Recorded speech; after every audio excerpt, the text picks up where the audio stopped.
Okay. Let's go exploring.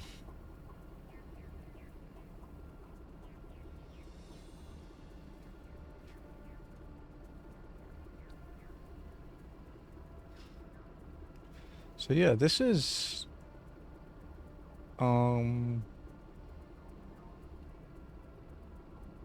this is the last side quest for a while. We don't actually have many left at all apart from the collecting ones, but this is one of the last side quests we have to do. Looking while I game, enjoy your game. I will be talking while I game. Oh, speaking of talking, what was the new one? Oh, Earth. The home world and capital of humanity is entering a new golden age. The resource wealth of a dozen settled colonies and 100 industrial outposts flows back to Earth, fueling great works of industry, commerce, and art. The great cities are greening as arcology skyscrapers and telecommuting allow more efficient use of land. Earth is still divided among nation states. That's good Jazzy didn't win. We don't have to lie about our role. Of the Systems Alliance. While every human enjoys a longer and better life than ever, the gap between rich and poor widens daily. Advanced nations have eliminated most genetic disease and pollution. Less fortunate regions have not progressed beyond 20th century technology and are often smog-choked, overpopulated slums. Sea levels have risen 2 meters in the last 200 years, and violent weather is common due to environmental damage inflicted during the late 21st century. The past few decades, however, have seen significant improvement due to recent technological advances. Do you think that is kind of what our like governments and stuff are hoping for? Because we are fucking the environment. We're nearly at like what they call the point of no return, right? Do you reckon they're hoping for a massive technological leap within the next 100 years so they can unfuck it? So that they can say they were right all along? Because I could see that. Oh, but no, I care about the planet. That makes me woke, right? Fucking stupid. After 20 years of manned research outposts and nearly a century of robotic exploration, the European Space Agency's Lowell City became the first permanent settlement on Mars in 2103. Within a decade, the United States and China had founded permanent settlements as well. The South Polar region of the Promethe Planum developed a Bermuda Triangle reputation. Satellites detected intermittent mass concentrations and magnetic field shifts. In 2148, prospectors working near the Desedo crater discovered an underground complex, a Prothean observation post. The odd phenomena were generated by the operation and discharge of a mass effect core, struggling to function despite 50 millennia of neglect. Earth was electrified by the news. Humanity was unequivocally not alone. While courts battled over who owned the ruins, the international scientific community coordinated a massive effort to access, translate, and interpret the databanks recovered from the facility.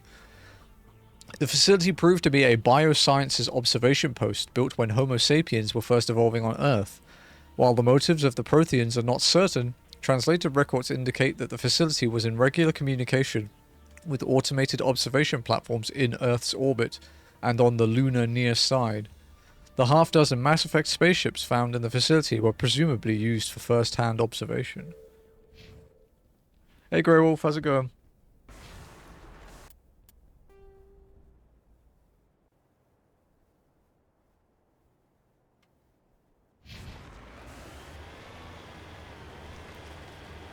Yeah, good man.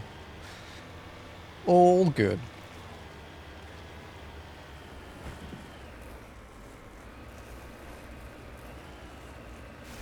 Hello, Alti. Good afternoon.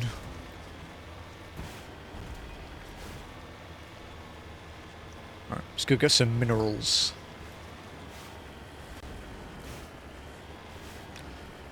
Second place.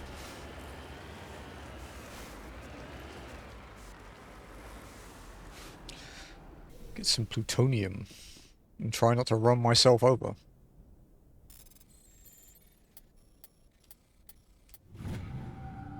You did beat Jazzy. Didn't beat Joe, though.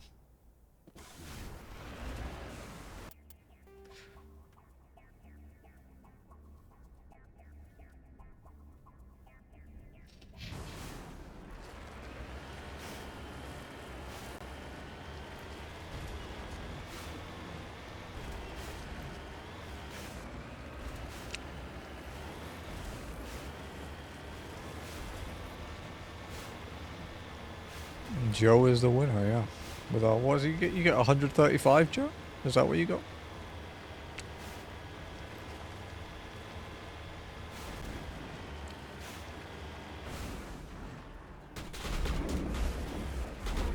Well now. That is unfortunate.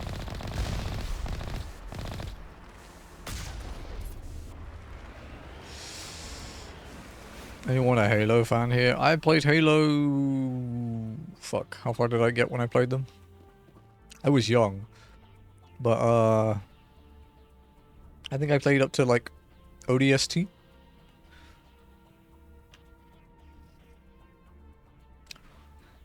This person must have died while attempting to salvage a crashed satellite.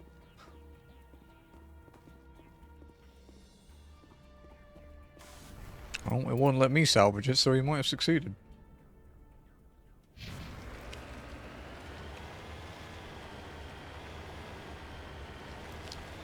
I did play a lot of Halo 2 with my friends. 4-player split screen was always a laugh.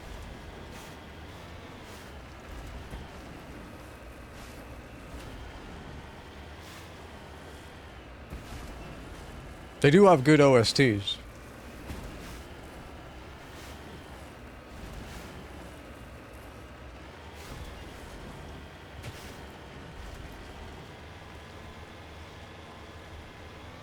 Fucking Halo theme. The Trash Taste boys call it the gamer's anthem.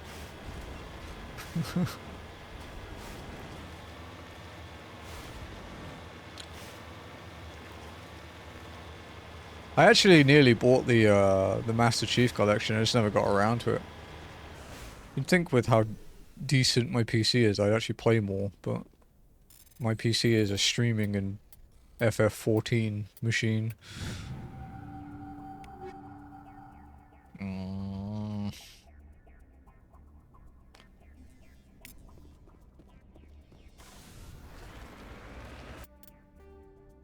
I'm a very vanilla gamer, actually. I don't mod things often unless the mod is like unfucking something the devs should have unfucked themselves. Or unless I'm playing Ark, because Ark is shit without mods. Ark needs mods. That is an example of a game needing mods to function.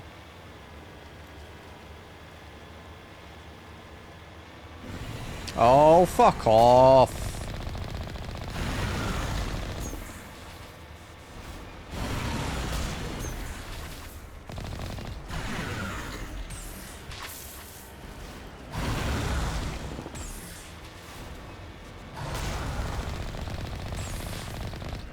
Yeah, it's better safe.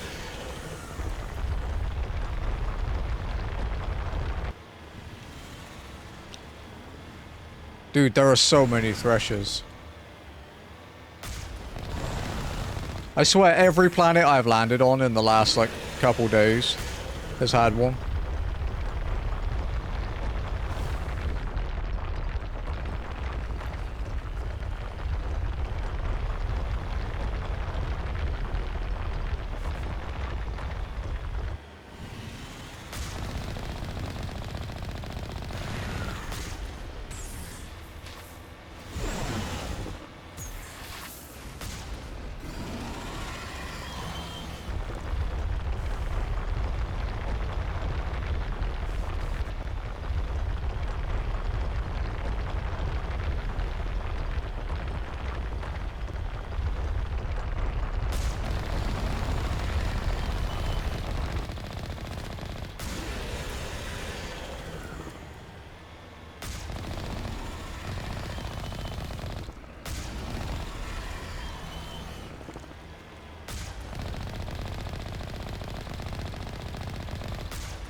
What's funny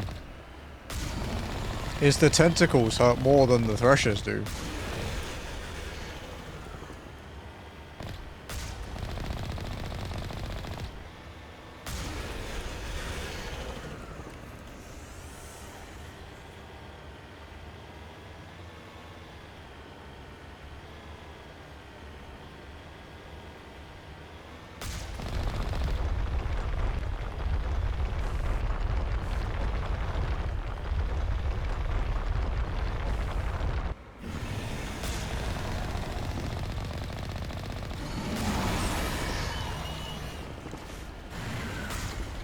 He did not like that, did he?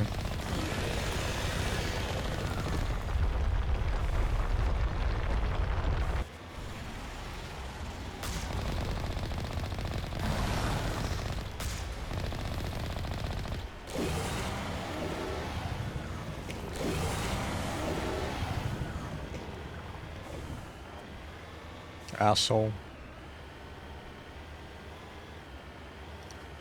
Well, at least he's dead.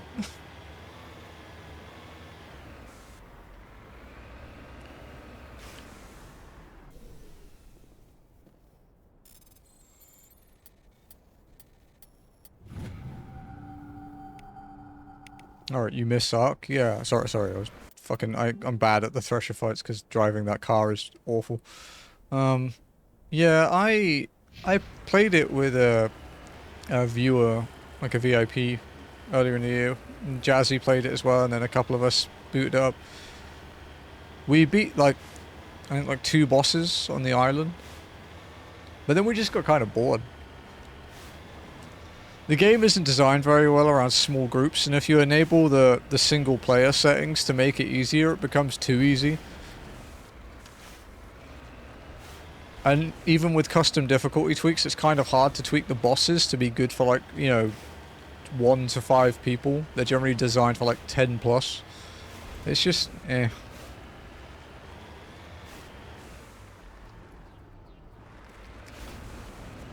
And of course they made Survival Ascended, which is a buggy pile of crap.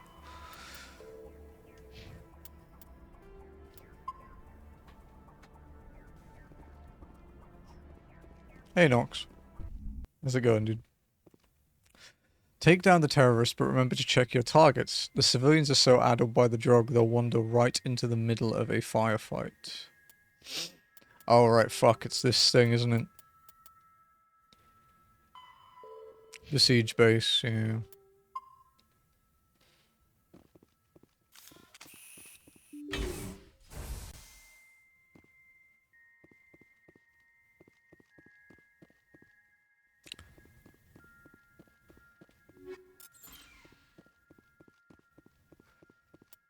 I'm gonna save it a lot, because I don't want this to go wrong.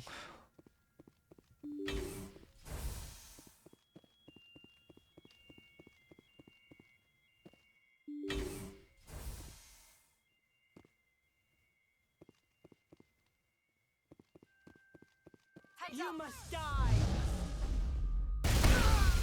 I'll kill you! Make sure that doesn't happen again. Look out!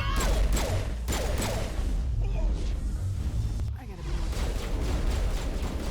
careful. I'm literally stuck outside the wall. It's fun.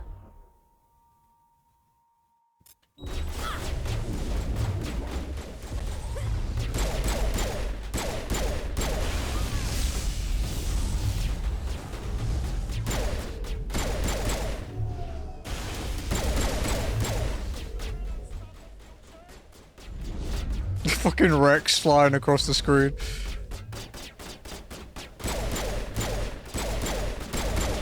Rex!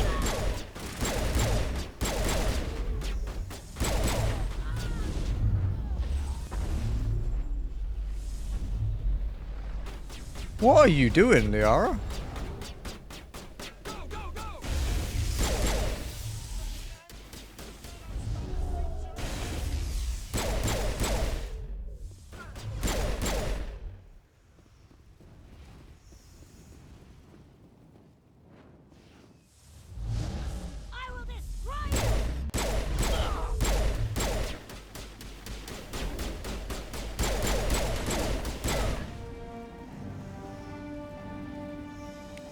Yeah, tolerable isn't good enough.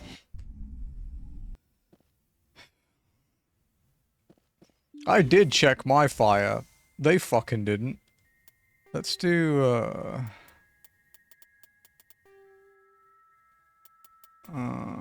score power usage. Defensive.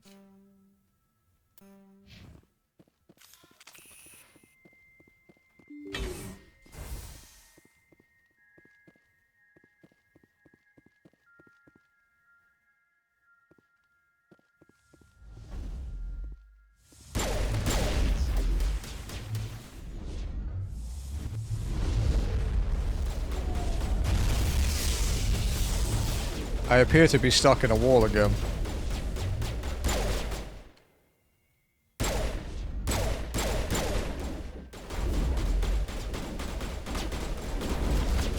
Good to go.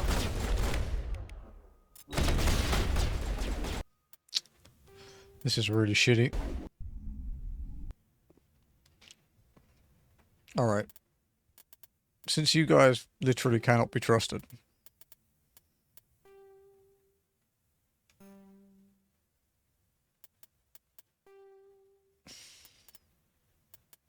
No powers for you.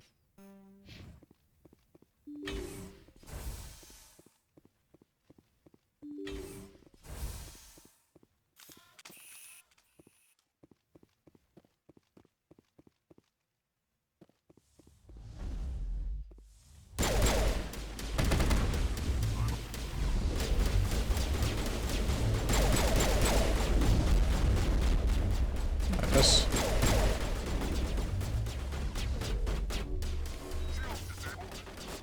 Fucking hell, dude. How the hell am I meant to do this without killing any? What's it called? Siege base, right?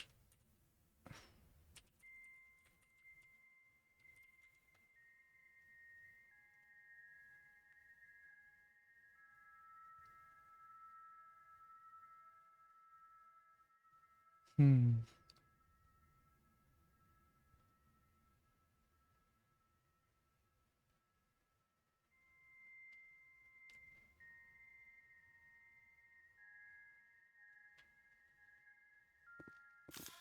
You know, actually, that's a good point. Uh,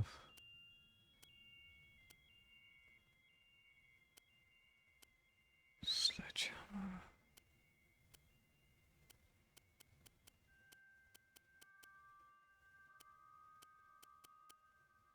Shield bypass.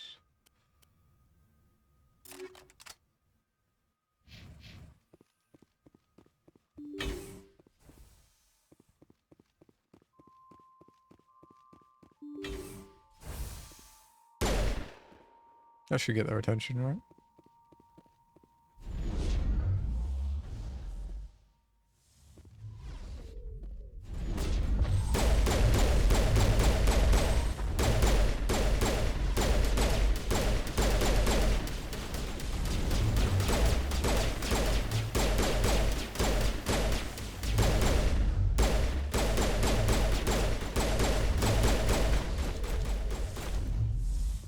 Wait, who did we kill?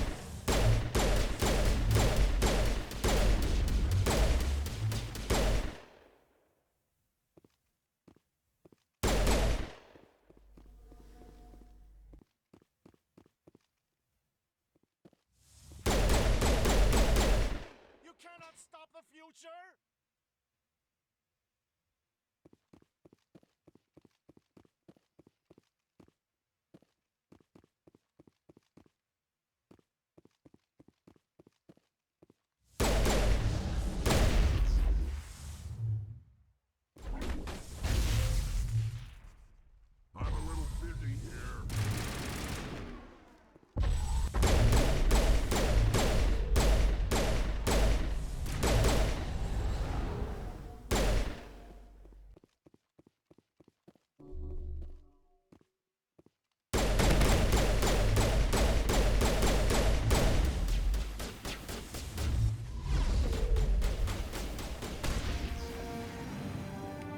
Okay, yeah. I want to do it cleanly, damn it. I mean, I'm not going to try forever to do it cleanly, but I'm going to have a few more goes, I think.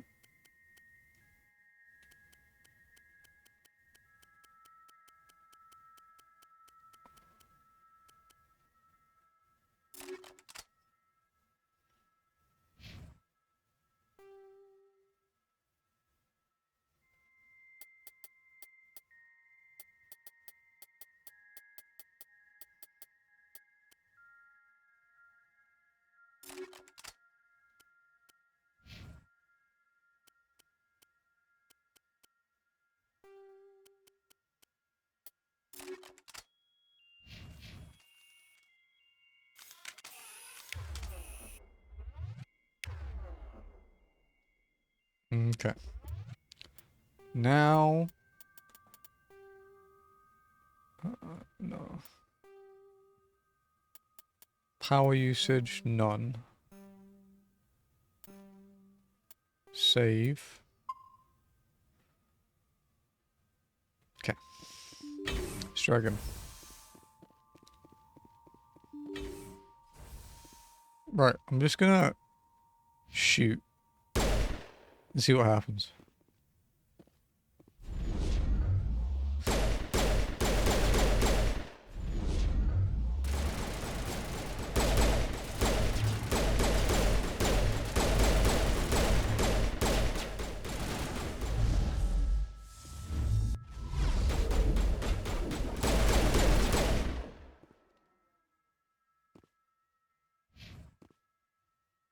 Okay, someone's still coming.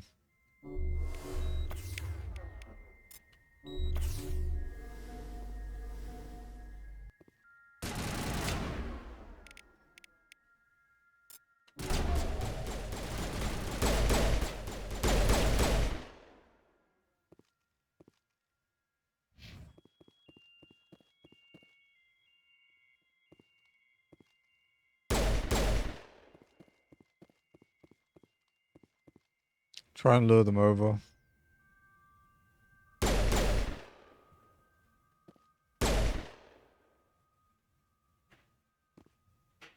Because we're doing really well. I don't want to fuck it.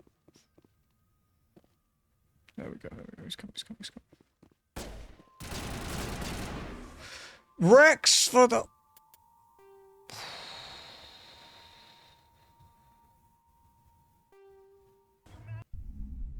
You giant fucking imbecile.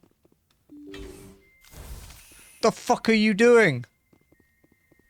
You just mowed the fucking scientist down.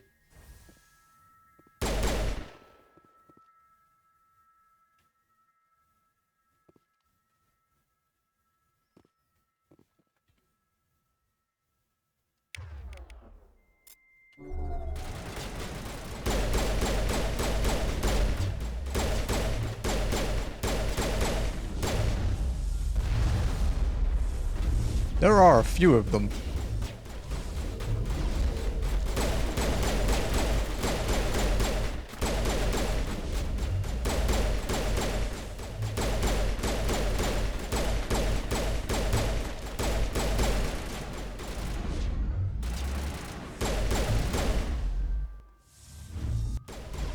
Wow, that's the most damage I've seen Rex take in quite a long time. Metagel deployed.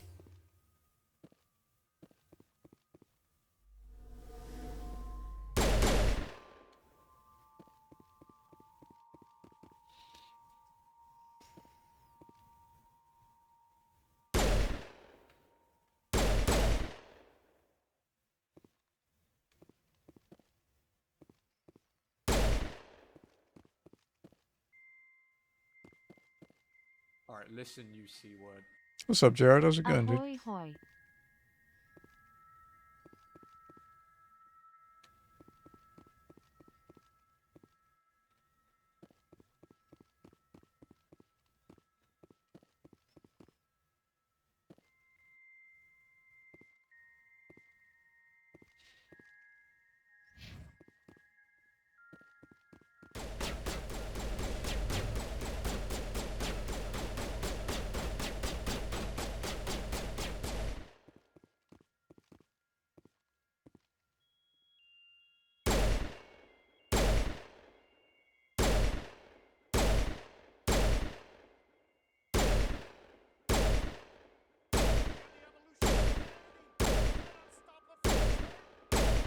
Not very good human shield, buddy.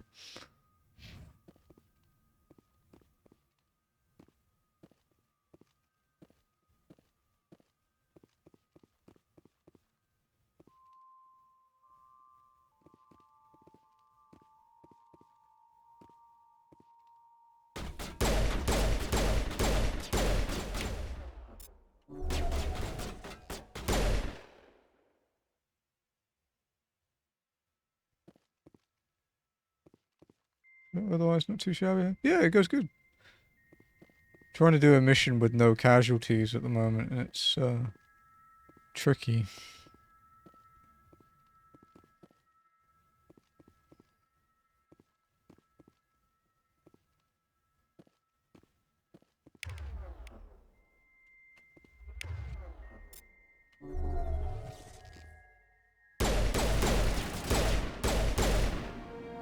There we go.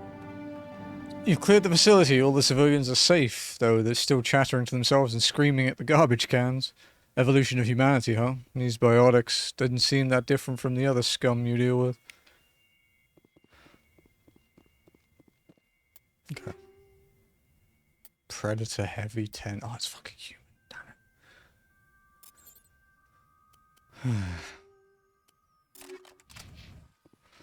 Area secured. Alright. I hear good things. Yeah, this has been very fun. This is my first time playing this as well, because Champy forced me to at gunpoint. Like 4 years ago, when he requested this and I didn't play it. It's all so beautiful. Can you see it?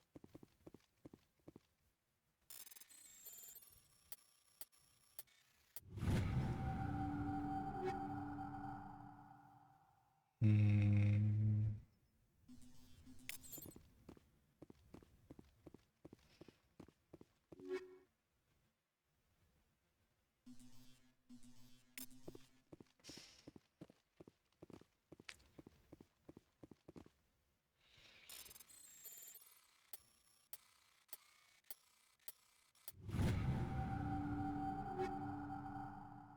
Light armor human mantis 9.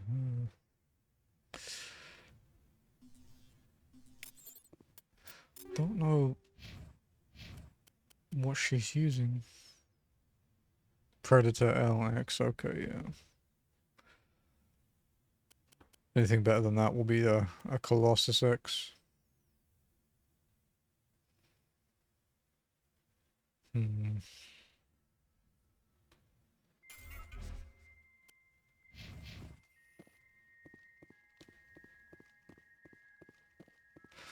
Okay. No, let's save it in case any fuckies happen.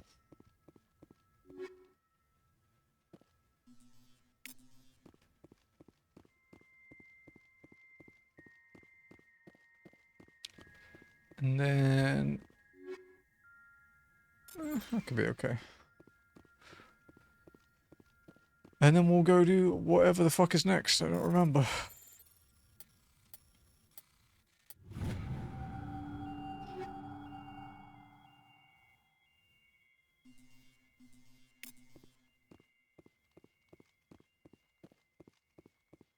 What is next, actually? Oh, story. Story missions.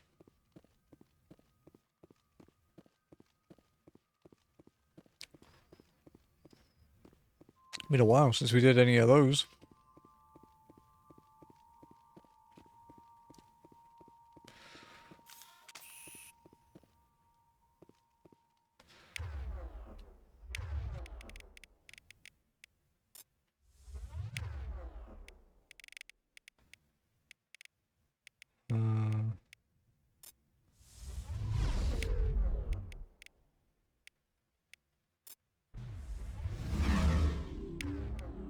We need to use all of our skills like a certain amount of time, so I'm just spamming them.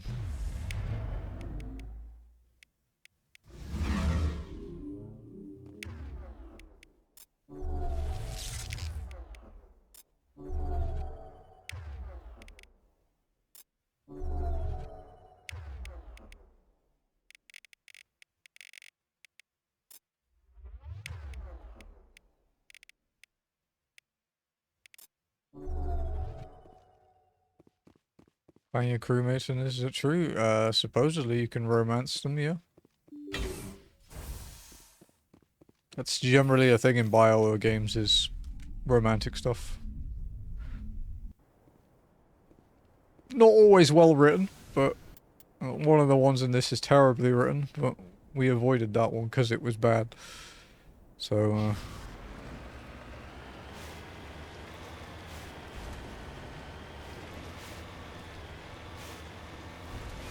alright, let's go this way.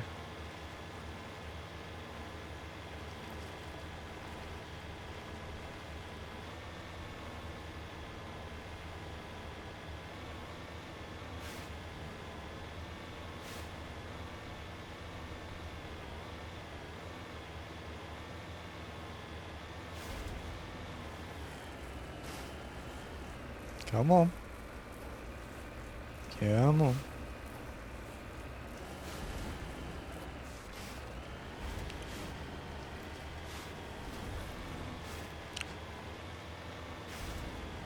Rare footage of the Mako behaving.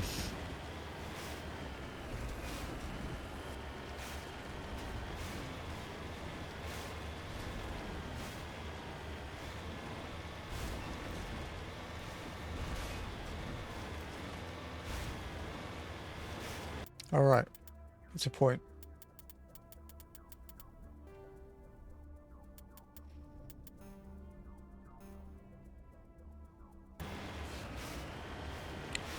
Put their powers back on since we're doing it on the hardest difficulty. Best to be safe. Let them do their job properly. This is a little suspect.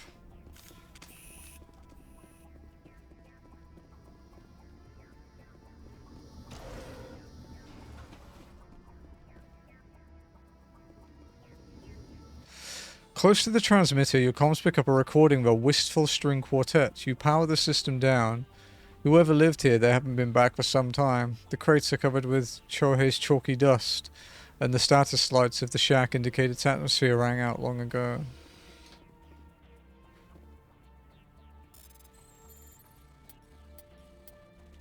Just an abandoned settlement.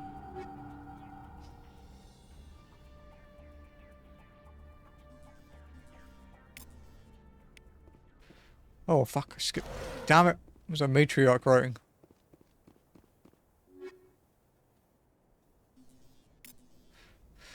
Looks like someone has been living in this place. This small crate held some stale food in one of the matriarch Dillinaga's writings. It's still in fairly good condition, unlike the food.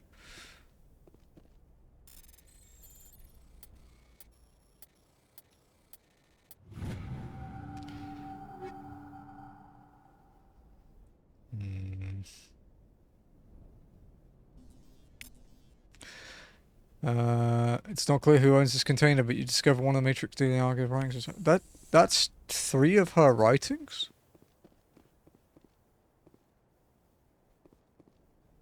In one place?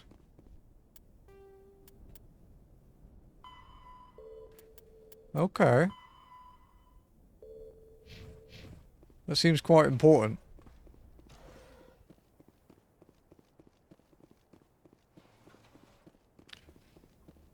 Okay.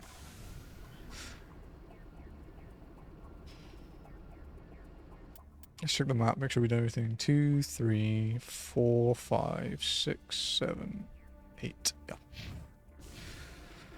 Back we go. Alright, let's go back to our exploring the entire galaxy that we were doing. Message coming in.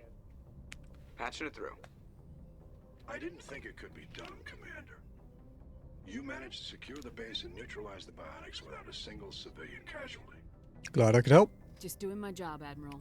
I couldn't let innocent lives be lost. I wish every soldier had your definition. You'd like these games, Jared. You can play like a You're a credit to the uniform. like an asshole, We're in your and it's debt. fine.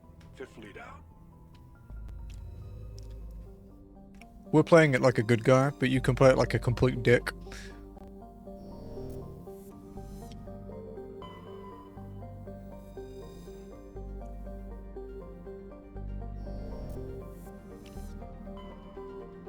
Okay, that's carcass done. So, where's Antaeus?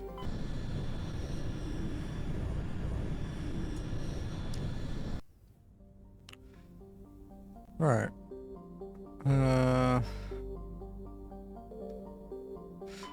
Ajiko. During the initial service of the Antaeus system, only a single flyby probe was spared for the small scorched world of Ajeko, or Agako. It revealed a planet unusually rich in heavier elements, giving it size. Ajako is a standard terrestrial with a thin atmosphere of krypton and xenon. Its crust is mainly composed of magnesium with deposits of cobalt and other heavy metals. Due to extremely rough cratered terrain, starships are discouraged from landing.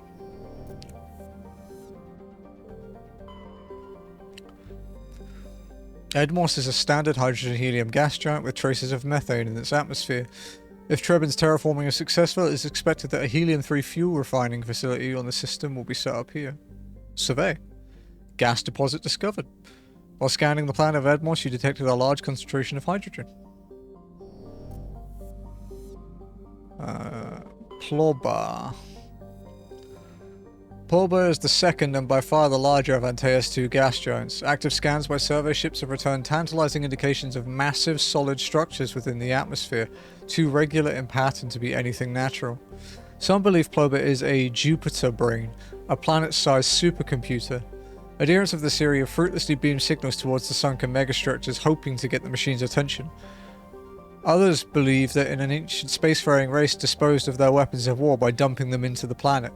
The last attempt to reach and salvage Ploba's deep anomalies went tragically wrong and ended with a crew of 12 being trapped and crushed in the gas giant's lower atmosphere.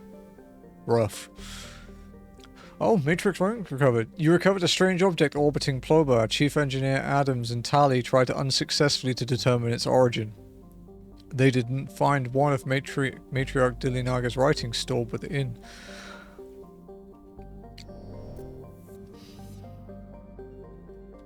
Trebin. Have we done Trebin? The name is familiar.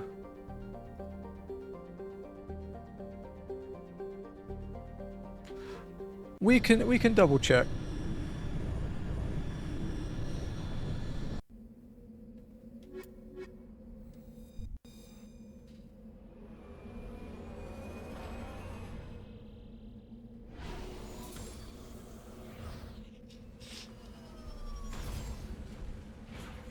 You basically have to pick one or the other to get the most out of the game. But there is a decent amount of wiggle room for what you can and can't say. Like even we haven't played perfectly. Yeah, okay, we have done Trebin. Because, like, a couple of the early planets I wasn't following the maps because I didn't realize there was hidden shit on each planet. So, we missed stuff. Vemal. Vemal is an enormous terrestrial world with mixed rock and ice with an atmosphere of methane and ethane. Its frozen surface is mainly composed of calcium with deposits of iron. Because of the noxious surface gases, explorers are warned to use extreme caution. And some uranium.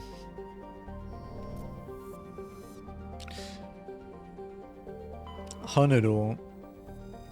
Hunador is a moderately sized ice world with an extremely thin atmosphere composed of krypton and xenon. Its frozen surface is unusually smooth, suggesting widespread repaving by cryovolcanic processes, though no such activity is currently evident. Okay. So that's the Antaeus system done. Let's check out Farinata.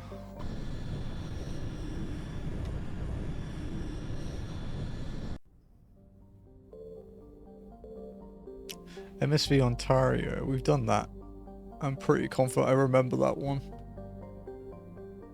Yeah, the hostage one. Yeah, we've done that. Okay. Tunshagon. Tunshagon is a hydrogen-helium gas giant with traces of chlorine and nitrogen in its atmosphere. It has an unusually small number of moons for a gas giant, a mere 7. This is no doubt due to the star Farinata capturing the majority of the mass during the nebula collapse that created the system. And we have 2 asteroid belts.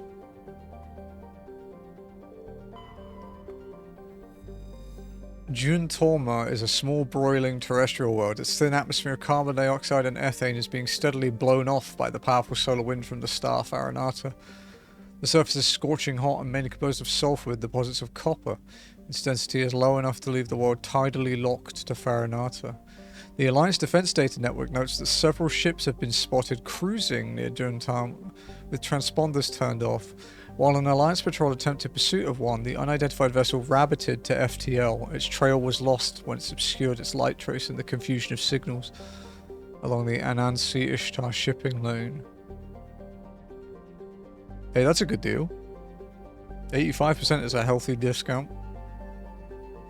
Survey. Prothean data disk. Scans of Juntorma revealed a derelict freighter in mid-stage orbital decay. Your salvage team boarded the vessel and determined it had been attacked by raiders. There was little value still on board, but the team did find a Prothean data disk.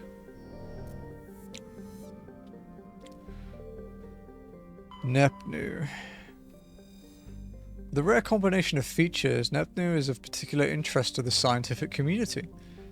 Nepnu is a small terrestrial planet with a thin atmosphere of carbon dioxide and krypton.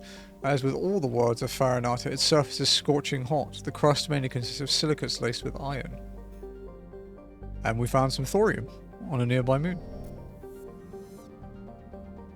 Okay, that's another system done.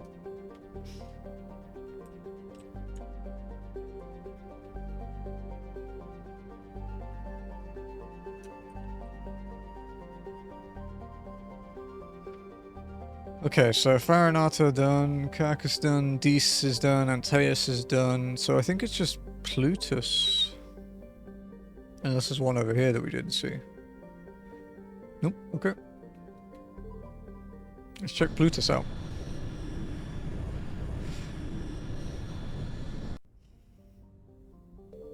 Mingito. Mingito is a sun-baked wasteland of sodium chlorates and radioactive. You mean chlorates, probably, I think. Its relatively light mass has left it tidally locked to the star, Plutus, with a dayside hot pole and a nightside cold pole. The powerful solar wind has stripped most of the atmosphere away. Deposit of uranium.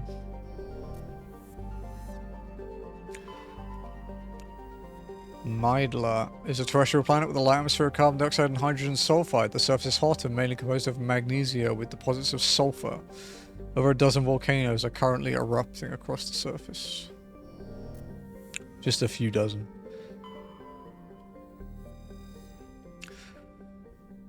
Clocrolis is a modest rock planet roughly the size of Mars. It has a thin atmosphere of carbon dioxide and ethane. Its scorching hot surface is mainly composed of silicate rock with deposits of aluminium and other light materials. Sorry, other light metals. Clocrolis has a very weak magnetic field in addition to very high levels of solar radiation. It is not suitable for Mass Effect drive discharge operations. Found some samarium.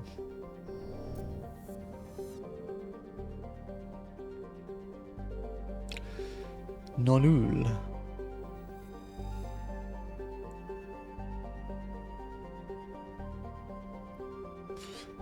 Have we been here?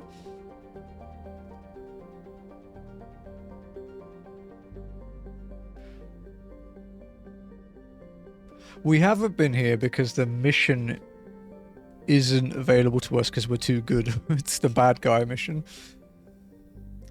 Level 1 heat hazard. Though it is one of the oldest entries in the star charts, Nonul has not yet been fully mapped. It is the largest body in the asteroid belt of the blue star Plutus. Not only large enough to maintain a spherical shape, but also massive enough to retain the noxious carbon and sulfur dioxides venting from its many volcanoes. Nonul is rapidly volcanic, and the source of its great heat is also the source of its inordinate mass. Nonul is a secondary source of element zero, coalesced around a large chunk of element zero ejected by a supernova billions of years ago. Surface conditions are extremely hazardous. In addition to the thin crust and numerous magma flows, wide stretches of the landscape are coated with slippery ash and cinders ejected from the volcanoes. Okay, we'll go check that out, but let's check out the last one. Viaria. There is a huge hydrogen-helium gas giant with traces of methane in its atmosphere. Okay. To Nonul.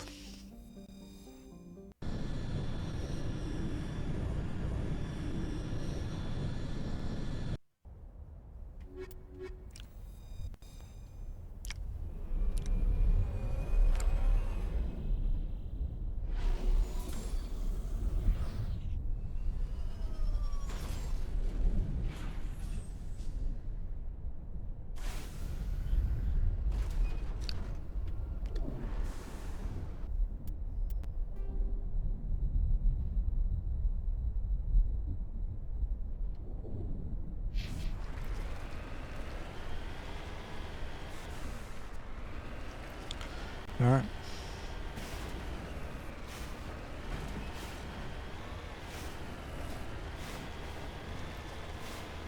So it's a level 1 hazard, so we can't spend too long outside, but it's not too bad.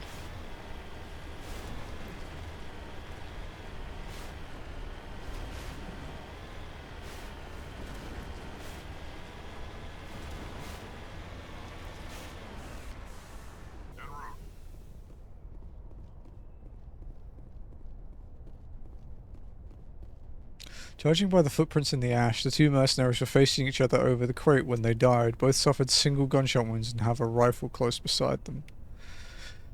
Matriarch's writings recovered. Prying open the crate, you discover a carefully wrapped handwritten copy of one of Matriarch Dilinaga's treatises. It is unlikely she penned it herself, but the flowing brushwork and intricate watercolor illustrations clearly show the hand of a master scribe.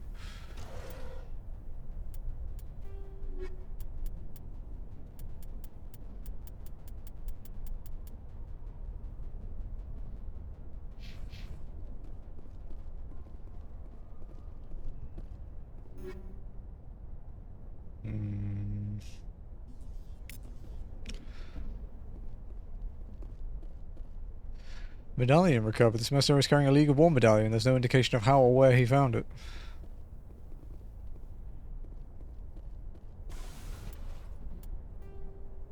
So we need 1 more insignia, 2 more discs, 3 gases, and 3 League medallions to finish all the collectibles that we're doing.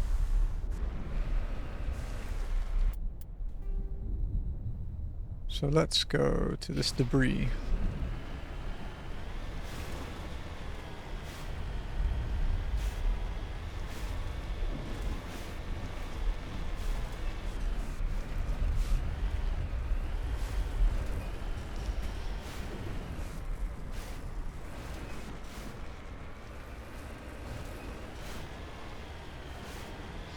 Oh yeah, as I mentioned yesterday, this is the last stream this week. There is no Indie Friday this week because I have immigration stuff to do, which is normally done online, but they fucked up, so I've got to go there in person because nothing can ever work completely correctly here.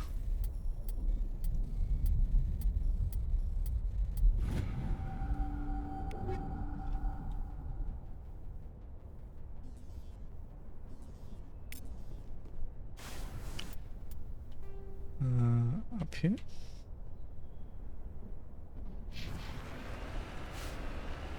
Sounds fun. It's not, but I get to go to the Lego store after, so makes up for it a little bit.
It's a pretty bad Thresher War spawn.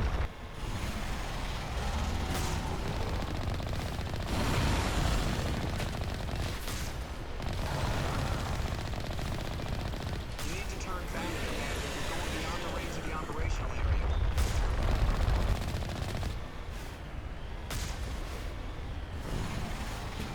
Game over. Yeah.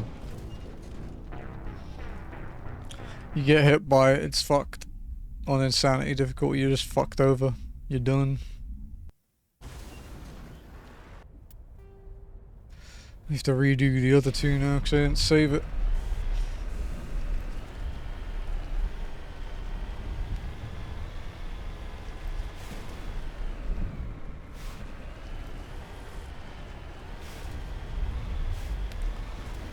The joys of max difficulty.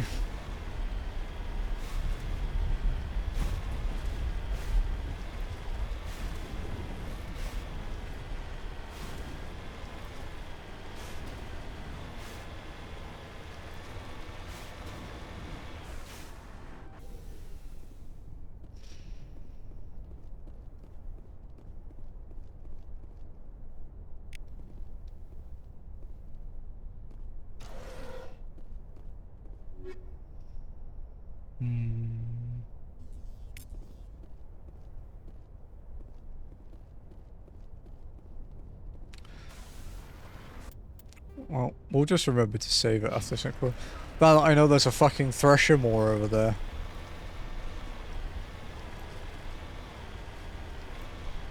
Would have been nice to know beforehand.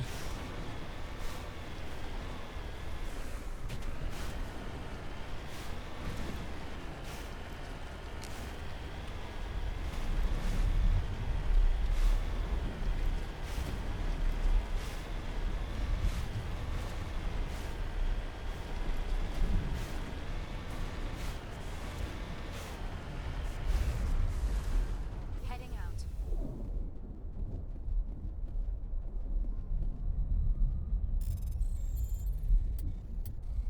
Wonder how close we are to leveling up, actually. Reduce the Omni Gel, just on Datic.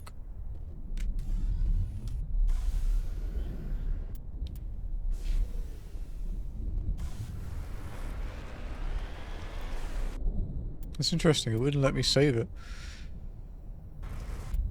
Alright, let's go deal with this fucking asshole again. Hopefully we win this time.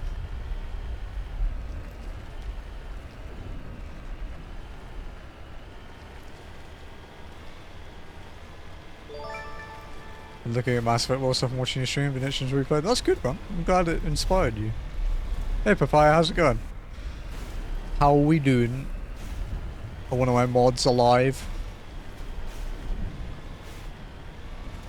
Or do I have to do my own job for once? Hey, thank you, Joe. Appreciate it, dude. The Crimson Diamond. What is the Crimson Diamond? I am ignorant of this.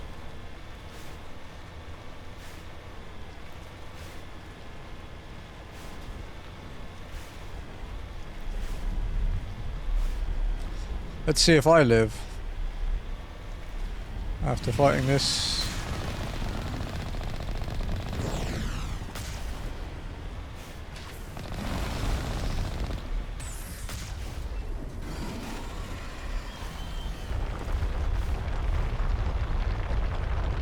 Point and click text passing. Oh, cool.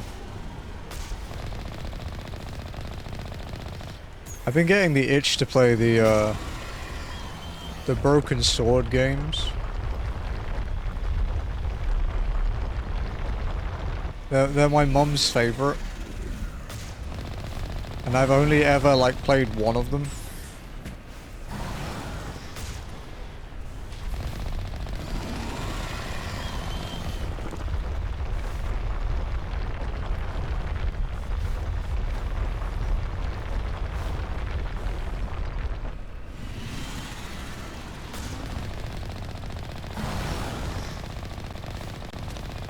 But I'd want to stream them so that my mum could see them, because obviously I live, you know, 10,000 miles away. Well, like 8,000 miles away. Wow, it didn't kill me. I guess the terrain kind of made it harder for it to hit me.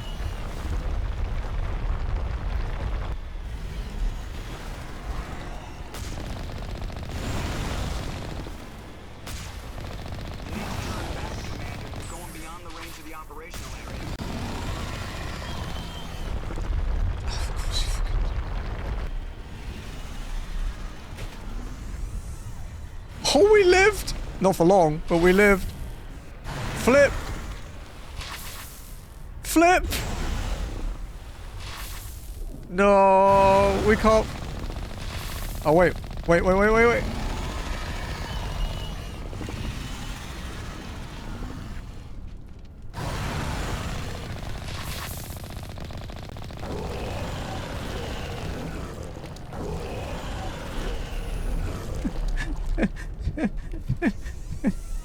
You won. Now, have you ever seen a Threshermore defeated that way?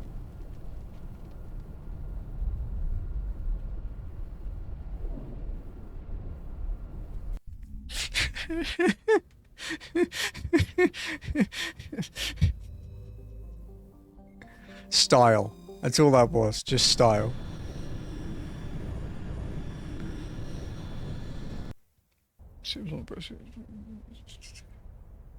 Never heard of Laura Bow, is it? Laura Bow? Laura Bow? I haven't heard of that one.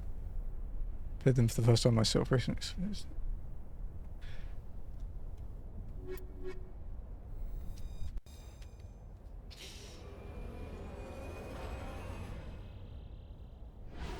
I've been playing a super old game in my spare time. Been playing one of the oldest MMOs that still exists. On a private server though, because I don't agree with what the company has done, so... I wonder if it respawned, because I died. Well, I didn't die. I got the experience for it, so I wouldn't necessarily complain if it respawned. They give like 10k experience, so...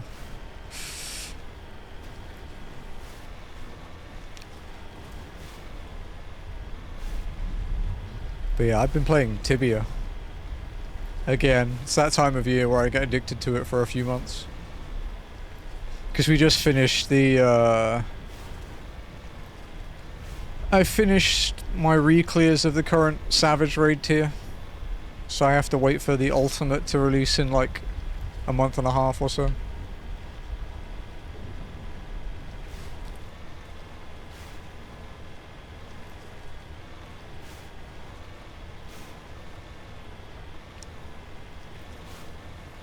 Alright, let's save it just in case.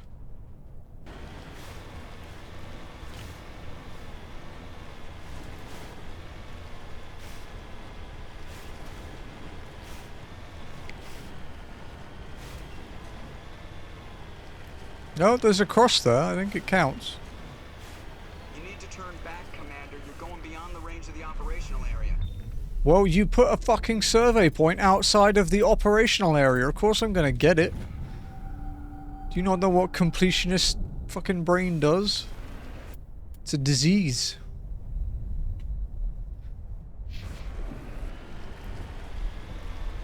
Also, sorry, Mr. Joe. I didn't say hello, but hello.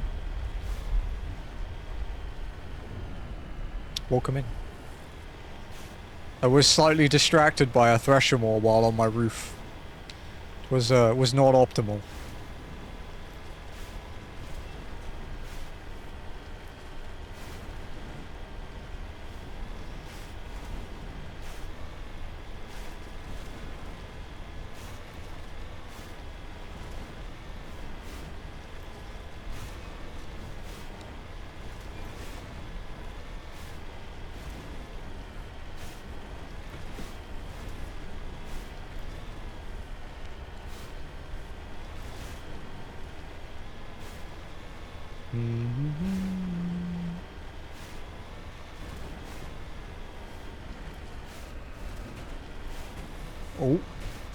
Oh shit. Okay, we good. I actually played a fun little like indie mystery, like first-person mystery game, a couple weeks ago now, Papaya. I played Call of the Sea. It's like a Lovecraftian sort of first-person story thing. Really good voice acting. It's a nice little like 4 to 6 hour game. Yeah, I had a lot of fun playing that. It was very enjoyable. Okay, I don't know if this is actually going to be possible, because this side quest is linked to the Renegade thing. So I don't even think it will let me in. No, it won't.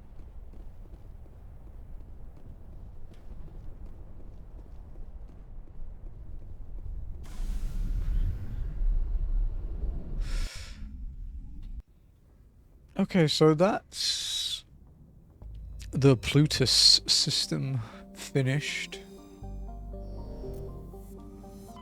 Which means that we've finished Hades Gamma.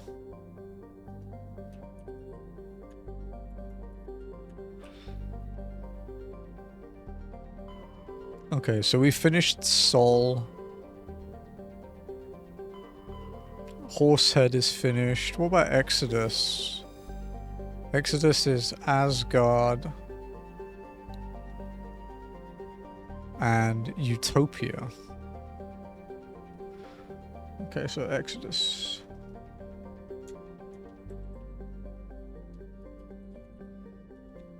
So Asgard, Utopia. Okay, let's check out Asgard.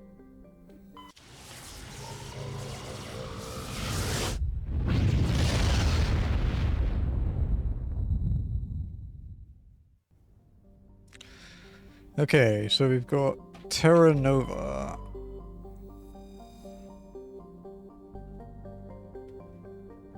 Terra Nova was one of the Class 1 colonization prospects discovered by the first wave of Alliance surveys in 2150. It was the second human extrasolar colony and the first beyond the Karen mass relay. It currently has the highest population of any Alliance colony. Though banded by a harsh equatorial desert, areas close to the poles are temperate. The pace of development was modest until extensive deposits of platinum were discovered in the 2170s. This rare metal required in the clean-burning hydrogen fuel cells that power private vehicles attracted a platinum rush of immigrants and investment from throughout the Alliance space. In the past 12 years, Terra Nova has seen a 30% rise in population, and growth does not appear to be slow. Hey, no worries, all good. Just immediately jump in. That's fine. That's basically a summary of these streams, to be honest. Video game BS. Okay, so Terra Nova. Asteroid X57. That was the one...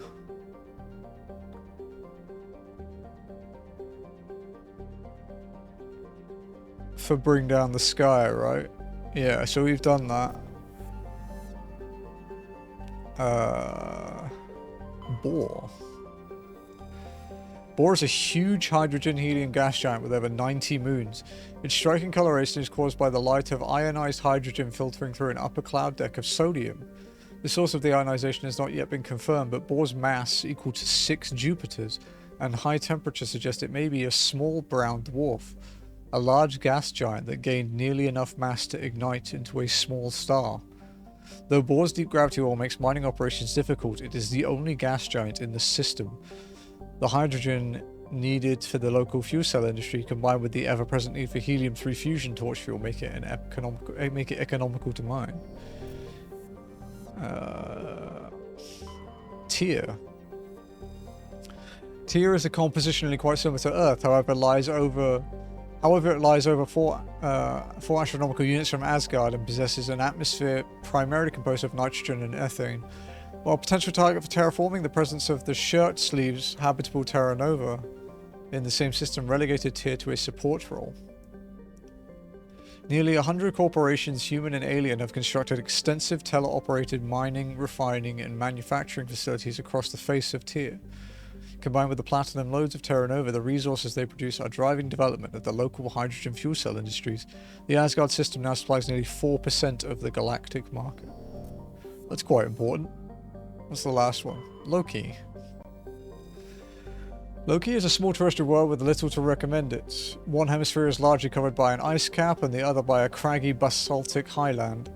The rough, varied terrain suggests an ancient cataclysm caused significant damage to the world. This is seemingly reinforced by its unusually elliptical orbit, which reaches 6.5 AU at perigee and 7.1 AU at apogee. Penetrating scans of Loki's ice caps reveal a network of crisscrossing subterranean tunnels. Because some of the tunnels were surprisingly regular in shape and size, early expeditions looked for evidence of excavation, but it was concluded they were formed by natural processes. Loki's thin atmosphere is mainly composed of krypton and xenon. When it approaches perigee, frozen sulfur trioxides and dioxides can evaporate into clouds on the hemispheres facing Asgard. Okay, so there's nothing to do in this one. So Asgard is done because we've done the side quest there.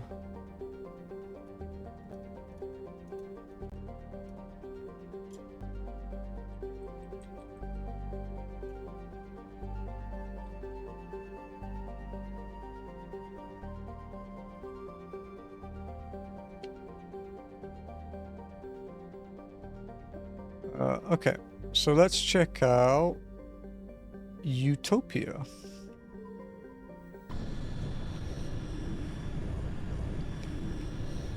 There's an ambitious name for a system, so...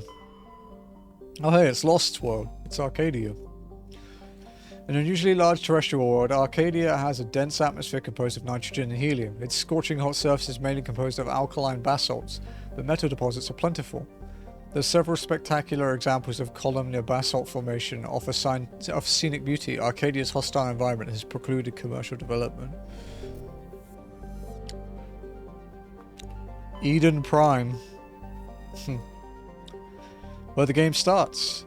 This idyllic agrarian world was one of the first human colonies established beyond the Karen mass relay. Eden Prime's biosphere is unusually well suited for importation of Earth native life. This fertility drew heavy immigration and development by the Systems Alliance and various corporations. Today, Eden Prime is a model of sustainable, organized development. The population has housed space-efficient arcologies that tower over thousands of kilometers of green fields and orchards. The capital is called Constant. Zion. Zion is a hydrogen-helium gas giant even larger than Jupiter. Despite its deep gravity well and lethal radiation, it supports a small helium-3 mining industry.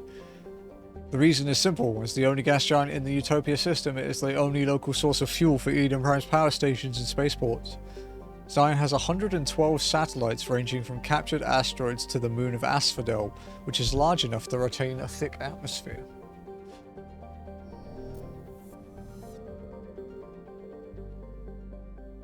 So we've got Arcadia, Eden Prime, Zion, Nirvana. Nirvana has a trace atmosphere of xenon and krypton. The surface is a mix of water, ice, and iron oxides with cryovolcanic plumes of potassium concentrated around the equatorial ridge. Nirvana has little of commercial or scientific interest. Though a few geological research stations were constructed in the early 2160s, all have been shut down for years. The Alliance maintains an automated ice cracking station, which has quietly stockpiled a large amount of deuterium fuel for the use by the fleet. Okay, one more planet. Xanadu. Xanadu's atmosphere is composed of methane and argon. Its frozen surface is mainly composed of potassium with deposits of calcium. Its location in the deep cold of the outer system, and its lack of any valuable resources leave little to recommend it. Okay. So Utopia and Asgard. So both are done. So that's Exodus done.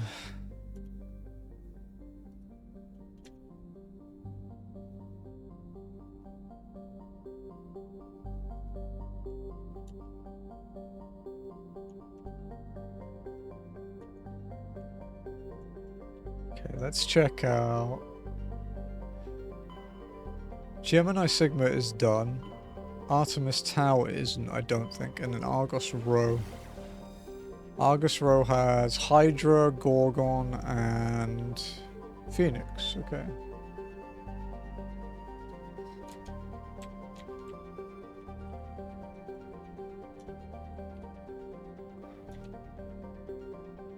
So Phoenix, P-H-N-G, okay.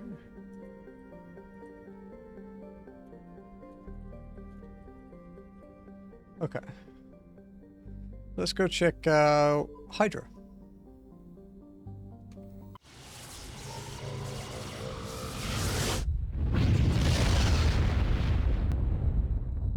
Because we're still working on collectible stuff as well, so we do still have to survey shit. Okay, Vomalis. Vomalis has a thick atmosphere of nitrogen and helium. Its surface is scorching hot and mainly composed of alumina with deposits of borax. The planet has an extensive network of subterranean caves formed over the millennia by volcanic processes. In these relatively cool areas, some primitive life has developed. Metgos. I am pretty confident we have done that, Ghost.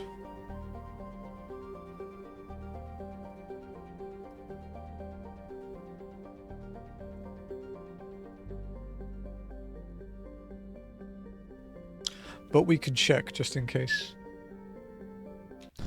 Since it doesn't take long.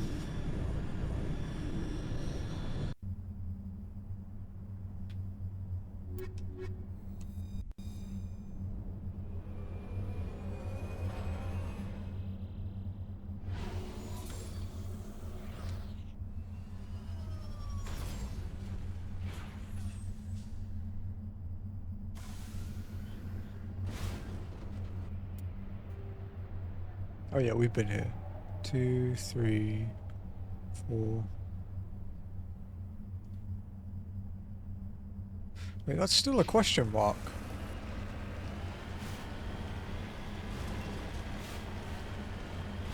Normally they change when you've done them.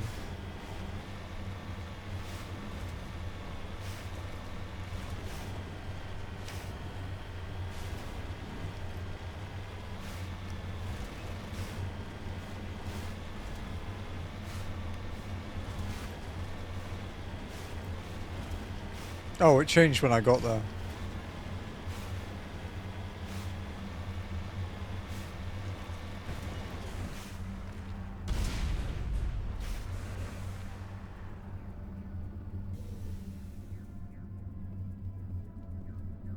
Wow, the level 2 hazards don't fuck around, huh?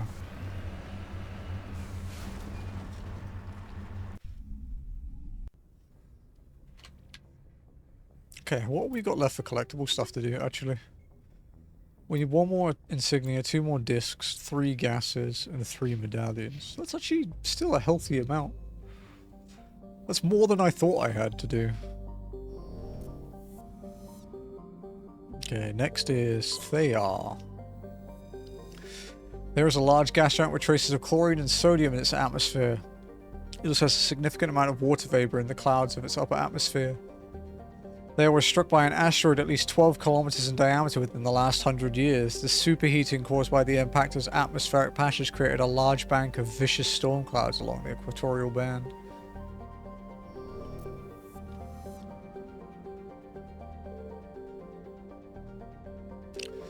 Canrum. Oh, we can survey. Canrum is a small rocky world with a trace atmosphere of methane and krypton. Its surface is mainly composed of magnesium and silicates with deposits of carbon. Canrum was the site of the warlord Sheargur's defeat by the Turian peacekeeping forces during the Krogan rebellions. While this band was not especially powerful, Sheargur was a female warlord, and one of the few remaining fertile females at that. She had, through viciousness and cunning, parlayed her unique value into a position of power. Krogan males competed for the right to join her band and lie with her. When Sheargur's death was announced, vengeful male Krogan admirers near and far swore blood oaths against the participating Turian crews. In the end, several thousand of the Turian participants were killed in open combat or through assassination. To this day, many Krogan proudly proclaim they have the blood of Sheargur. Turian insignia. Scans of the planet Cameron revealed dangerous levels of radiation coming from orbit. Chief Engineer Adams conducted further scans and discovered the remains of an ancient warhead marked with the Parthia colony insignia. Okay, 1 more planet. Cyber. Or Cyber, I guess. Cyber is a standard Neptune-type gas giant. The upper cloud decks of its hydrogen-helium atmosphere tinted a dramatic blue by traces of methane. Huh?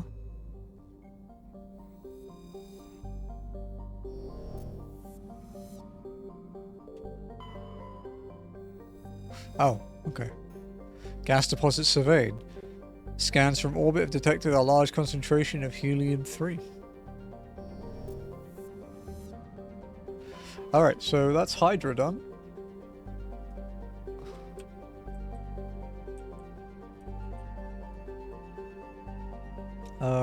What's this?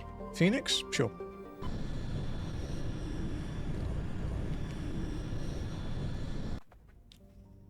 Patashi. Patashi is a sun-blasted terrestrial world whose atmosphere was blasted away millennia ago by the star Phoenix. The surface is scorching hot and mainly composed of iron with deposits of tin. Due to its relatively low density, Potashi is tidally locked to Phoenix. Seas of molten light metals cover much of the surface. That sounds kind of cool, though. Silsalto. Standard hydrogen-helium gas giant and has no remarkable features. Tuntao. I am pretty confident we did Tuntao for a side quest yesterday. Yeah. We did Tuntao. That's where Rex's armor was. Verbinok. Small terrestrial world with a thin atmosphere of krypton and xenon. Its frozen surface is mainly composed of carbonaceous material, water ice, and low-density silicates. Rare but concentrated loads of light metals have been deposited by asteroid impacts. One hemisphere of Verbinok is covered by surface deposits of oxidized copper. Approximately 270 years ago, a Turian bulk gas transport was attacked by pirates. Oh yeah, we read this one. In the Phoenix system, yeah. Damaged, it made a rough landing on Verbinok. The heat of the landing melted significant quantities of surface ice, and ruptured shipping containers spilled locks across the surface. Before this evaporated and escaped Verbinok's weak gravity, it reacted to cause the widespread rust.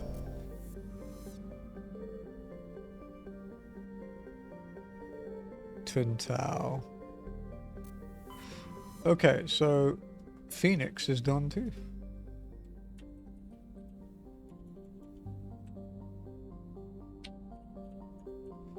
Let's check Gorgon, and then we finish this cluster.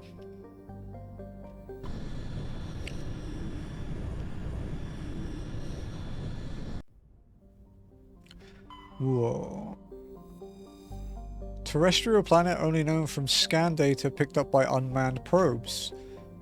Though over 76 asteroid units from their blue giant Gorgon, temperatures in Moore's orbit are still dangerously high.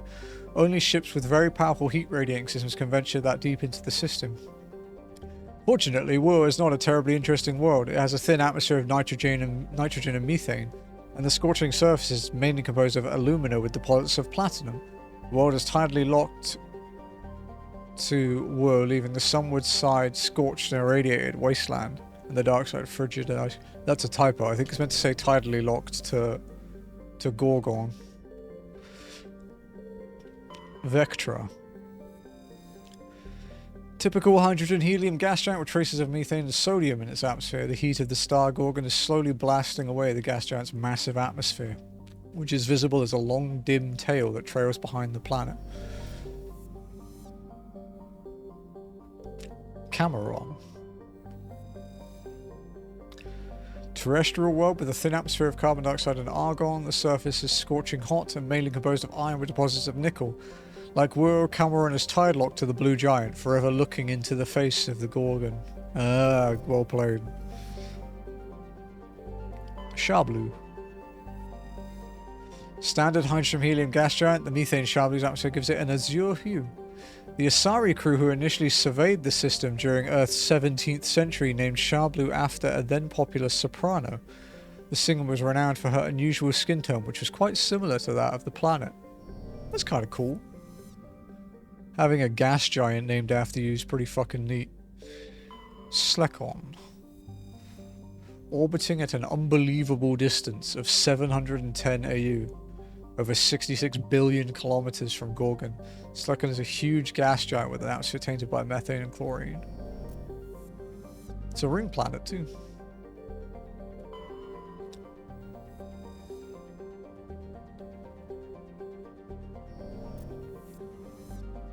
Okay. So Gorgon and Argos Row is done. It's a far out planet, dude. It's sick. Gemini Sigma done. We got Artemis Tau to check out. Oh god. How's it going, doll? How you doing? Hope you are well today. Okay, so we have Sparta, Knossos. Okay, Knossos, Athens. Seeing a trend. A Macedon.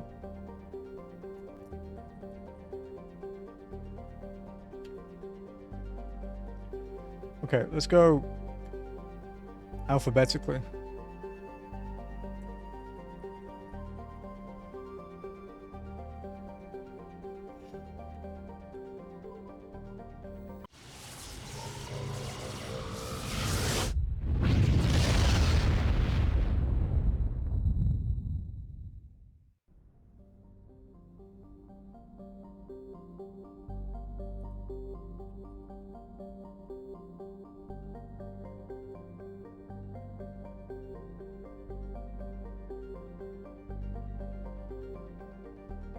Ah, Jesus.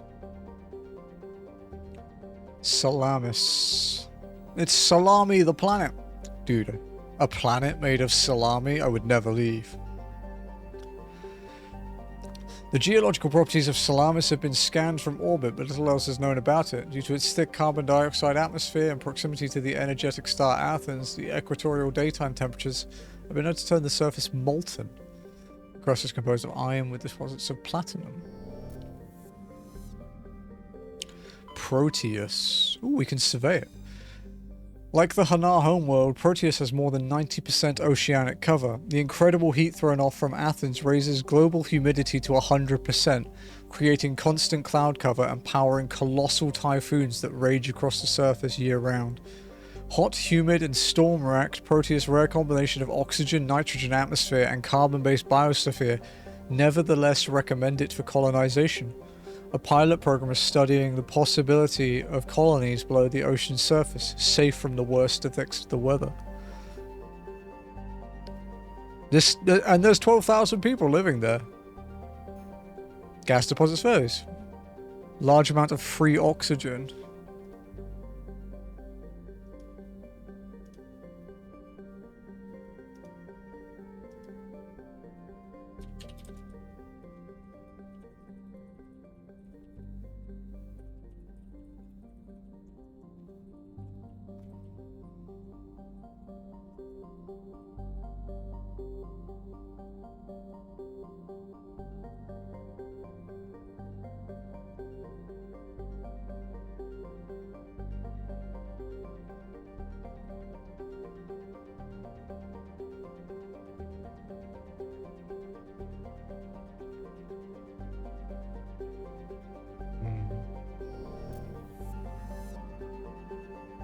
Proteus.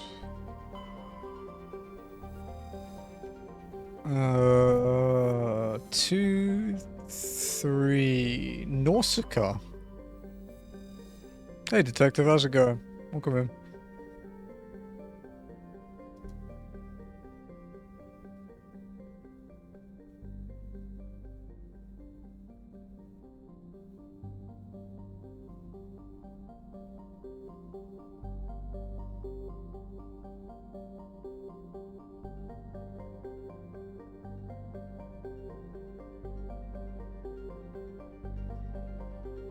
Give me a sec, guys.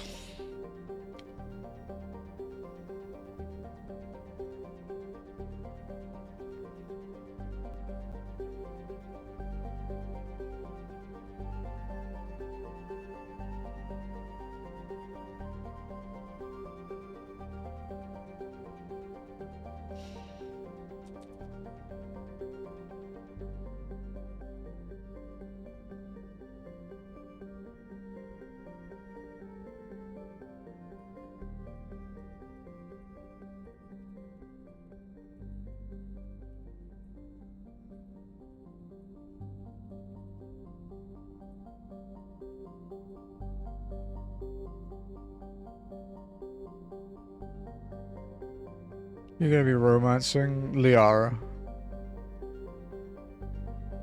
Sorry, I just have to reply to something, so.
Ali is normally my main squeeze in Mass Effect. I haven't really used her much. I talk to her whenever I can, but yeah. I like her backstory. I want to know more about the Quarian as I play the rest of the games in the future.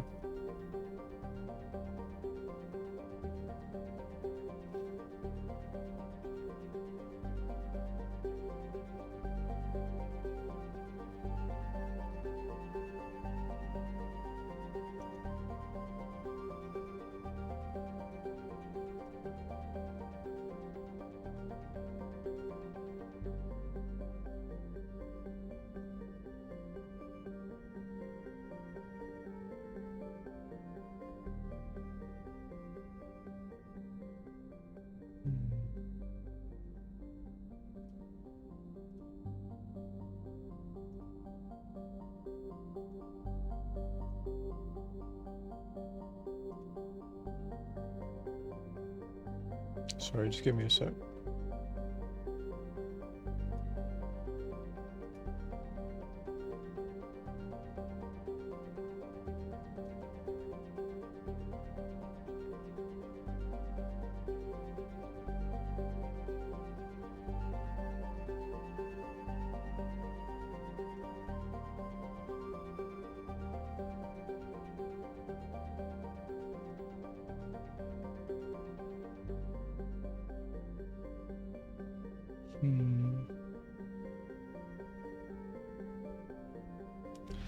Wasn't to learn about the Krogan.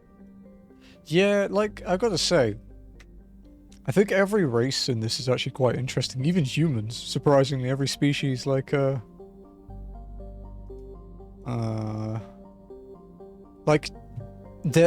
development of humanity and that, you know, hundreds of years from where we are and stuff. And, like, the Asari with their weird way to link with any species, and the Krogan, like how many of them were there before the genophage?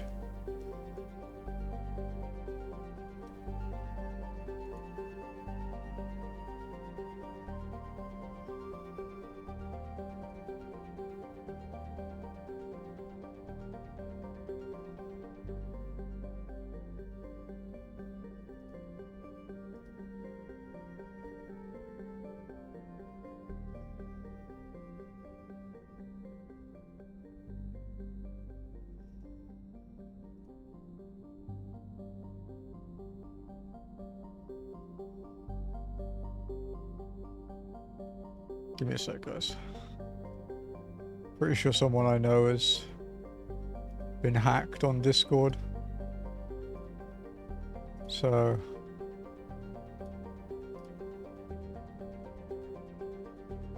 I'm just letting people know.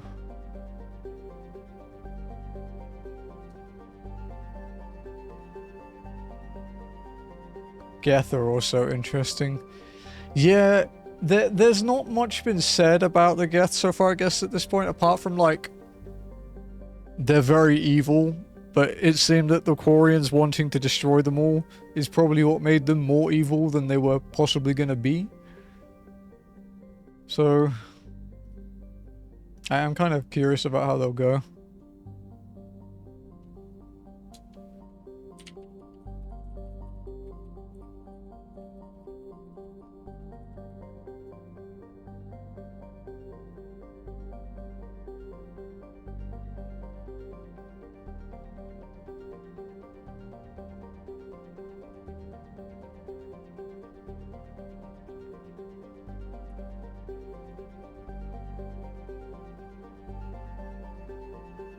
The proteins. Yeah, by this point we haven't really learned a lot yet. Because this is my first playthrough, so I don't really know much about what's going on.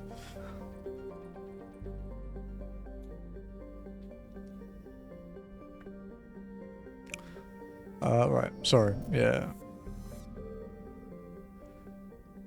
Game series goes on. Yeah, I'd imagine so. I've avoided, like, spoilers since this game released, so I'm doing pretty well. Right, let's, this is the next planet, Cersei. Cersei is a modestly sized hydrogen-helium gas giant with traces of sulfur and chlorine. These give it a striking yellow-green tint in development. Colony continues soon like above.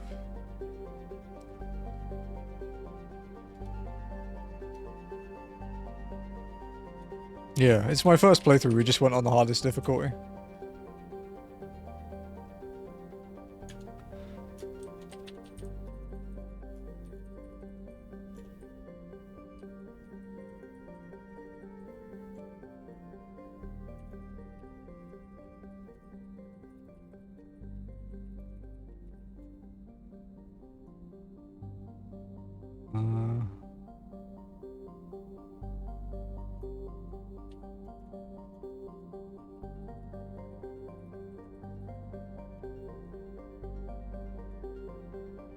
Hey, Ath.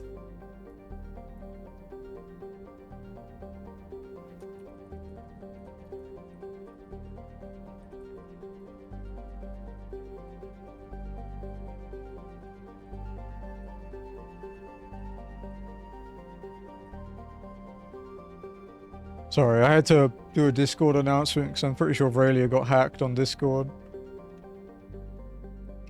I played along a bit to get more information out of the hacker, so...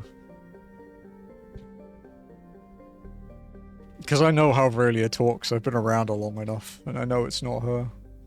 I'm not gullible enough for that shit. Okay, we check that one out. Pharos. Wait, did we survey this one? We didn't. A large concentration of helium-3. Nice. What about the last one here in Athens?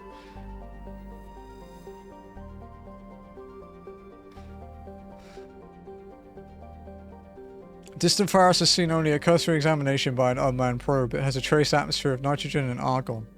Its surface is mainly composed of tin with deposits of carbon. Deep craters have been partly filled by ice, suggesting there may be a significant amount of water locked up beneath its frozen surface. A large ice-bright crater in the southern hemisphere makes the planet visible from the inner system, leading to the planet's name. Tyrian insignia. Scans of the planet Pharos revealed an abandoned base on its moon. The recon team found nothing of interest, but much of the debris was marked with the Magna Colony insignia.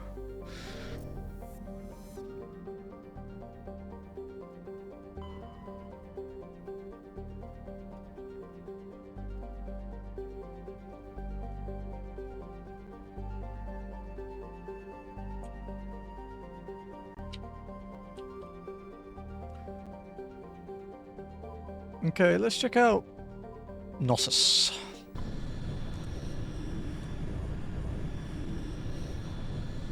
But yeah, this is my first playthrough of the game without, and I haven't been spoiled.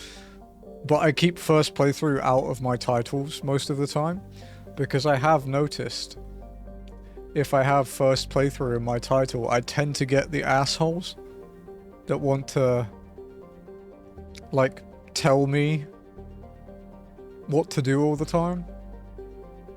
And to be fair, I've been doing this for like the last 10 or 11 games and it seems to have worked.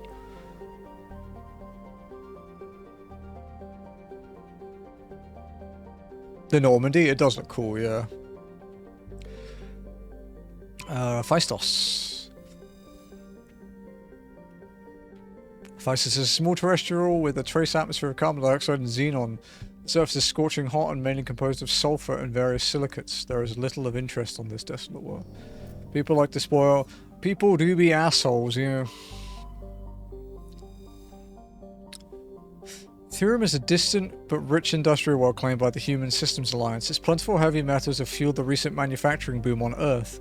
Core samples rich with fossils of simple silicon-based organisms indicate Therium was more habitable in the past than it is at present. Perhaps this explains the many Prothean ruins dotting the surface, most of which have been looted by mining corporations. That's where we found Liara. Zakros. Yeah, I did a pacifist playthrough of Undertale. I didn't even get to true pacifist because the people watching were so insufferable that I couldn't bear it anymore. So I was like, I will finish the bare minimum so I can say I finished it, but I will not play it ever again. Zakros is a terrestrial world with a nitrogen-methane atmosphere containing trace amounts of hydrocarbons. Its frigid surface is mainly composed of water ice and hydrocarbon slush. Most of the surface is not solid enough to support the full weight of a landed ship. If approach is necessary, use shuttles or keep the Mass Effect envelope up.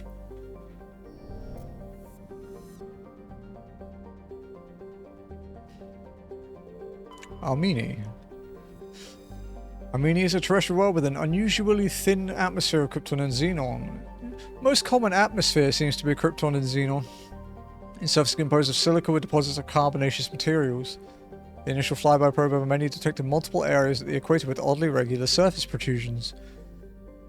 Closer investigation revealed these as millions of elaborate crypts a few meters below the surface, left by a long-extinct spacefaring species called the Zeoth.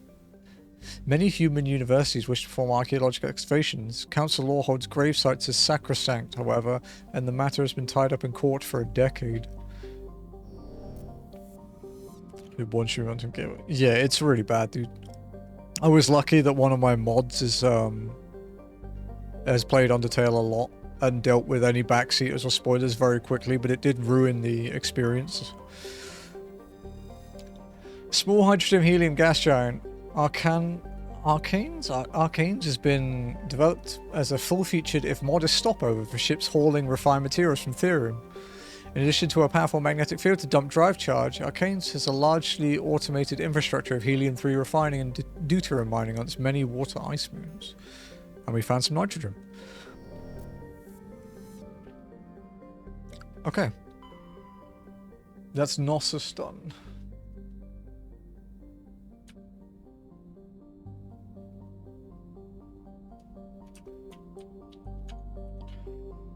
Alright, let's check out Macedon.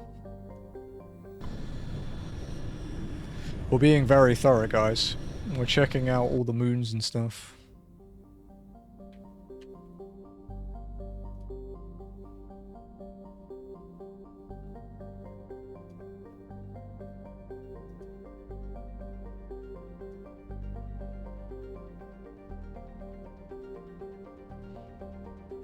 Yeah.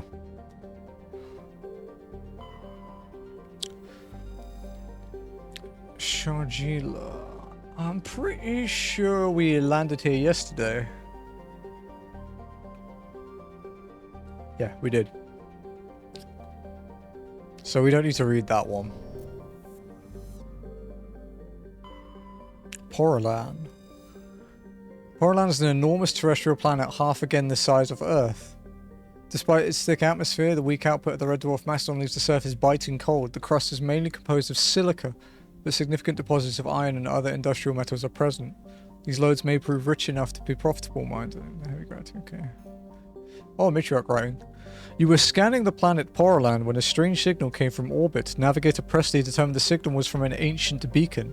Your sandwich team brought the beacon abroad and found one of Matriarch Dilinaga's writings in its storage compartment.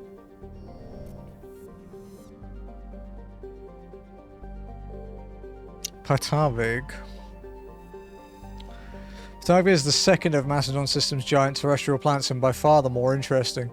Most of the surface is covered by a vast sea of liquid ammonia in which a unique aquatic ammonia-based biosphere has developed. While the frozen continents are largely bereft of life, a rich bounty of complex organisms, many larger than a human, flourish in the chilly toxic seas. While dreadfully inhospitable to humans, Patavig is suitable for colonization by the Volus. Negotiations between the Systems Alliance and the Volus patrons, the Turian hierarchy, have made good progress. Oh, so the Volus might get a new homeworld. Fagaluz. Fagaluz is a standard hydrogen and helium gas giant with an abundance of airborne hydrocarbons. And a large concentration of xenon.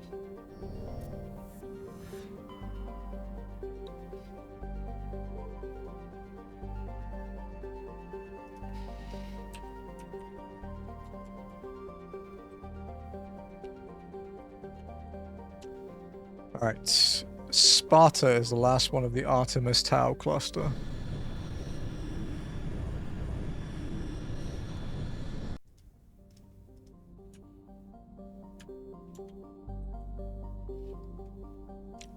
Tremanre. Oh, do I have to keep reading these fucking things?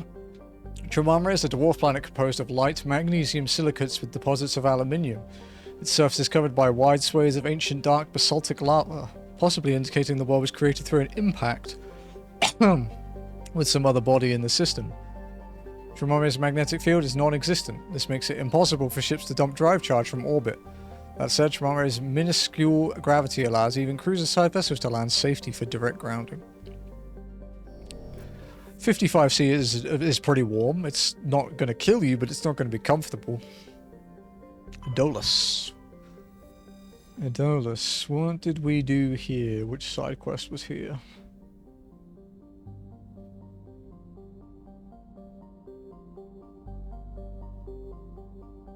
Oh wait. This is the first planet I ever went to. Which was a really bad decision, by the way, because the very first thing we ran into when we were driving the Maker was a Thresher Moor on Insanity difficulty. It went about as badly as you can imagine.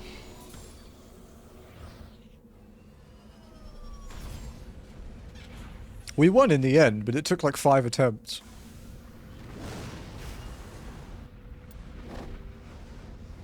Oh wow, I missed a bunch of shit here. I only got the things that were on the map.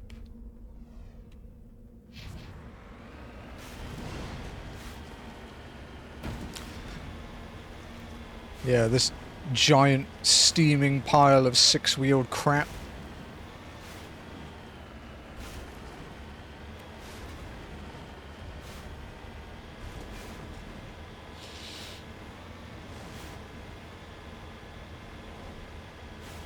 We actually finished this side quest chain yesterday. It is unfortunate that while trying to get revenge for his crew, Admiral Kahoku was killed.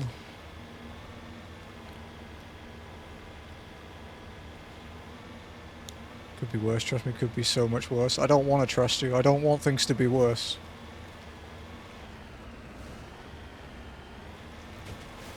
Let me live in denial.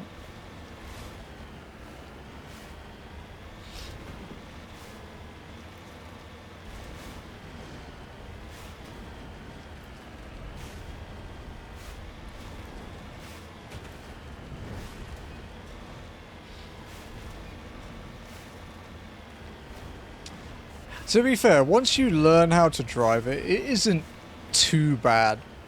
I don't like that there's no indication of whether something is too steep or not. And it seems to go up some ridiculous hills and not others. Yeah, okay, we did do him. Yeah.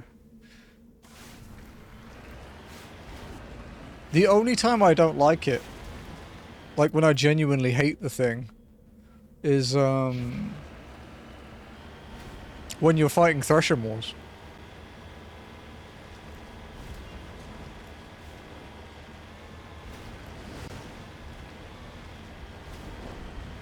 Which thankfully isn't something you do too often. But, yeah.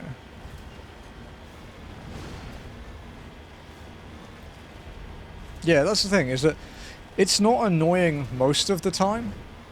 But when it is annoying, it's really annoying.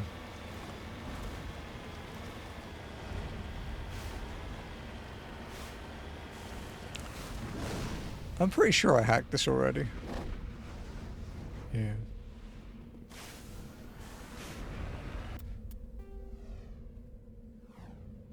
But yeah, this was the very first planet I landed on. As soon as I left the Citadel, I was like, ooh, let's go check this place out. Trial by fire.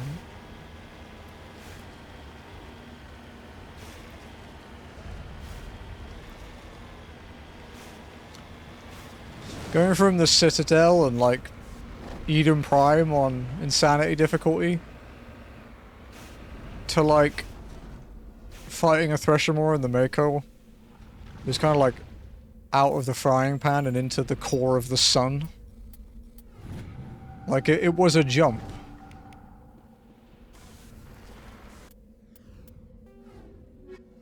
So we're just missing data discs and League medallions now. The next thing to check out is down here.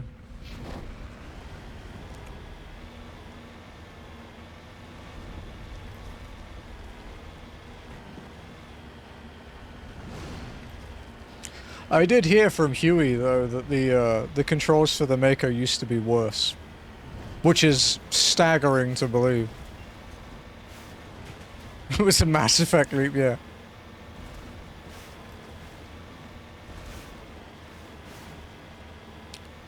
It's like weaning a baby off of breast milk and straight onto vodka.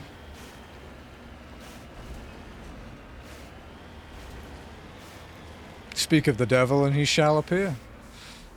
How's it going, Lord?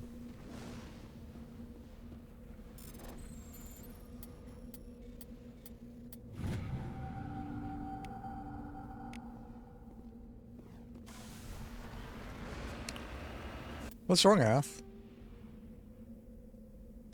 You act like this is the first time I've said something unhinged. Do you not remember the FF7 stream?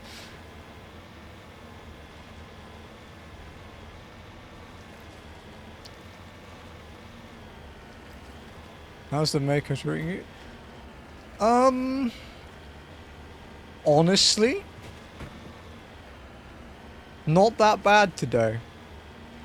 However, I did fight a Threshermore on a planet at the beginning of stream, and I beat the Threshermore, but I beat it with 1% of my health left while on my roof.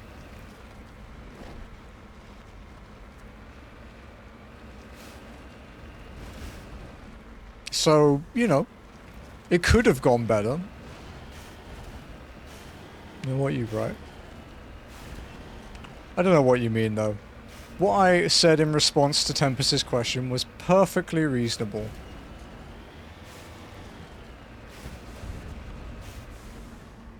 All I said is that dragons put out candles with their pussy, which is perfectly normal. I will clarify, I meant like a fart, but, you know, I didn't really have time to articulate that.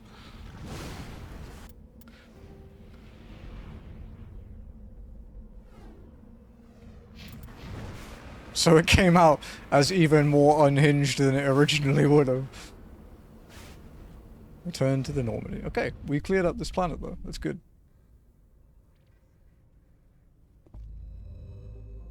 See, there are two types of people though.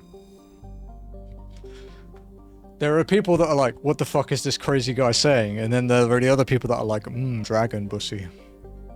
That's the extremes on Twitch. Sorry, normal people that may have watched me. But I figured you should probably learn about how it is here quickly. There we go. Altair. Altair. It's like a mob in fucking Shaloni. Is an unusually large terrestrial world of a trace atmosphere of methane and ammonia. The surface is frozen and mainly composed of sandstone and other sedimentary rocks with deposits of iron and chlorides. Judging by the sedimentary composition of the crust, it appears that Altair once possessed an atmosphere thick enough to support some form of liquid. What cataclysm stripped the atmosphere and left the planet to freeze is not currently known. Isn't that the case with Mars as well? Don't we're not entirely sure what destroyed Mars's atmosphere? Ontomalka is a large hydrogen-helium gas giant with traces of chlorine and sulfur in the atmosphere. Its massive gravity well tugs many asteroids from the outer belt inwards, past the orbit of Altair and Daedalus, and eventually settle into the inner belt. Ontomalka's orbit is congested with hundreds of captured moons. Most last only a few thousand years before being ejected, dragged down into the atmosphere or ripped apart by tidal forces, and added to the gas giant's immense rings. Attempting to navigate this chaotic environment is hazardous at best. Ships without military-grade kinetic barriers are likely to suffer catastrophic impacts. Gas deposit. Alsages? Small distant Alsages is a small terrestrial with a trace atmosphere of methane and argon. The surface is composed of water, ice, and calcium with occasional deposits of light metals. During the Alliance's pirate suppression campaign in the 2160s, the Batarian's Ulam Ranpara was caught with his frigate Tunaron grounded on Alsages for drive discharge. When challenged by the cruiser Hyderabad, Ranpara refused to surrender. The Tunaron was destroyed attempting to take off. The debris is strewn across the southern hemisphere. As a warning.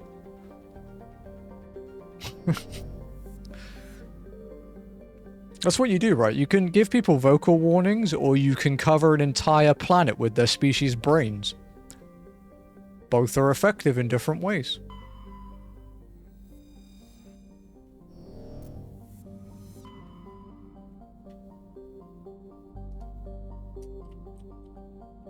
Okay, that's Artemis Tau done. So we have done, confirmed on 1, 2, 3, 4, 5, 6, 7, 8 clusters.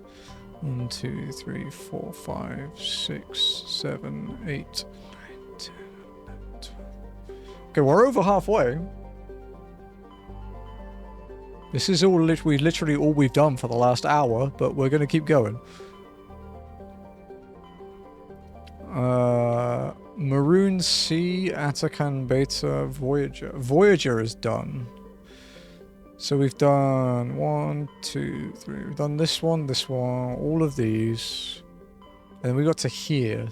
So Atakan Beta is next for us. Which I read as African Beta the first time because I can't read. No planet named Kratos. In the in the upcoming remix, maybe, right? Okay, so we've got. What we got? Oh, there's only 2 here. I like the color. They're pretty green. Geology hype. That's right. Theseus and Hercules. We are actually still technically accomplishing side quests as well. Because we're still looking for amulets and shit. Alright, let's go to Hercules.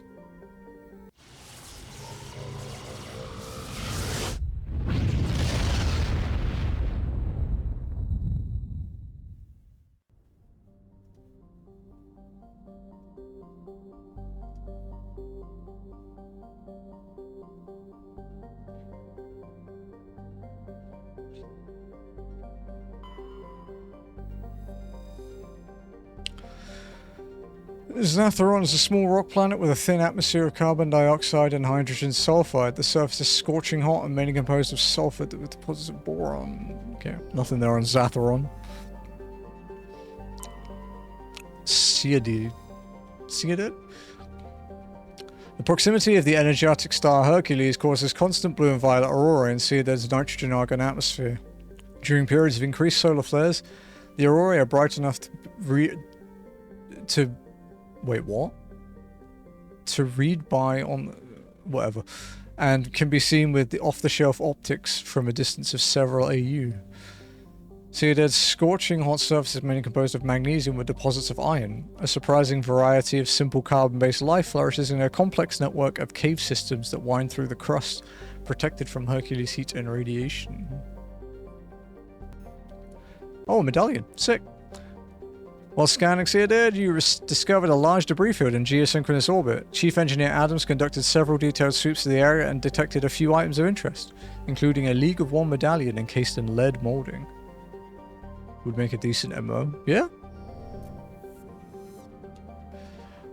Kind of surprised they didn't, to be honest. Elatania.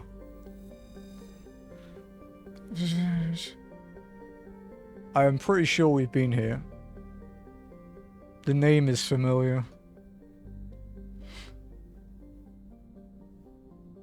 Yeah, this is the one with the fucking monkeys. Yeah, we've been there. Fuck that planet. Zatarus. Zatarus is a hydrogen-helium gas giant with high-level decks of sulfur clouds. A layer of hydrocarbons is formed deeper in the atmosphere. Vast electrical storm fronts can be seen flickering across the dark side. Some heavy metal on a nearby moon. Looks like rural England.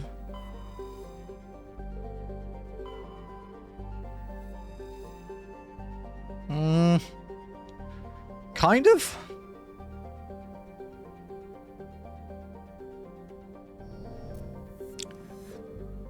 Probably more Scotland. Like, it's quite rugged, and the terrain in like rural Scotland is very similar to that. Okay, so we finished the Hercules cluster because there was fuck all to do there, but we still got 2 things. Theseus.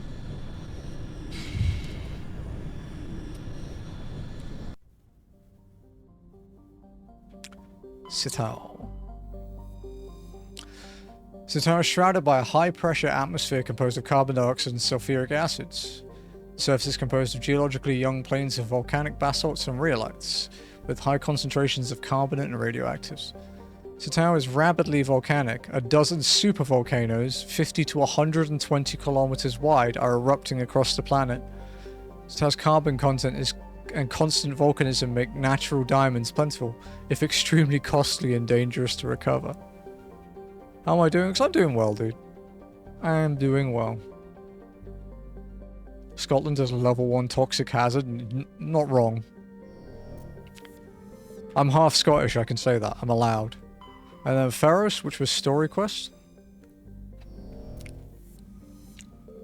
Sharing. Sharing is a standard hydrogen-helium gas giant. The atmosphere contains traces of ammonia, methane, and surprisingly large amounts of water vapor, making the atmosphere a striking mix of browns, blues, and whites. Of Sharing's 60-odd moons, 2 have diameters of over 3,000 kilometers. Both have signs of former Prothean development, suggesting Sharing may have been mined for helium-3. And because it's Prothean, we get a data disk. The planet Sharing displayed some strange readings while being scanned. Chief Engineer Adams pinpointed the source and located a strange object. Tally and Adams brought it on board and spent hours taking it apart. The purpose of this object is still uncertain, but it was Prothean in nature and contained a data disk. We just stole a Prothean DVD player. That's what we just did.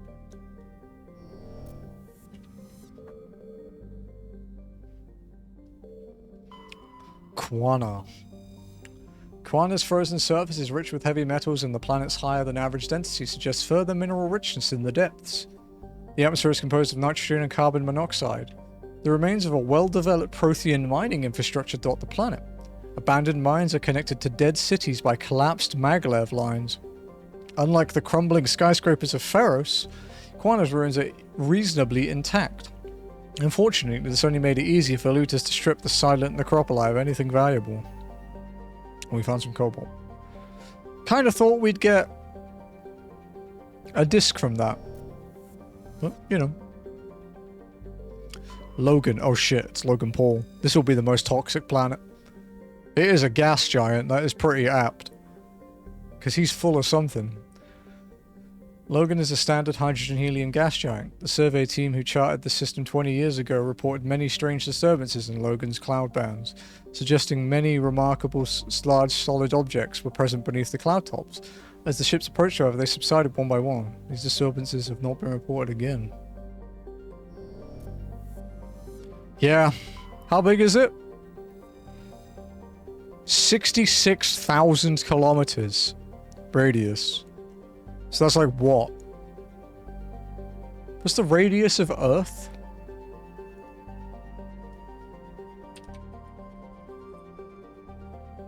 Okay, so the radius of Earth is 6,300 kilometers, so it's 11 times the size of Earth, so that probably checks out. That is probably accurate.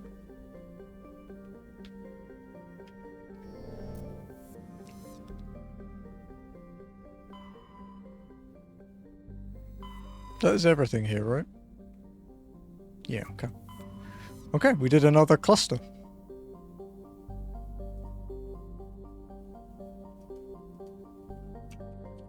Have you guys seen Chris Broad's rant about Mr. Beast and Logan Paul that he did on Connor's channel the other day?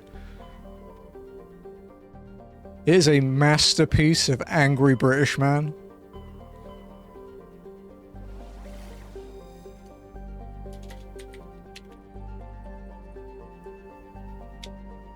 Yeah, nothing he said was wrong either. Yeah, can I use the C word here? And Connor's just like, sure, and he's like, okay. There's no one that's quite as much of a massive cunt. it's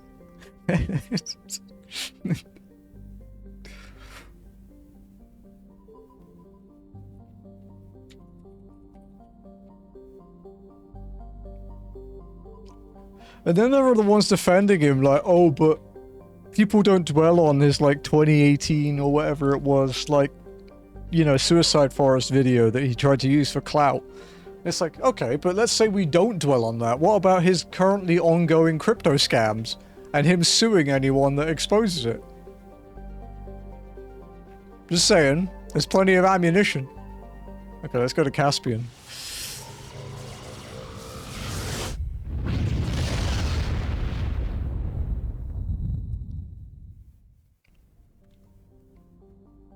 Cornucopia, what did we do there?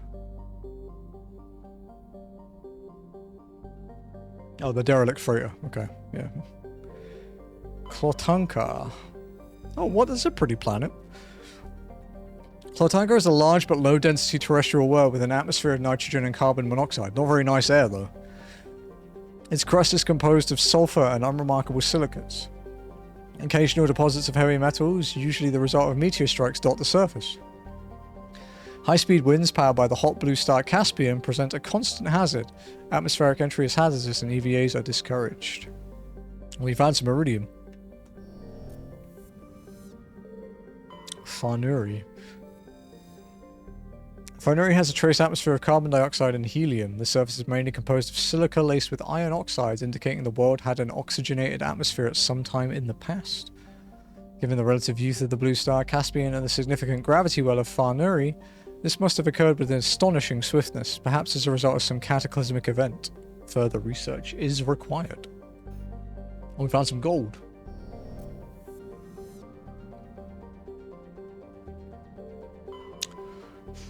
Almacrux. Almacrux has an atmosphere of methane and ethane. Despite its great distance from Caspian, the energetic young star heats the surface to almost temperate levels. Thick ground fogs are common at the terminator, where water ice frozen during the long dark side night meets the warm air masses from the day side. The crust is mainly composed of copper with deposits of sodium. Almacrux's abundant water and relatively mild temperature and gravity have placed it on the shortlist of terraforming candidate worlds. However, there is significant opposition from eco-ethics groups who assert that Almacrux's primitive methanthropic bacteria may be a precursor to full-fledged native ecology. Or, you know, a galactic pandemic that kills everyone. Antida. Antida is a standard hydrogen-helium gas giant. Its atmosphere is darkened by traces of sodium. It is one of relatively few planets known with an orbital period of more than a millennium. Turian insignia. Scans of Antida revealed a group of defunct turrets orbiting the planet. The recon team carefully retrieved one of the turrets and brought it on board. Talia dismantled the weapon and found it was marked with the Carthan Outpost insignia.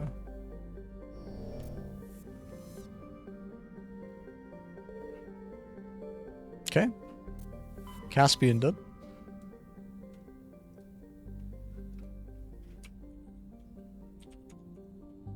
Matano.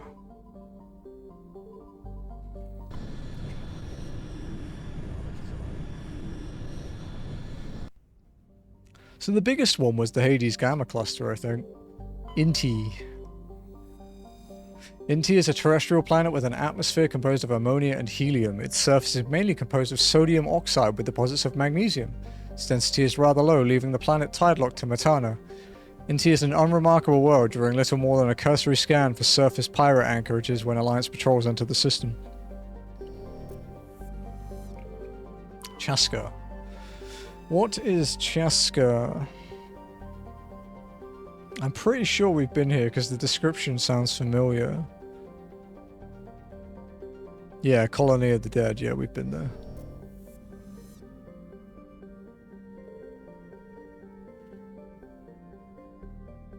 Although I should probably double check this one to make sure I've got everything, because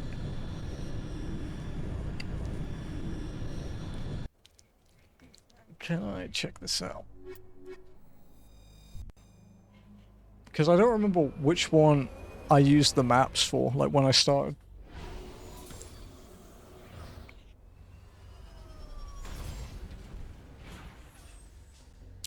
Oh, there's super pollen here. Wonderful. It's death hay fever world.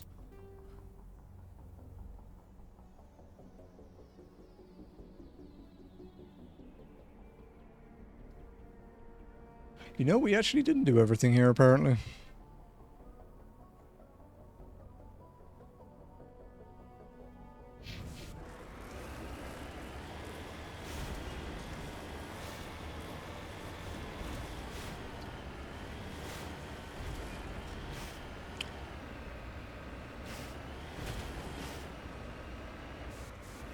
Yeah, oh god.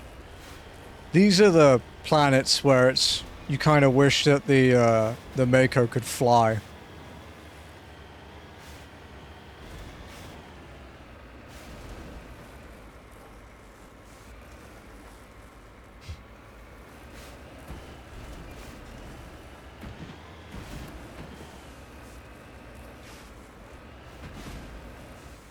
No, don't fall down there.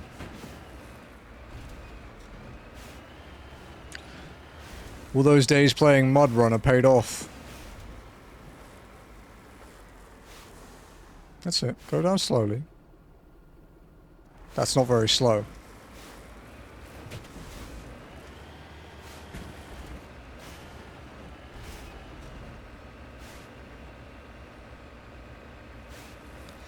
Oh lord, I decided I do want to play Space Marine 2, but I'm not going to do it on stream because I looked at the plat. And the plat does not look like a fun stream thing.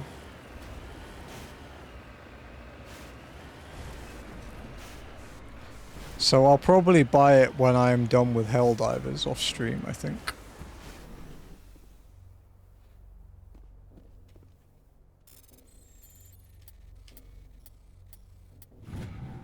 How hard is it? It's not so much as hard, it's just kind of tedious. Like,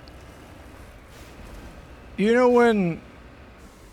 when games put in trophies that take needlessly long and have no challenge? They've done that. Because there's a trophy called something like more than 40k, which requires you to get 41,000 kills. And apparently, even with the most optimal farming method, it's literally 10 hours of throwing grenades and reloading checkpoints. It's like, that's like 2 streams. I don't want to do that. Because I like to record the whole playthrough.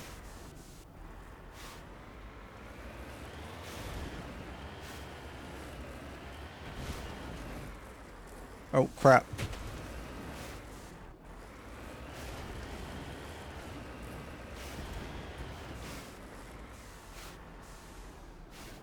Yeah, basically the optimal plat time, it's still like 60 hours, but yeah, if you do it the optimal way, which is, there's a certain level that has like the most density or whatever, and you spam that level. How did I get that stuck? There we go. Yeah, you spam that level, but it's, and then reload checkpoints, but it's, yeah, it's 10 hours of that. And I could do it not optimally, but it would make it take way longer, you know? So I think I'd rather just play that one off stream and enjoy it at my own pace, I guess. Not have the streaming pressure of it.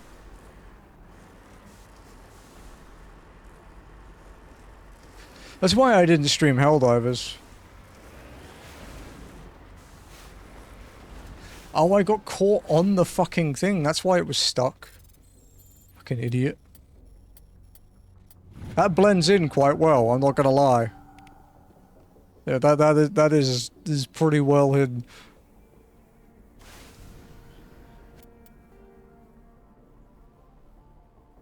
You got everything else though.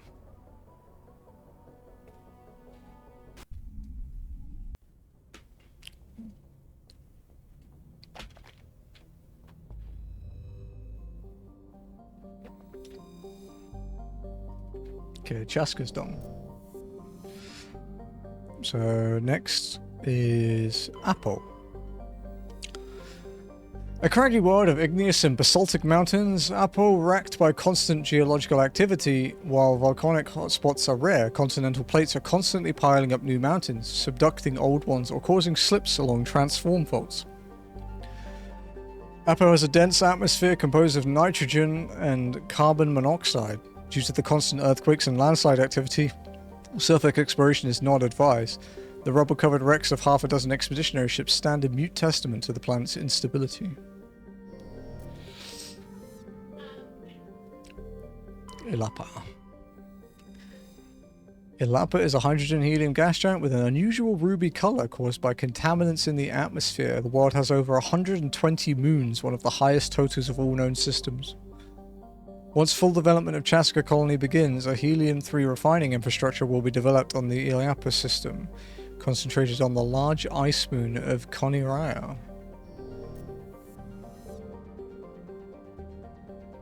And then Supai. Supai has a composition of an ice dwarf planet, but is unusually large for such a body. It has a trace atmosphere of krypton and xenon. The frozen surface is dotted with deposits composed of potassium and light metals, brought to the surface by cryovolcanic processes. Supai's icy surface was often used as a source of potable water by passing merchant vessels. Since the Alliance claimed the inner system world of Chaska, satellites placed in orbit automatically bill any vessel landing on the world for the mass water removed from the surface. Exogeny has had difficult time keeping these satellites operational. They often meet with accidents caused by impact with jettisoned ship debris. So you don't want to pay your water bill, so you just drop some debris from your ship onto a satellite. Good plan. That's devious, I like it. Okay. So another system done.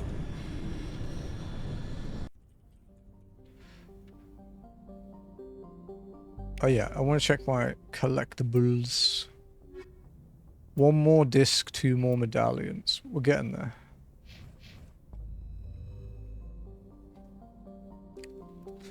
Klamathu. Klamathu has a reducing atmosphere of methane and nitrogen. The surface is hot and mainly composed of sodium with deposits of uranium. In terms of size and orbit, Klamathu is a virtual twin of Earth, but utterly lacks life. To be fair, the way the Earth is going... What do we do on Noda Crux if we can land here, so...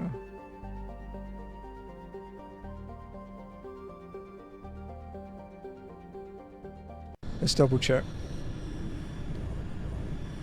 I'm pretty sure this one we've done. I think I only did like 3 or 4 side quests before I realized that the planets don't show everything when you land. Like, it doesn't show the minerals. Not that I need the minerals anymore, I just like being thorough.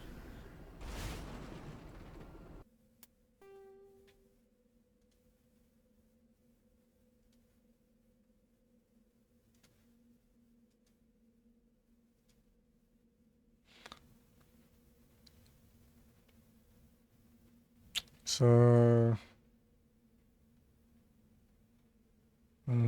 2, 3, 4, 5, 6. Oh, we did miss something here. Huh.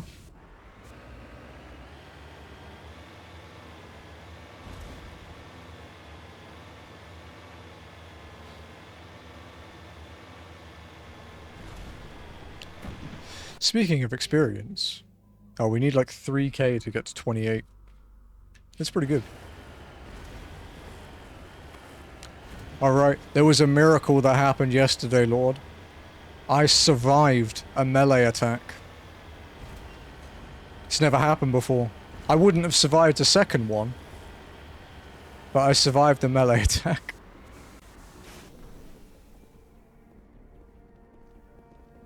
Oh, we have been here. It's just not marked. Okay.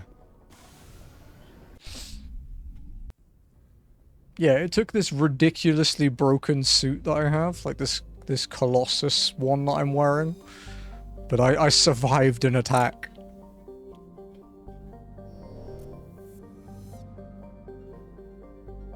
Okay, Nodacrux we've been to, so we read that one. Alco. The geological properties of Alco have been scanned from orbit, but little else is known about it. A fairly typical mix of outer system terrestrial of rock and ice, Alco has a trace atmosphere of krypton and xenon. Its crust is composed of silicates and water ice with deposits of aluminium. Unregistered starship traffic has been recorded in the vicinity of this planet. Travel is not advised. So, pirates. Petiton. A rather small hydrogen-helium gas giant, Petiton's atmosphere contains large quantities of chlorine. And a matriarch rating. Scans of Petiton revealed a strange unmanned vessel in orbit around the planet. Tali brought it on board and determined it was Asari-made, but very old. She discovered several ancient artifacts inside the vessel, including one of Matriarch Dilinaga's writings.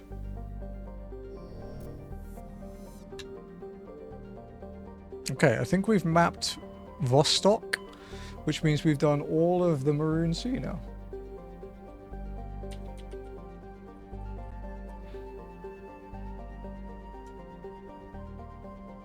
So next is...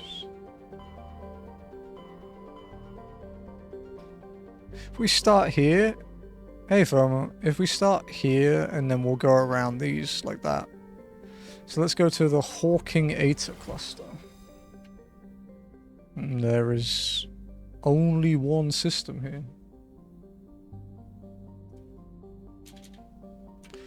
Hawking Eta. And then the system is Century. There is only one here. Let's make sure I'm not missing anything, right? Okay, yeah. We're good. Oh god, don't make me ban you when I haven't seen you for a while. Because that is pushing it. That is really close. That one is on the limit. My cringeometer, man, I'm struggling. Tamahera has a thin atmosphere of carbon dioxide and xenon. The surface is icy and composed of sodium oxide with deposits of calcium. It contains a few unremarkable metals, but mainly consists of rock. The presence of canyons and floodplains indicates that liquid water once existed, suggesting Tamahera had a thicker insulating atmosphere at the past.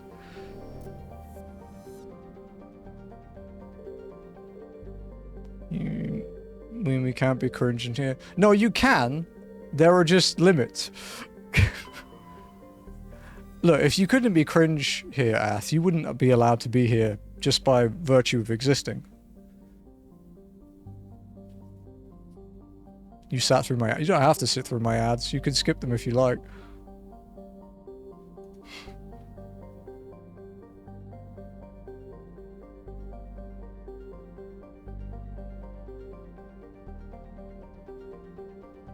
Okay, we've done this one.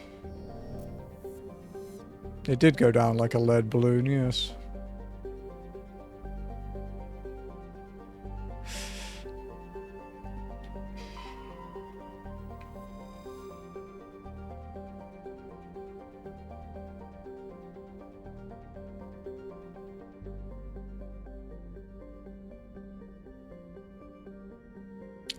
It's no, I don't like. I know I don't like puns very much in general, but I fucking hate the Hawk Tour crap, dude. I admire what she pulled off with her like 5 seconds of fame. Like that was fucking impressive. However, I just hate it. It's just cringe. It's cringe beyond the level I can tolerate. And I watch Etheria streams. Doesn't like it. No, I don't. Because we sounds collective and that sounds fucking disgusting. I hate that they named the podcast after it. Do you need me to link some clips here, Ath, to display how right I am? Extra lube? Ugh, extra diseases.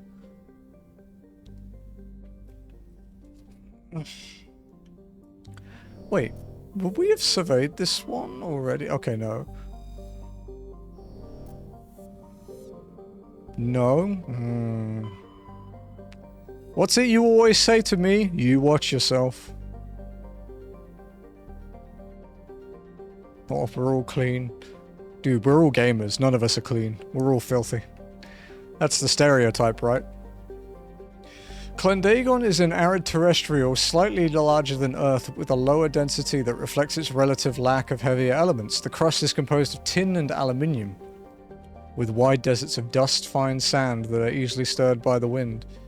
Clendagon's most striking feature is, of course, the Great Rift Valley that stretches across the southern hemisphere. What is most fascinating about the rift is that it does not appear to be natural.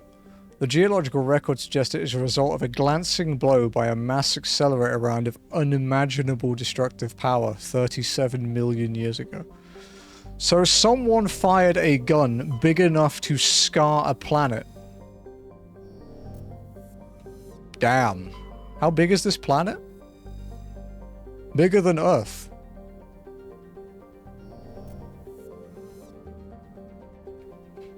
Oh wait, you can't use that, too late.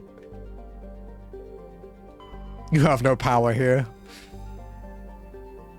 A terrestrial world of average size, Kangtra's atmosphere is composed of nitrogen and argon. Its frozen surface is mainly composed of tin with deposits of calcium.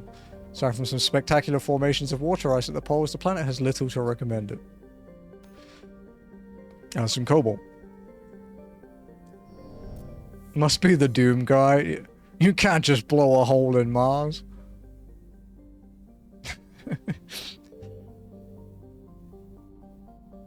Spoiler alert. He does indeed blow a hole in Mars.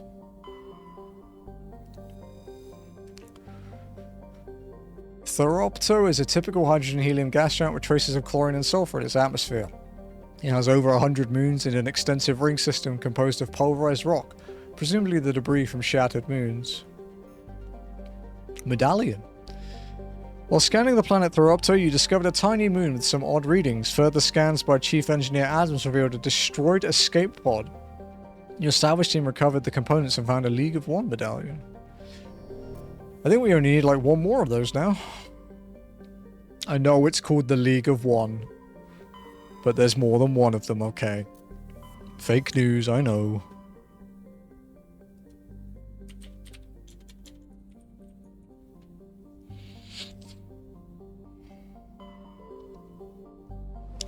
Styx Theta has Acheron and Erebus, or Erebus. We're going inside Acheron, chat. Read into that what you will. I wouldn't say no.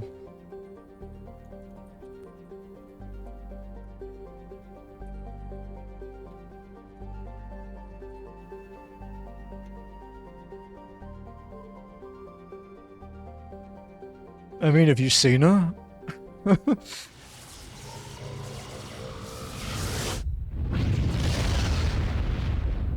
I actually stopped playing Star Rail not long after I got her. I did one patch after getting Acheron and then I quit.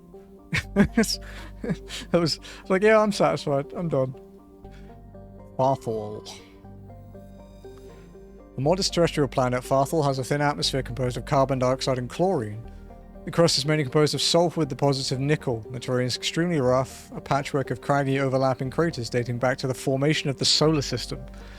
Farthal is tidally locked to the star Acheron. The day side has never been fully mapped.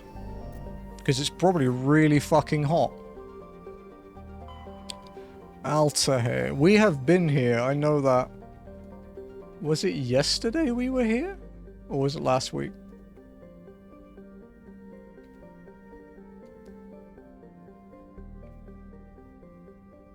Oh no, this was actually the first place we went this week. So we've definitely done that one. Grossalgan? Grossalgan, an enigmatic rock and ice planet. Grossalgan has a thin atmosphere of carbon dioxide and ethane. The surface is composed of frozen water and chlorine. And has magnesium on it.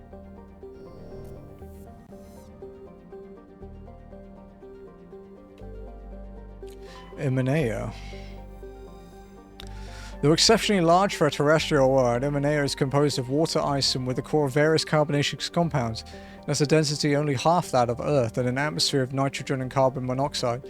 The surface is composed of surprisingly pure water ice with high albedo. It is quite big. It's nearly twice the size of Earth. But it's a light boy. Okay, we've done Acheron. We did Acheron in about 5 minutes. That's a little disappointing. Probably for her. Erebus.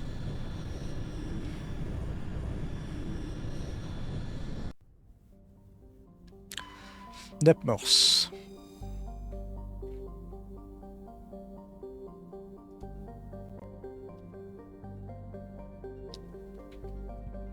That's how you know Ath is a degen.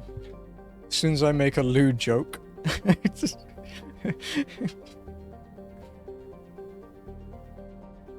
Let's double check this one. This was the last one we did last week. I'm pretty sure we did everything here, but I want to be certain.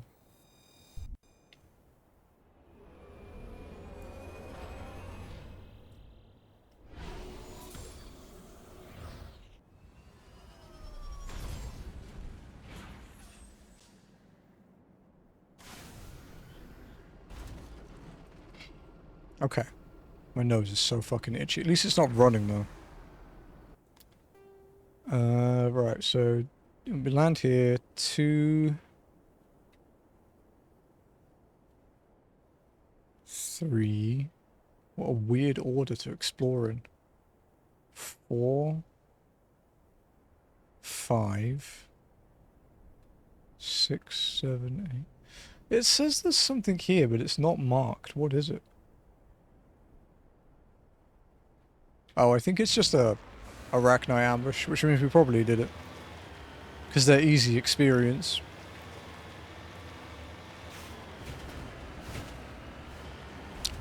Alright guys, you guys have got to pick my next game, because Jazzy seems to want one, and I kind of want you guys' opinion. So after we finish Mass Effect, we have a choice of 2 games now. Which is... Oh, we haven't been... We have a choice of Wukong or Metaphor. Jazzy says Wukong because she thinks you guys will enjoy it.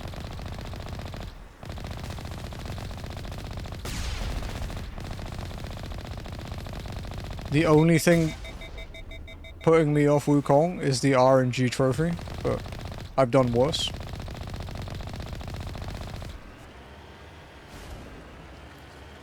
Wukong. Metaphor's the new game by the Persona 5 devs. By Atlas. Metaphor ReFantasio.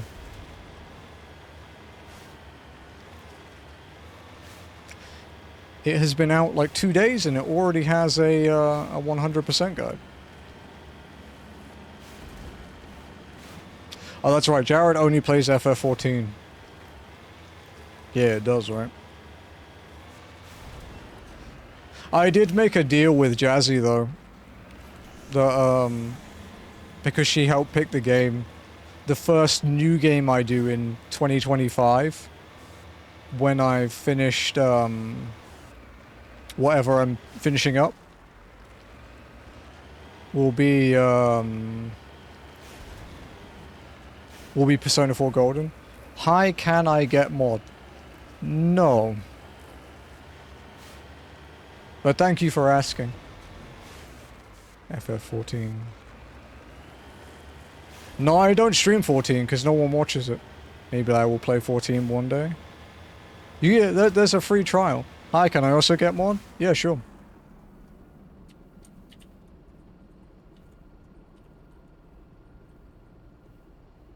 There we go. You said you would never get a mod.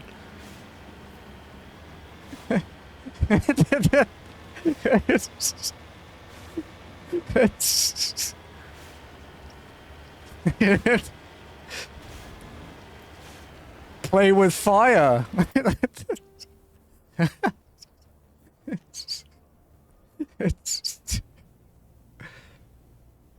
Can I get mod? Do you want it too, Firma? Does everyone want mod? Sure. Having Firma as a mod probably wouldn't even be that bad. There we go, we're all mods now. That chatter an alt account? It didn't come up as suspicious, so no.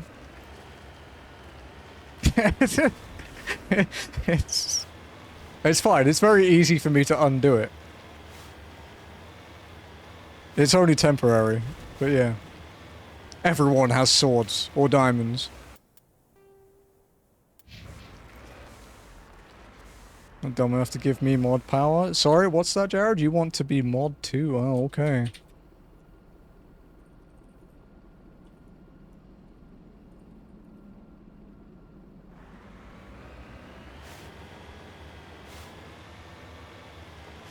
That is true. That is a quick way to do that.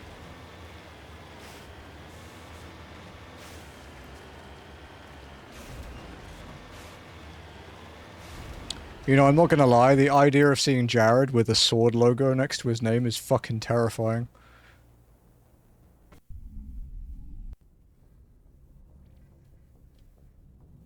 Yeah, that's scary. I'm not doing that. Nope. There we go. Can you do VIP? You can. I normally do this via the there we go. I normally do this via the role manager, so I don't actually know. I didn't know you could do /VIP. Ugh. You do have sword. Are you going to be playing the Suikoden remakes, remasters, I don't even know when they come out, Firma? Because they have a release date now, right? Isn't it like next year, like January or some shit?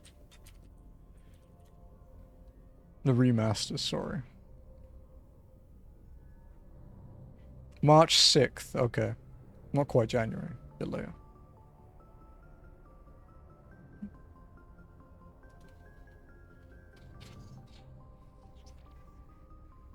Okay, I'm gonna undo the mod on Fermata.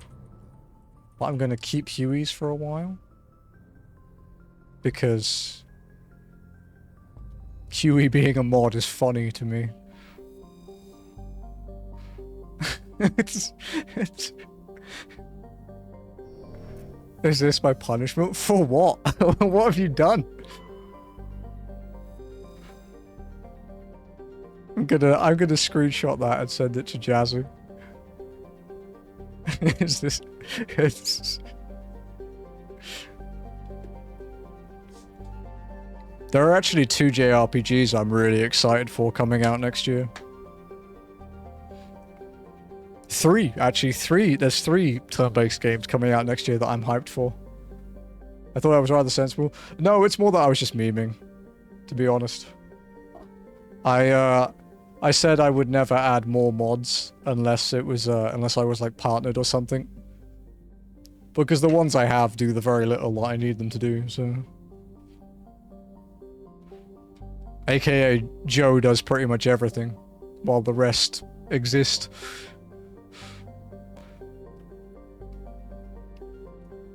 Okay. Quasi. Quasi is a terrestrial planet with an atmosphere of methane and ethane. Because I know you can say methane, but can you say ethane? I don't know. Methane and ethane. The surface is composed of silica with deposits of uranium and heavy metals. Clouds of small water ice crystals are common. Quasi's skies are full of fine silica dust. From the surface, the skies produced pronounced salmon hue. Okay. Cursory initial scans from the Alliance surveyor ship Ibn Battuta showed geometric patterns on the northern hemisphere deserts, visible only on the ultraviolet band. Normandy's sensors see nothing of the kind. Interesting. You are partnered, you're married.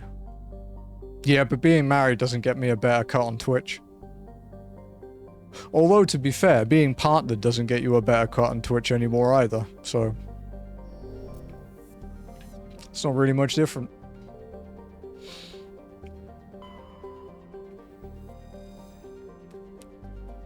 Womani has only been visited by a single unmanned probe. It is a standard hydrogen-helium gas giant with large formations of water vapor clouds in the upper atmosphere. Scans of the planet Womani turned up a few odd readings. Chief Engineer Adams fine-tuned the scans and discovered an automated repair drone in orbit. Tali and Adams brought the drone on board to dismantle it and found a Prothean data disk in its core. I'm happy about the marriage and the Twitch partnership. Me too, just in case Jazzy's watching. No, she's in a meeting, but yeah.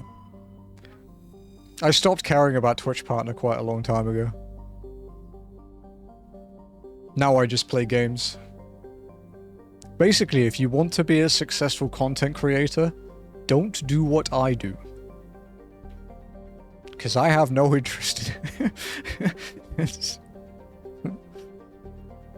Chophen is an unusually small hydrogen-helium gas giant with traces of sulfur and hydrocarbons in the atmosphere. The Alliance surveyor ship Ibn Battuta report inconclusive evidence of hydrocarbon life in the deeper layers of the atmosphere. Over 1,000 kilometers below the cloud tops, where pressure compresses Chophen's hydrogen to liquid state. Proof of life in this environment would prove many long-standing theories. Unfortunately, only a probe with extremely expensive mass effect generators could survive the crushing pressure long enough to send back useful data, and the probe would be lost in the attempt. Simple expense makes this investigation doubtful. I'll pay for it. I've got like 10 million credits. That should be enough, right?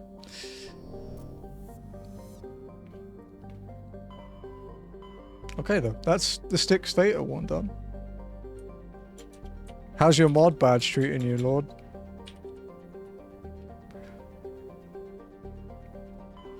Kepler Verge.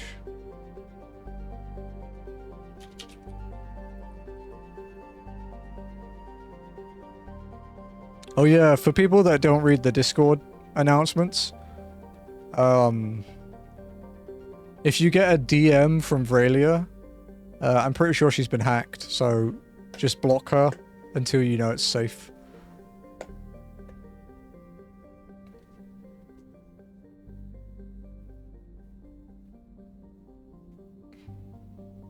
Because Vralia doesn't actually use Discord for reasons, so it's very, very unlikely to be her.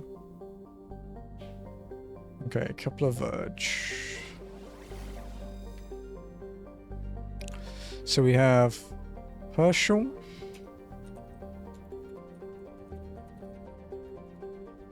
And Newton. Is it just two here? Seems like it.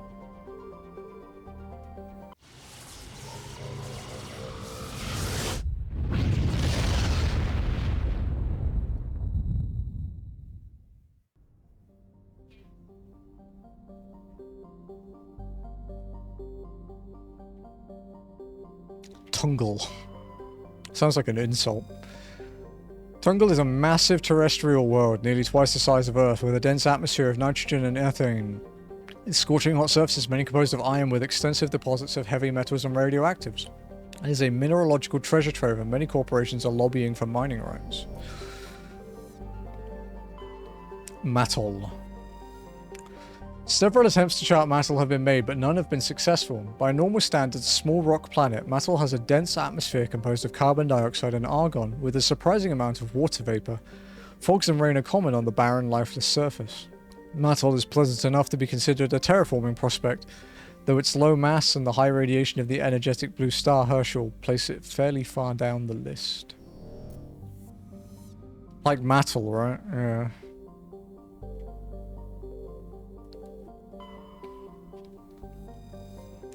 What? Oh, okay, that's where we killed Dr. Salian. Clogon. Clogon's hydrogen-helium atmosphere is given a fairly dramatic emerald tint by chlorine and ionized gases. It has nearly 100 moons. This is a fairly boring area. Klobaca is a moderately sized terrestrial with a hazy hydrocarbon atmosphere. Its surface is mainly composed of chlorides with deposits of solid and liquid form hydrocarbons. Yeah, there's nothing else to do. That was really, really simple. The only thing of interest there is the thing for Garrus's side quest. There's loot on them. Okay.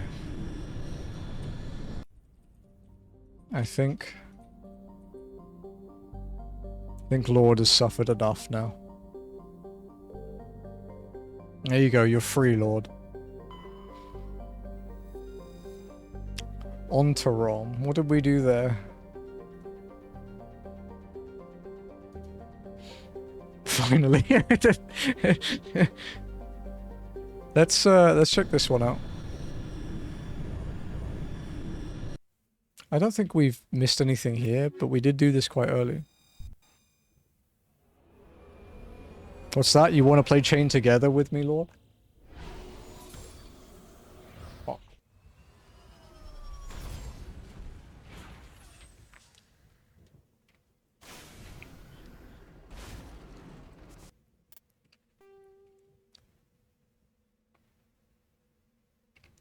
One... Oh, we missed one thing. Here. Right back in the fucking vehicle. Neither do I.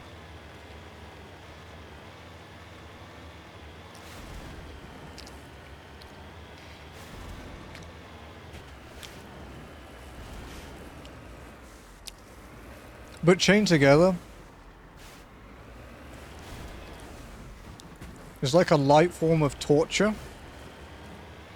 which means Ath will probably make me play it at some point.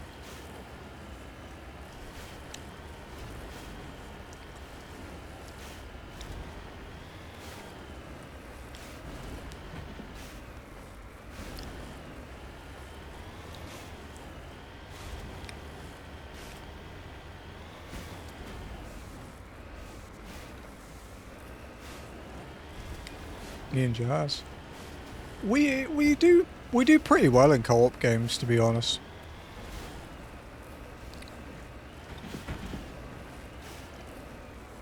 Although we haven't played one for a while, because the last one traumatized us.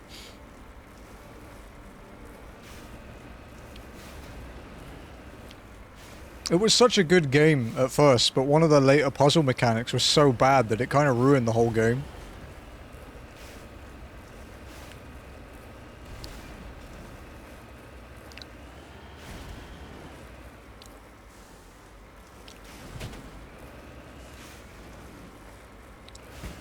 We also know the best co-op game is Ghost of Tsushima Legends.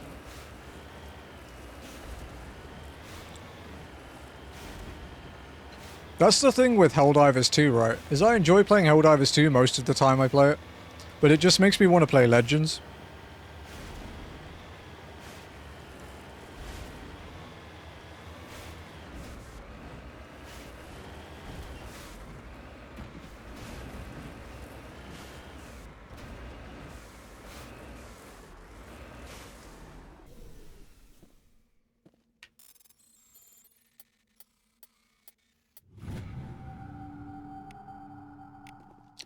I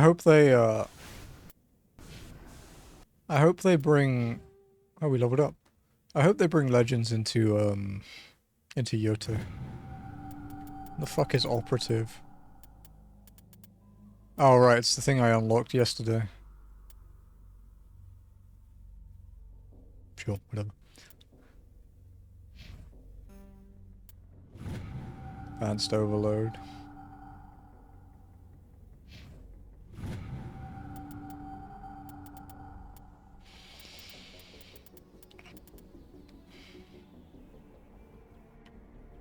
Bro has a 90% health reduction, like health damage reduction. Fucking hell.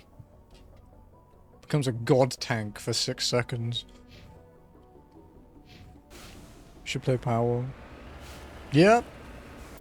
I would do that. We actually talked about, Jazzy and I talked about that. That we should probably buy it just in case Nintendo sues them into the ground. Because we never know how that will go, so... Nintendo are nothing if not relentless and spiteful.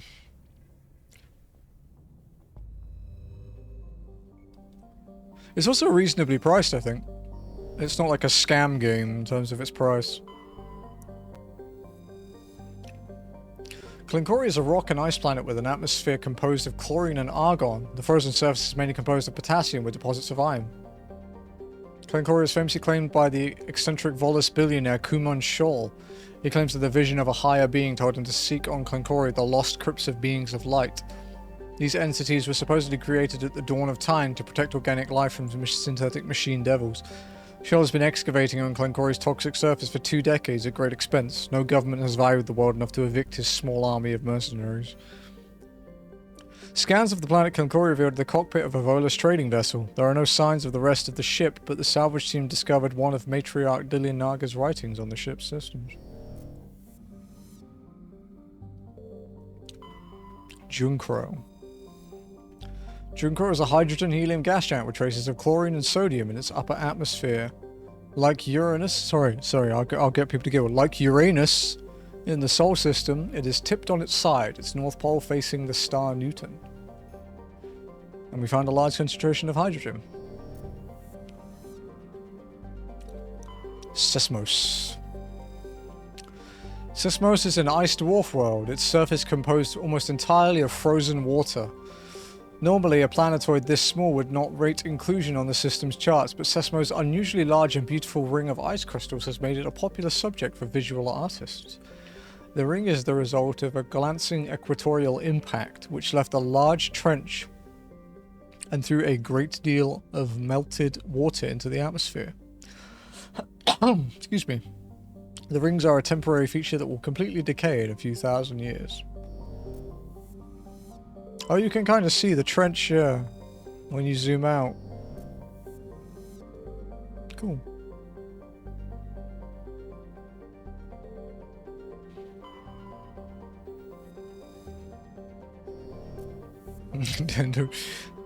Dude, it's not a challenge. Challenges have to be beatable.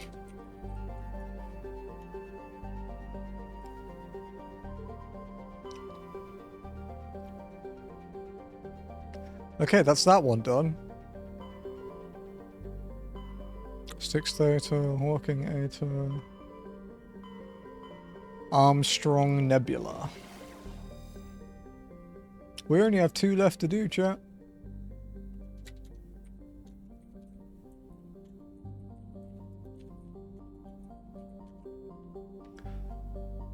Oh wow, there's 5 here.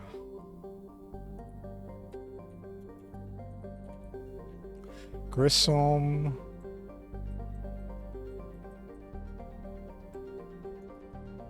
Gagarin. Tereshkova.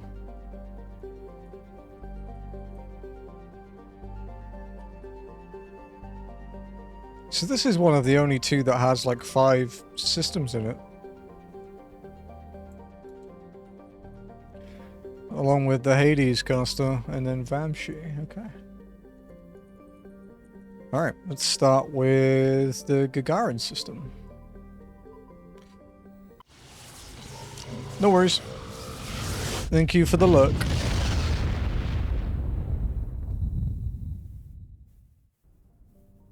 Junthor. Junthor is a large terrestrial planet with a thick atmosphere of carbon dioxide and chlorine. The surface is mainly composed of aluminium with deposits of nickel. Surveyors found the ruins of a technical civilization near the equator, evidently the colony of an ancient spacefaring race.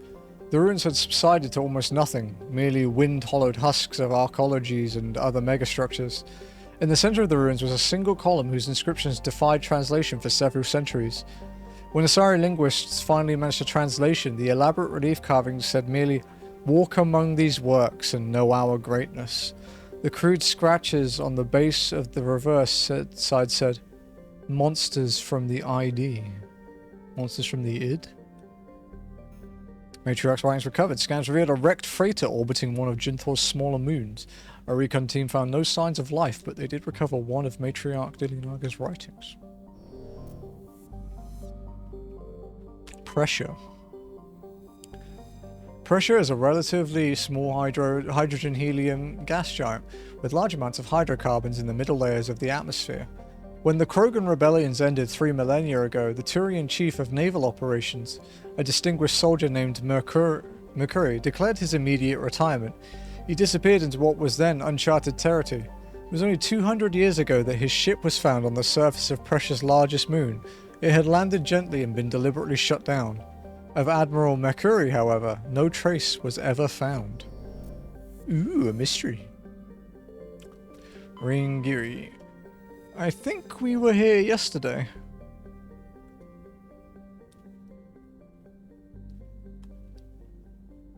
Yeah, the Geth incursions. Yeah, we've been here.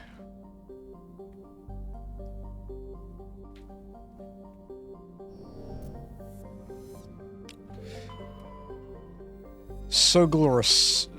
Sogulrus is a small terrestrial planet with a thin atmosphere of nitrogen and argon. The frigid surface is mainly composed of water ice, which can be plainly seen in the bottoms of recent craters.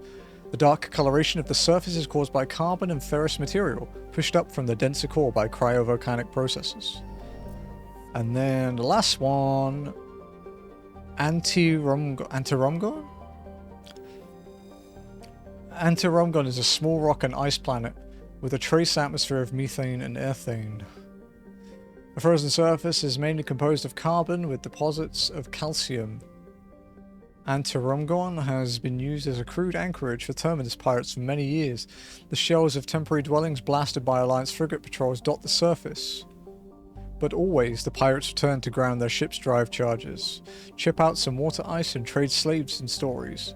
The deeper layers of Antirumgon's interior are semi-liquid slush due to the presence of methanol. It is thought that bacterium in the deep core create this natural antifreeze.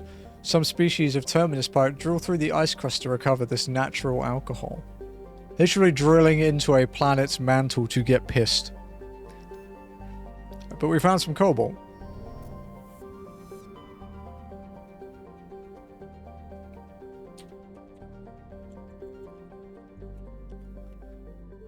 Okay. Grissom.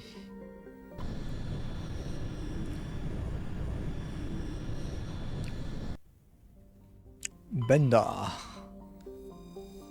Bender has a dense atmosphere of sulfur dioxide and chlorine. Though technically classified as a terrestrial world, but the surface of the planet has never cooled enough for a crust to form. There's a global sea of molten rock. Like Zaharux, its atmosphere being blasted away by the solar wind. Once its thick atmosphere is gone, Bender's surface will be up a mere 400 degrees C. Oh, it's nice and warm. It's only 3,151 Celsius. Medallion recovered, though. Scans of Bender uncovered an ancient Solarian vessel. A small team was dispatched to search for valuables. The only item of value recovered was the League of One medallion. Zaharux. Oh god, it's a long one. Zaharux's nitrogen-argon atmosphere is being blasted away by the solar wind of the blue giant Grissom. Its surface consists of seas of loose silica dust, some kilometers deep, which periodically swirl into global sandstorms. Many unmanned probes to Zaharux have been lost over the years. Though investigation has attributed all to mechanical failure or computational error, a popular extranet meme insists that the entire planet is composed of dormant nanotechnology created millennia ago by a race even more advanced than the Protheans. According to the story, Zaharux's silica dust is actually disassembler robots which periodically awaken to defend themselves. Though discounted by every reputable scientist, this theory has been popularized by a series of sensationalistic text by Asari author Delsey Orthasar. But we found some beryllium on a moon, so it's not entirely useless. Sulcrum. What did we do on Sulcrum?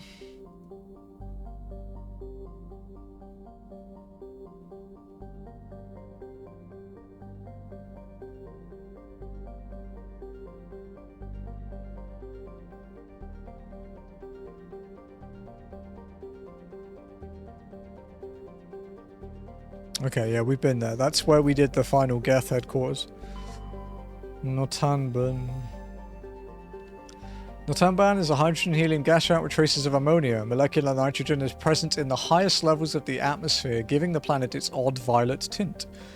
The upper levels of Notanban's atmosphere are inhabited by shoals of tiny ammonia-based life forms, no larger or more complex than the plankton of Earth's oceans. Held aloft by air pressure and wind, these bioluminescent creatures constantly flee from the approach of the Terminator. Should they be exposed to the light and heat of the Grissom, they die.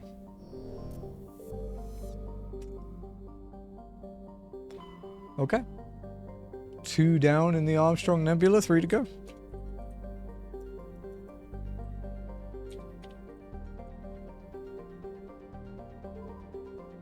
Hong is here.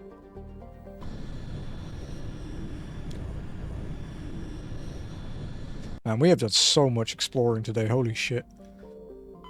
Pomal. Pomal is an enormous terrestrial planet with a very dense atmosphere of carbon dioxide and sodium. The surface is scorching hot and mainly composed of sodium oxides and deposits of nickel. There is evidence that Pomal was once covered with broad, shallow seas. Should a probe ever be sent to the surface, a check for ancient fossil life might prove valuable. Caspin. What did we do here?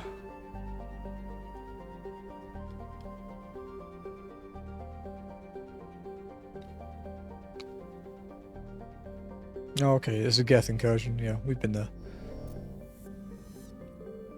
Matar. Matar is a terrestrial planet with a thick atmosphere composed of nitrogen and krypton. Its frigid surface is mainly composed of sodium oxide with deposits of copper. Because of noxious surface gases, explorers are warned to use extreme caution. Matar lacks a magnetic field. This makes it useless for discharging FTL drive cores in orbit. The energetic particles of solar wind from Hong strike the upper atmosphere directly, ionizing the krypton. This gives the planet its distinctive minty green and white hue. Scans of Matar revealed debris from a destroyed Asari freighter. Further scans uncovered a body which was brought on board. The T'Chakwas examined it but learned nothing about its origins. Among the Asari's personal effects, however, was one of Matriarch Dillinaga's writings. I wonder how many of those we found. T'Chaka. T'Chaka is a standard hydrogen-helium gas giant. In the past, it was often used as a drive discharge point for pirates raiding human settlements from the Terminus systems. In 2178, the Alliance set up a network of covert sensing devices on T'Chaka's moons. Recordings of pirates' FTL exit vectors over the course of 6 months led the Alliance Navy to 8 major pirate anchorages. Since the T'Chaka raids, no ships from the Terminus have been reported in the Hong system. Okay, one more planet. Treagir. Treagir is a tiny ice dwarf with a trace atmosphere of xenon and krypton. The frozen surface is mainly composed of water, ice, and ammonia. Cryovolcanic processes are gradually repaving the surface with sheets of fresh ice. And we discovered some lithium. Thank you for the luck, farmer. Enjoy your dinner. Okay, that's Hong done. See, some of these systems only take like 5 minutes. As long as we don't have to go and land and check something, they're pretty quick. Next is Tereshkova. I think we only have one more nebula after this to check. Antibar. We have definitely been here.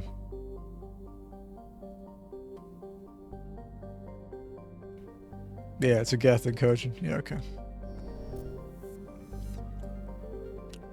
Patamalris. Patamalris' atmosphere is very similar to Venus in terms of pressure and temperature. Unlike Venus, however, Patamalris' atmosphere has a significant quantity of oxygen, both free and bound in sulfur dioxides. The surface is largely composed of magnesia with deposits of carbon. It is possible, if unlikely, that simple life may be developing on Patamalris. Computer modeling suggests that the powerful solar winds from the Tereshkova stars will blow off Patamalris' atmosphere in a few million years, lowering the temperature on the surface to the -70s. Scanning the planet, we found some iridium. The third band is Hunsalra. Ooh, pretty planet. Hunsalra is a small hydrogen-helium gas giant. It has unusually large amounts of nitrogen in the upper atmosphere, which glow purple when ionized by the solar wind. Hunsalra's convenience as a place to dump drive charges left its orbit littered with debris dumped overboard by visiting crews. How dare they dump shit around my purple planet? Bastards. Thegais. Thegais is a terrestrial world with an atmosphere of chlorine and krypton. The surface is mainly composed of silicates with deposits of carbon. Thegas has a low mass for its size and is tidally locked to the star Tereshkova A.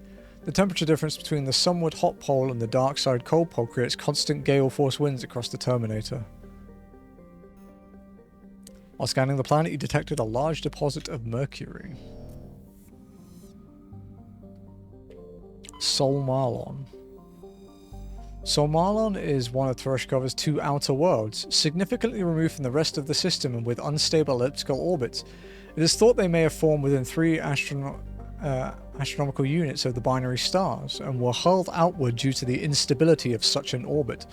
Solmalon is a hydrogen-helium gas giant with significant quantities of sodium in the upper atmosphere, giving it a distinct grey colour. Morwinor.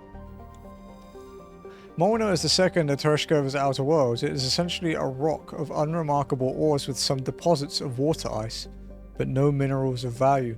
The frozen surface is composed of silica.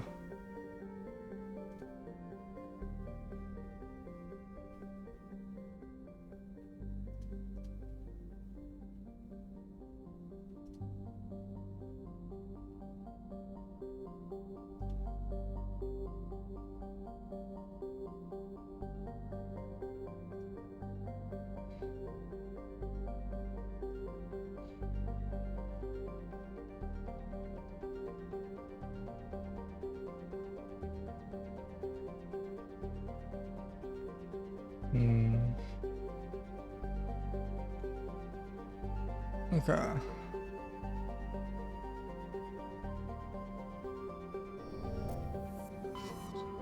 There's nothing to survey here, right?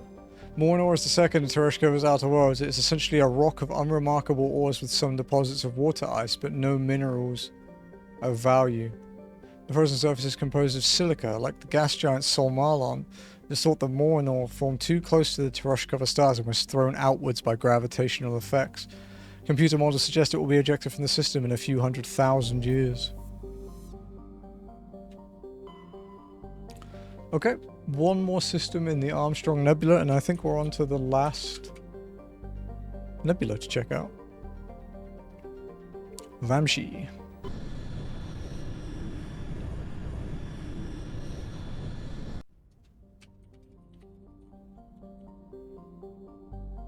Magi.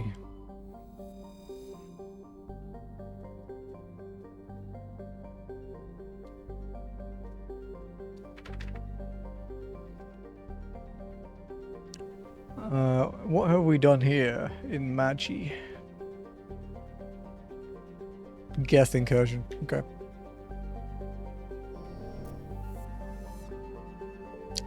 Pregel. Pregel is an enormous terrestrial world with an atmosphere of chlorine and ethane. Its surface is mainly composed of sulfur with deposits of aluminium. No landing has ever been attempted. Turian insignia recovered. While scanning the planet Pregel, you discovered several marker buoys orbiting it. Chief Engineer Adams secured some high-res optical images of the buoys, which appeared to have been neglected for some time. Each one was marked with the Baetica colony insignia.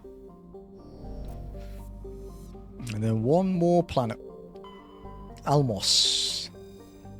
Almos is a hydrogen-helium gas giant with traces of sodium darkening its atmosphere. It's 10 times the size of Earth.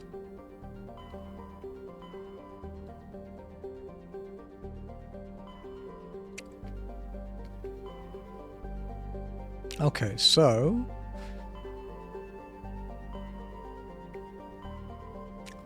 Sentry Omega. This is the last one we have to explore. And we've been here briefly because... Oh no, we haven't been here because Vermeer's here. We haven't been to Vermeer yet. Hawk.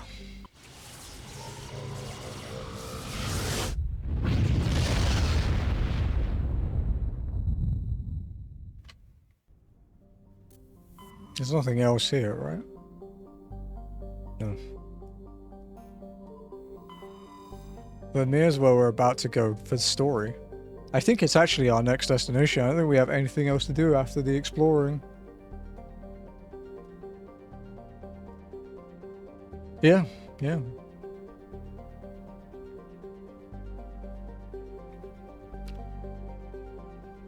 Jar 4. Jar 4 is a close-orbiting hot Jupiter hydrogen-helium gas giant with clouds of airborne silicate and deeper layers of sodium. In composition, it is extraordinarily similar to 51 Pegasus planet, Bellerophon, one of the first extrasolar planets discovered by humanity in the late 20th century.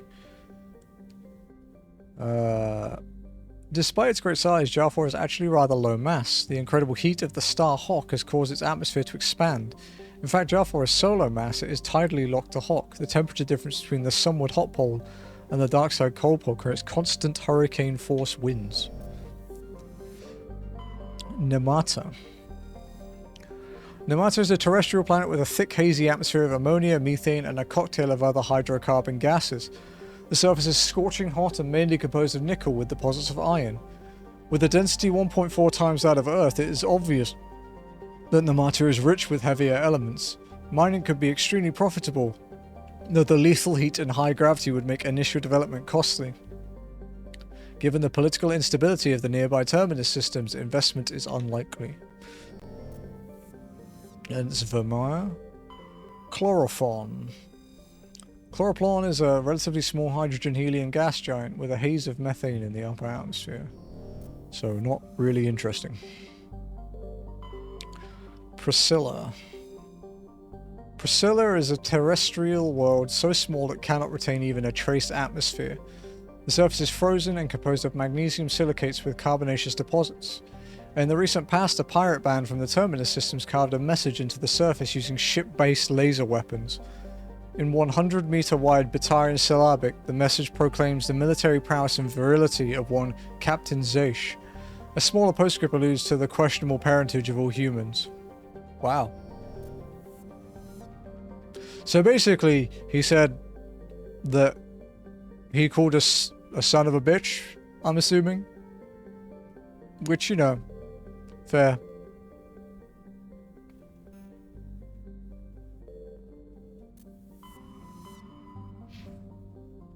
Okay, so let's make sure we've not missed anything. So we have 1, 2, 3. So 1, 2, 3, 4, 5, 6, 7, 8, 9, 10, 11, 12, 13, 14, 15. 1, 2, 3, 4, 5, 6, 7, 8, 9, 10. Yeah, okay. Because there's nothing in the Citadel. If you go to the Widow, yeah, it's just the Citadel.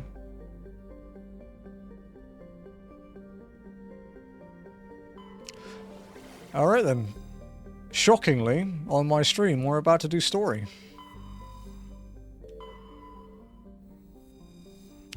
Vermeer is a lush frontier world, ideal for colonization by carbon-based species.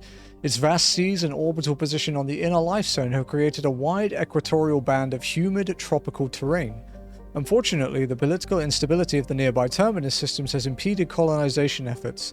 The high risk of raids by pirates and slavers makes it an unappealing homestead. So it's got a 9-year orbit and a 22 Earth day.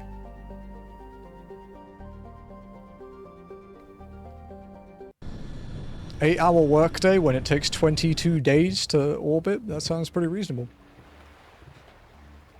What's that? 22 days is how many hours? Like 528 hours? 8 hours of work every 528 hours? Yeah. That sounds like a reasonable work week. I like that. Let's go with that.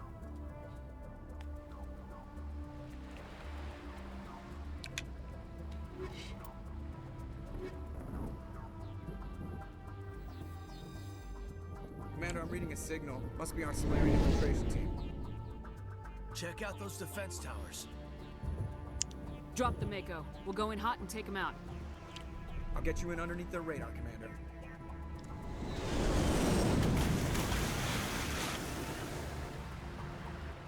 You've got a clean drop, Commander.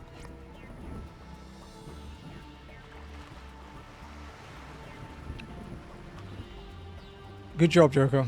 Stay out of range and continue evasive maneuvers until I bring those AA towers down. I know the drill. Meet you at the camp once those towers are offline. Joke around.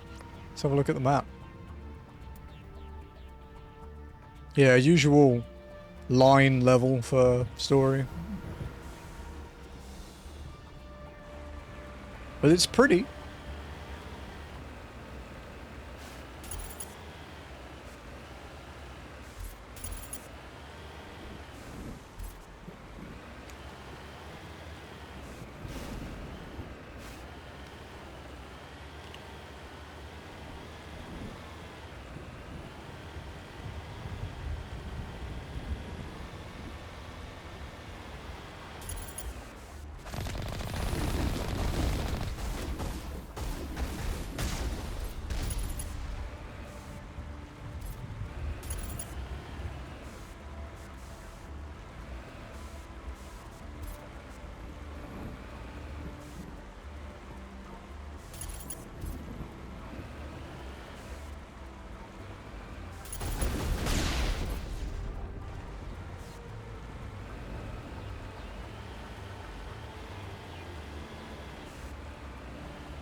Let's avoid the little things.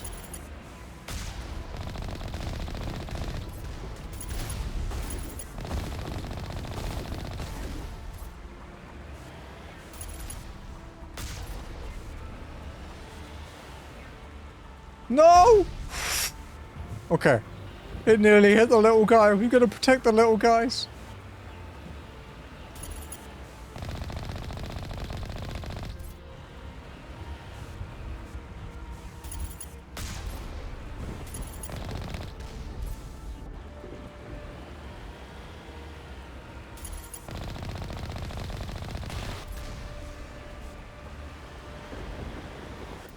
I feel like we're progressing really quickly here.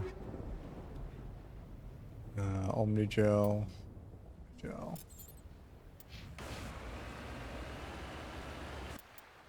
Yeah, we kind of are.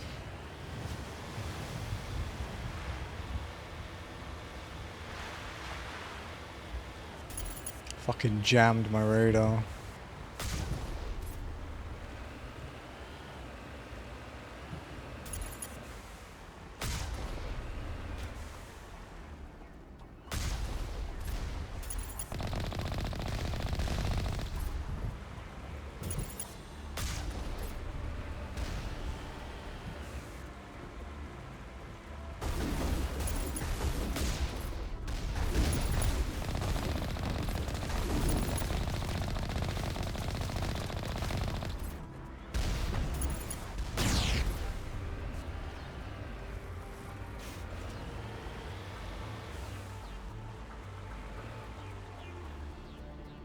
Where's the dude that shot me?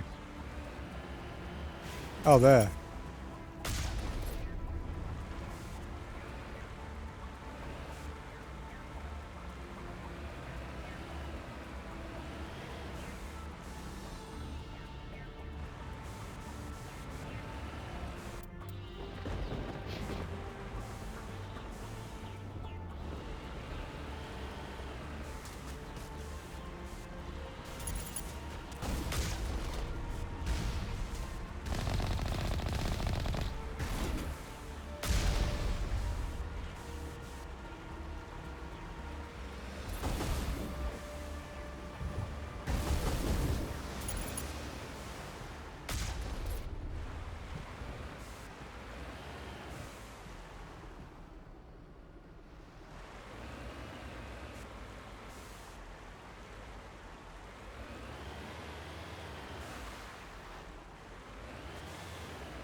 Can we climb up there?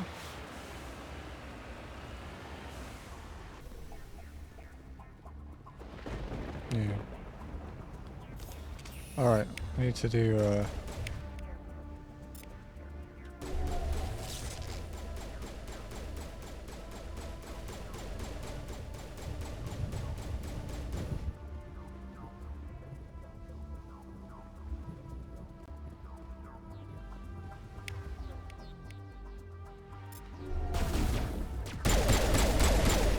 Wow, hacking it was a bad idea. It made it try to melee me.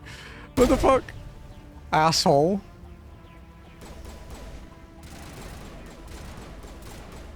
Oh, there are guys around there, I guess.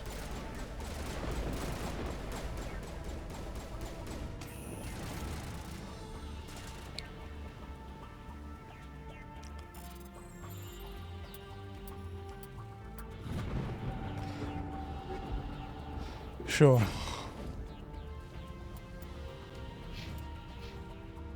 Yeah, we need 90,000 experience to level up.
What are you shooting?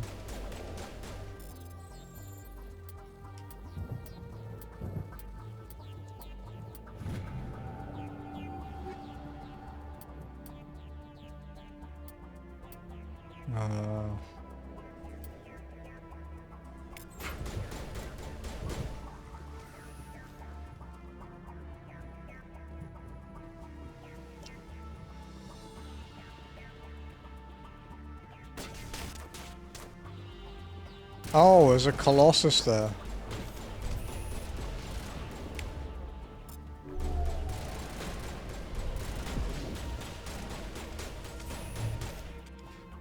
I'm not fighting that on foot. It's a really bad idea.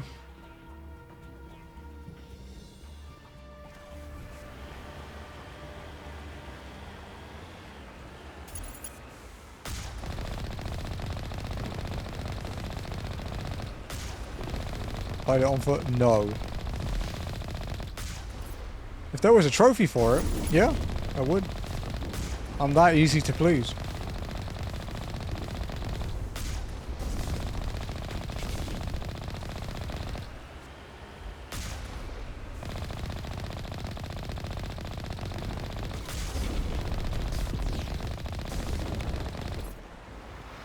Only 2K for that? Really?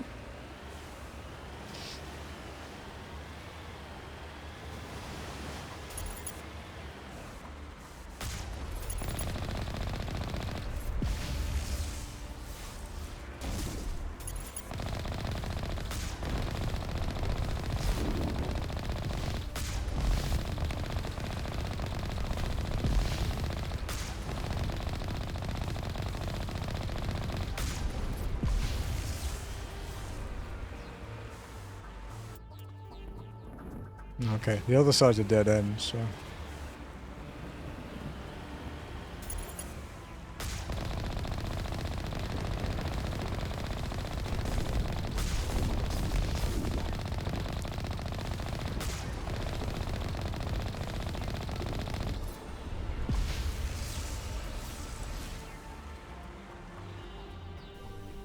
Start doing that thing again, where the fucking car bugs out.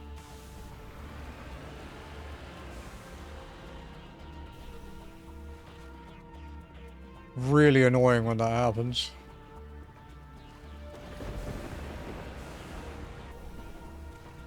Now is not the time.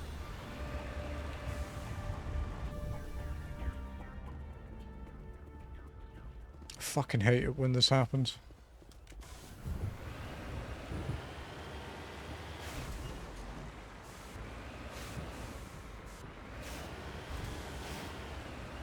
Stupid thing.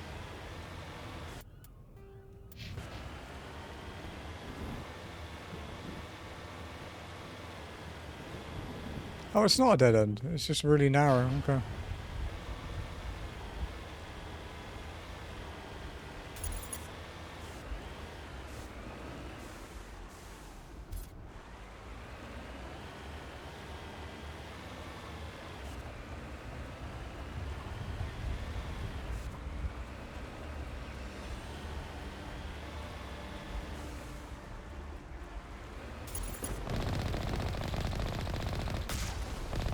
Two colossi, huh?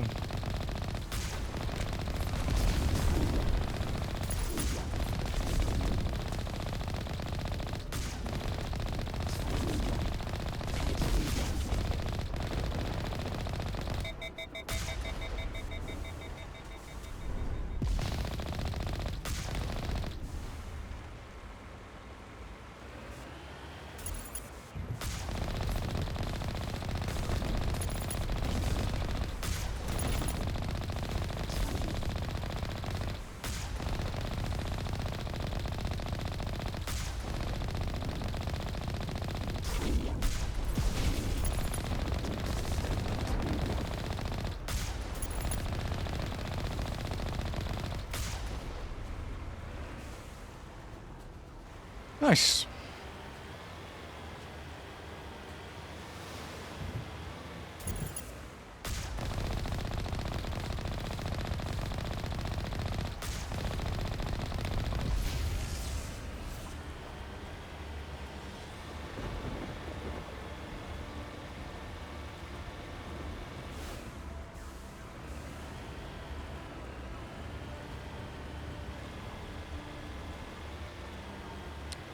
Okay, so there's still some stuff to take care of, apparently. We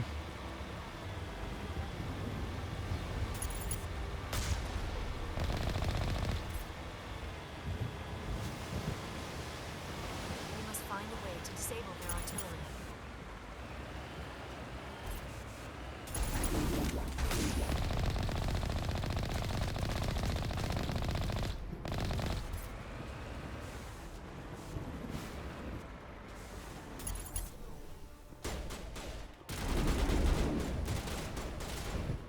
We must find a way to disable their artillery.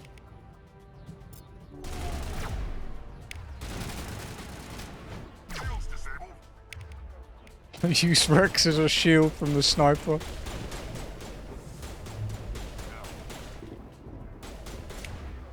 Because unlike me, he can take it.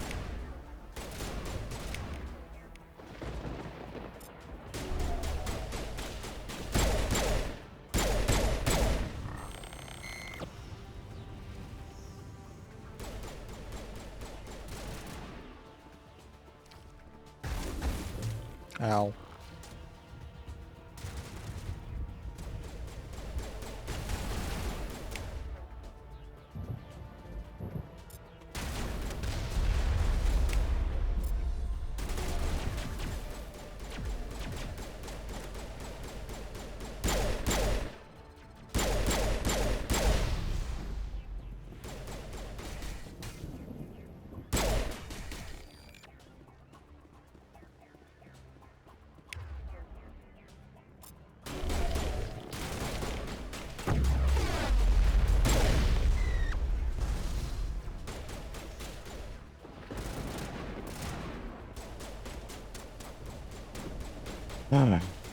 Gotta get this AI hacking trophy.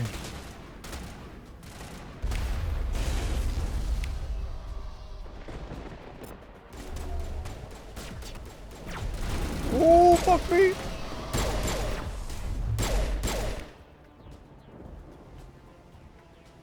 I don't want to be melee, dude.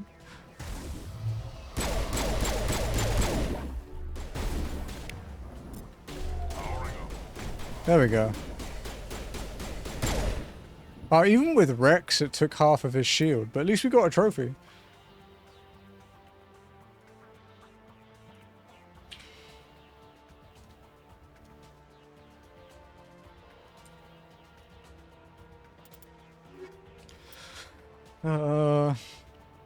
Reduce the Omnigel.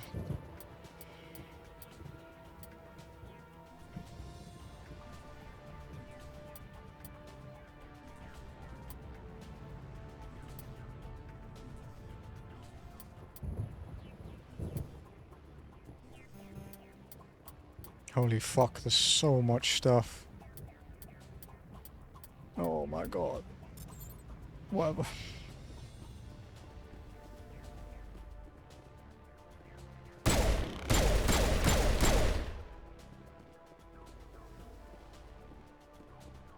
Negative contact, Shepard.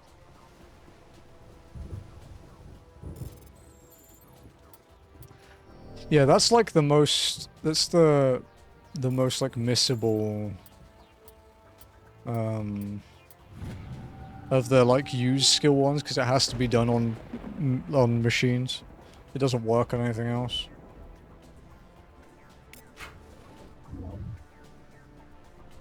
I'm reading that the grid is down, Commander. On approach to the Solarian base now. Out. Ready to go, Shepard.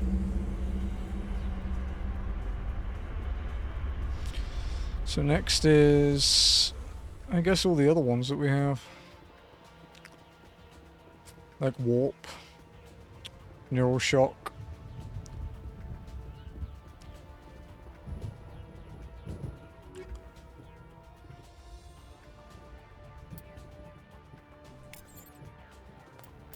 What is the Brawler 10 like?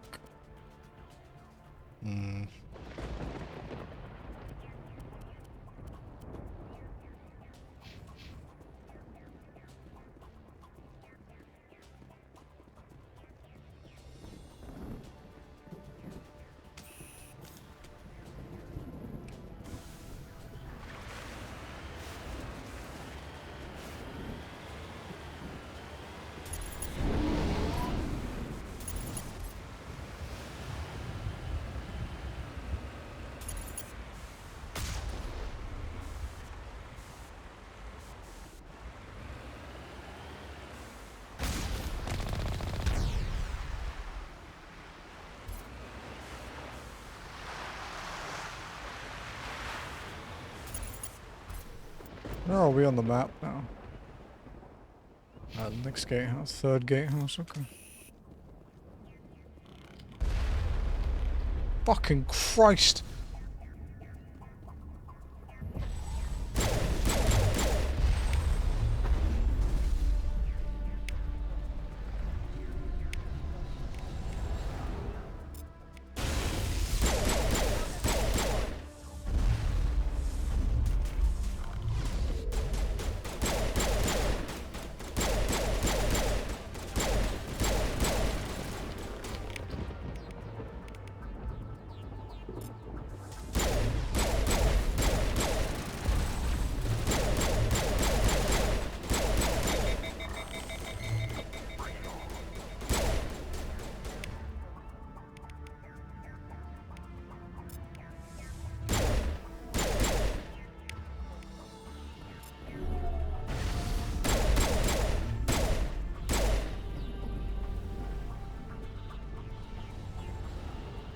Where's he gone?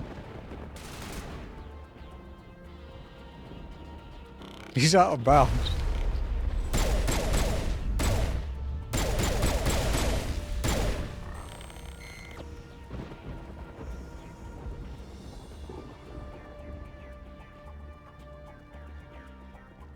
No trophies.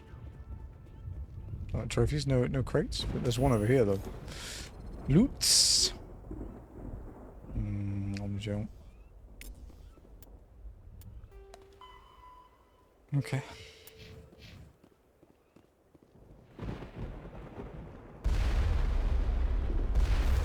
Sense trouble.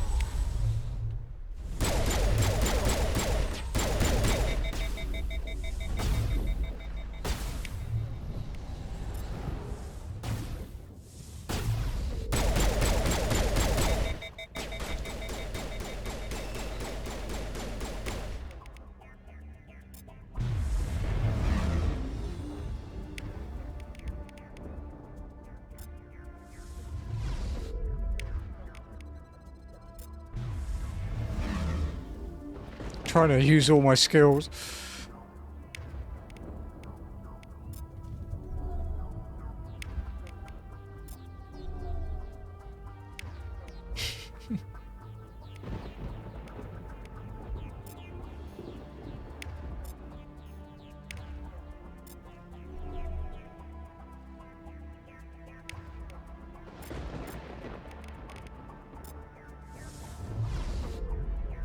If there's stasis stuff out.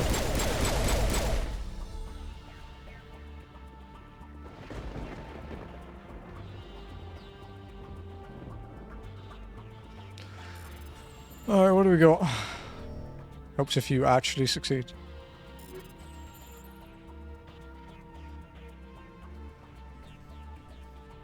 Negative contact. Okay, you still get experience if you quick hack it.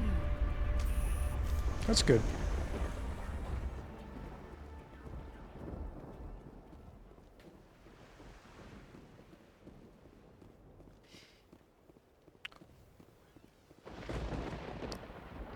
Wait, so which ones have we got left? Actually. 24.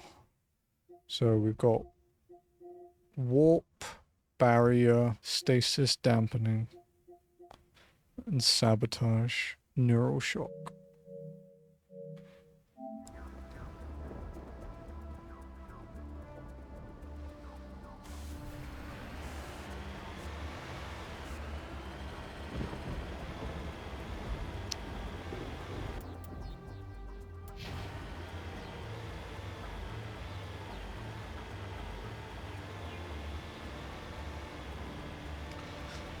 It's a shame we're here fighting a war. This is quite a nice place. Nice vacation spot. Commander, Normandy's touched down at the base, but it looks like we're grounded. The Solarian captain can explain when we get here.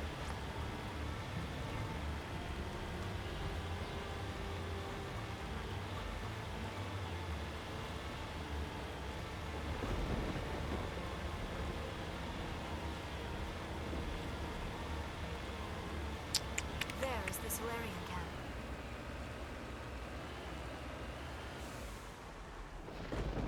Okay.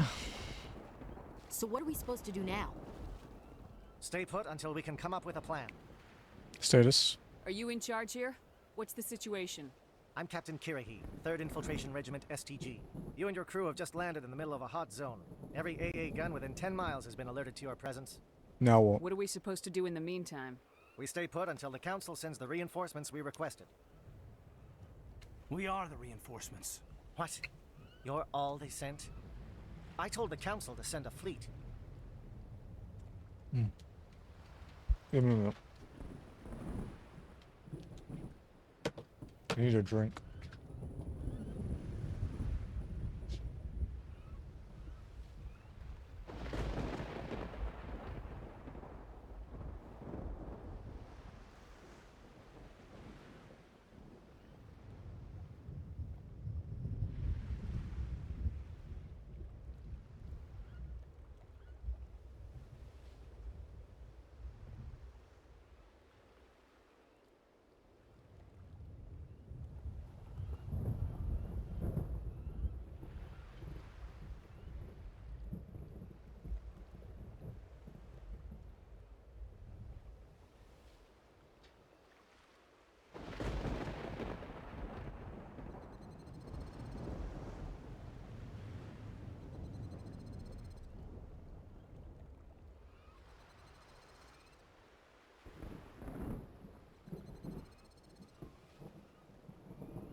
Hello. Alright. Okay. What? You're all they sent? I told the council to send a fleet. Sorry, they're not We coming. couldn't understand your transmission. They sent me to investigate. That is a repetition of our task. I lost half my men investigating this place. So what have you found? Saren's base of operations. He set up a research facility here, but it's crawling with Geth and very well fortified. Saren. Is he here? Have you seen him? No, but his Geth are everywhere, and we've intercepted some comms referring to Saren. This is his facility, there's no doubt about that. But what's he doing? What's Saren researching? He's using the facility to breed an army of Krogan. How was that possible? Apparently, Saren has discovered a cure for the genophage. What's so important about curing this genophage? It was the solution to the Krogan problem. We introduced the genophage to the Krogan population after the uprising, to quell their numbers. Without it, the Krogan will quickly overrun the galaxy. And these Krogan follow Saren. We have to stop it. Geth are bad enough, but a Krogan army. He'd be almost unstoppable. Exactly my thoughts. We must ensure that this facility and its secrets are destroyed. Well, no. Destroyed? I don't think so. Our people are dying. This cure can save them. If that cure leaves this planet, the Krogan will become unstoppable. We can't make the same mistake again. Oh no. We are not a mistake. Is he going to be a problem? We already have enough angry Krogan to deal with.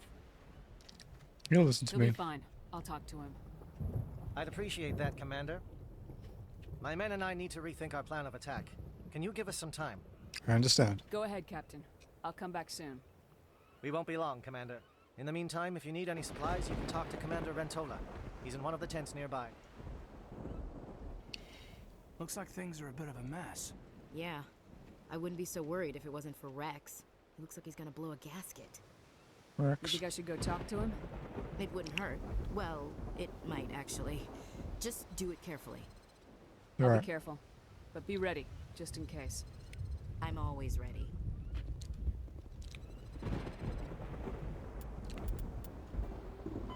Rex and the genophage.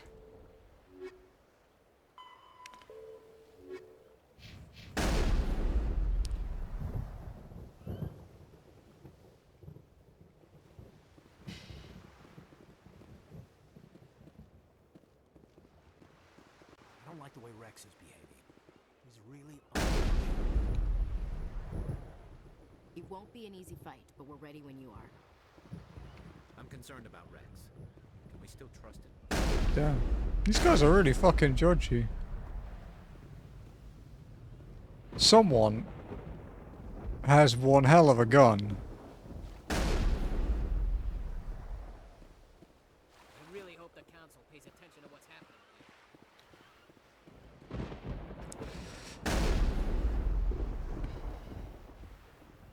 The upcoming battle frightens me, but I know Saren must be stopped.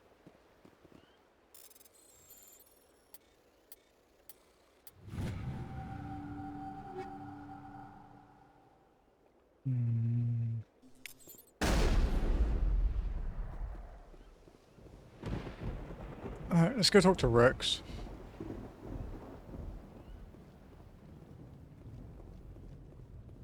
If we fail, no one will hear of this. If we succeed, same. The mission will succeed. The captain will not have it any other way. I've been on this mission far too long. My brood won't even recognize me. Oh, they are. There they are. I am worried that Rex's allegiance to you may be waning.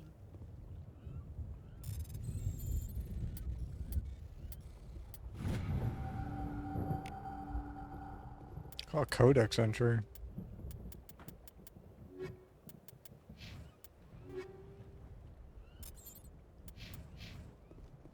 We better succeed. We still Oh, need it's to Rex rebellion. shooting a shotgun at... Hey, don't shoot my ship. Oh, he's just shooting the water. Okay. Hey, Rex. This isn't right, Shepard. If there's a cure for the genophage, we can't destroy it. Easy, I Rex. understand you're upset, but we both know Saren's the enemy here. He's the one you should be angry with. Really? Saren created a cure for my people. You want to destroy it. I didn't want to destroy it. Here, Shepard. The lines between friend and foe are getting a little blurry from where I stand. It's not that simple. This isn't a cure, it's a weapon. And if Saren is allowed to use it, you won't be around to reap the benefits. None of us will. That's a chance we should be willing to take. This is the fate of my entire people we're talking about. I've been loyal to you so far. Hell, you did more for me than my family ever did. But if I'm going to keep following you, I need to know we're doing it for the right reasons. I wouldn't do this otherwise. He did just pull a gun on me. Rex, these Krogan are not your people. They're slaves of Saren, tools. Is that what you want for them? Hey, trophy.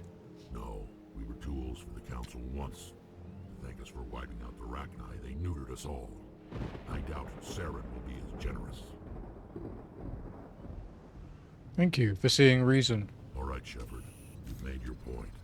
I don't like this, but I trust you enough to follow your lead. Just one thing. When we find Saren, I want his head. Okay, we did it. What's our secondary? Salarian culture. The rare Salarian females are cloistered on their worlds out of tradition and respect. Powerful female Dalatrasses are dynasts and political kingpins. They determine the political course of their respective regions through shrewd negotiation. Though male Salarians rise to positions of great authority in business, academia, or the military, they rarely have any input on politics. Due to their method of reproduction, Salarians have no concept of romantic love, sexual attraction, or the biological impulses and social rituals that complicate human lives. Male-female relationships are rare due to the scarcity of females, and more akin to human friendship. Sexuality is strictly for the purpose of reproduction. Ancient social codes determine who gets to fertilize eggs, which produces more daughters to continue a bloodline. Fertilization generally only occurs after months of negotiation between the parents' clans and is done for the purposes of political and dynastic alliance. No Salarian would imagine defying this code. Salarian names are quite complex. A full name includes, in order, the name of a Salarian's planet, duchy, barony, fiefdom, family, and finally their given name. Hey, I'm not opposed. I don't want anything to do with politics, so it means if I don't have to do it, I don't give a shit. More power to him. This facility is well protected. It must be very important to Saren. If we're doing this, then let's go.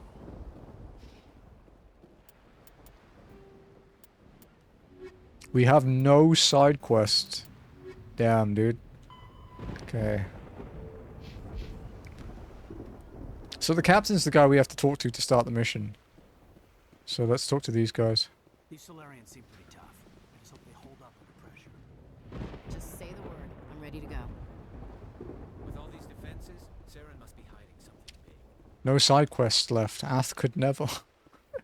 I will fight with fire for you, Commander. One day, in 10 years. Greetings, human. I am Commander Rentola. I can provide you with supplies for the upcoming mission. For anything else, I suggest you speak with Captain Kirahi. Show me your Let's supplies. see what you have.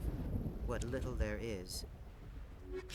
I remember when I made you think about what it will be like in when you have done every quest. I wonder how that will be. Armani cancel license. Metagel upgrade. Wow, all his stuff is shit. Hello again, human. If you need supplies, I suggest you take them now. Just tell me what you have available. We have limited reserves. We requested a fleet to destroy Saren's base. Instead, they sent you. The message was unclear. Your request never came through. We'll just have to make do. That much is clear. I should go. Goodbye, human. Speak with the captain when you're ready to go.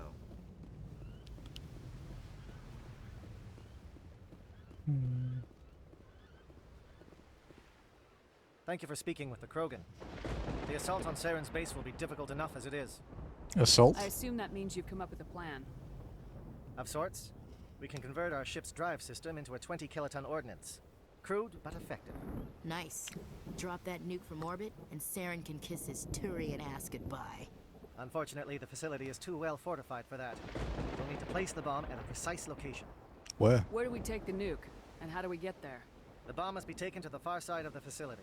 Your ship can drop it off, but we'll need to infiltrate the base, disable the AA guns, and pacify any ground forces first. You want us to go in on foot? We don't have enough men. He's right. It does sound a bit risky. Is there no other way? No, but I think we can work around that. I'm going to divide my men into 3 teams and hit the front of the facility. While we've got their attention, you can sneak your shadow team in the back. You'll all be killed. It's a good idea, but your people are gonna get slaughtered. We're tougher than we look, Commander. But it's true. I don't expect many of us will make it out alive. And that makes what I'm going to ask even more difficult. I need one of your men to accompany me, to help coordinate the teams. Good idea. We'll need someone who knows Alliance communication protocols. I volunteer, Commander. Not so fast, LT. Commander Shepard will need you to arm the nuke. I'll go with the Solarians. With all due respect, Commander Chief, it's not your place to decide. Why is it that whenever someone says, with all due respect, they really mean kiss my ass? Captain, who do you be need? better suited to the mission? Either of these 2 will do, Commander. Both seem willing to sacrifice their lives if necessary, though if we are lucky, such sacrifices won't be required. Kite him. Alenko, you're with the captain. Keep it simple. Understood? Aye, aye, Commander. I will have the ordnance loaded onto the Normandy and brief your crew on its detonation sequencing. Do you have any questions before we go, Commander? There's a few reasons for that, to be honest. One, because it's not just because, to be fair, Kaiden annoys me, but he is a biotic, not just a soldier. He is also basically in a higher position than her, so he decided first that he should go. It's his choice. But I guess just also, Ashley's not very level-headed. Seems more likely to, fuck up. What's gonna happen to wake up to a massive storm? Yikes. Again, did it go out before? Solarian exit The plan. Normandy's picking me up. How will your teams escape the blast? We will engage the Geth as long as possible. Once the bomb is in place, we will fall back to try and escape the blast radius. If we move quickly, we should be able to escape with acceptable casualties. If not, then our memories will live on as martyrs to a greater cause. Sounds dangerous. You talk like this is a suicide mission. I won't lie to you, Commander. There is a chance none of us will survive this assault, even your team. But we do what is necessary. Other teams. Shadow seems clear enough. What would the other teams be called?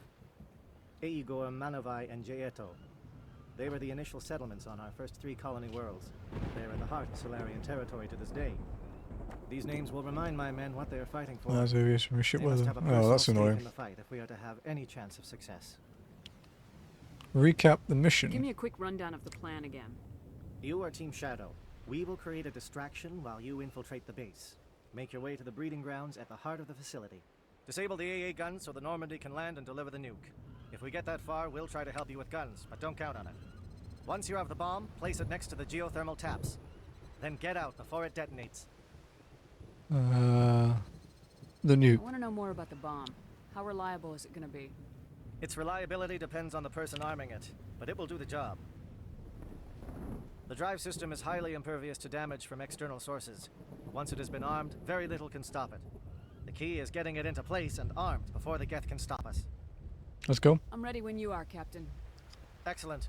Then if you'll excuse me, I need to prepare my men. Well, this is it. Don't do anything foolish while I'm gone, Ash. And that goes for you too, Commander. We'll be fine, LT. Yeah, good luck. What is it? Is there something you wanted to say, Caden? It's just weird going under someone else's command. I've got so used to working with you. All of you. Don't worry so much. We'll see you on the other side. I know, I just wanted to say that it's been an honor serving with you, Commander. We're a team. It doesn't matter if we're not in the same unit. We are still a team. Watch each other's backs. Keep your eyes open and fight like I know you can. We'll all come out of this in one piece. You bet, Commander. You all know the mission and what is at stake. I have come to trust each of you with my life, but I have also heard murmurs of discontent. I share your concerns. We are trained for espionage. We would be legends, but the records are sealed. Glory in battle is not our way. Think of our heroes. A silent step who defeated a nation with a single shot. Or the ever-alert who kept armies at bay with hidden facts. These giants do not seem to give us solace here, but they are not all that we are. Before the network, there was the fleet. Before diplomacy, there were soldiers. Our influence stopped the Rachni, but before that, we held the line. Our influence stopped the Krogan, but before that, we held the line. Our influence will stop Saren. In the battle today, we will hold the line. Good luck, Commander. I hope we will meet again.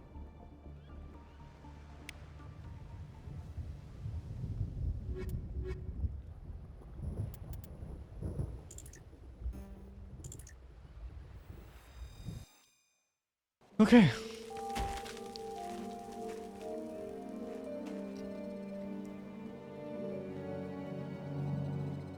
Com check. Do you read me, Commander?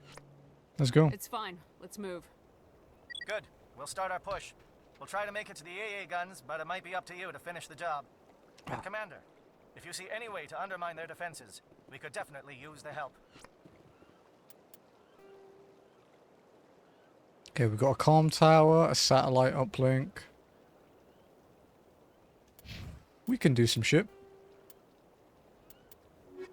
You have a thing to read, but I don't want to read it right now.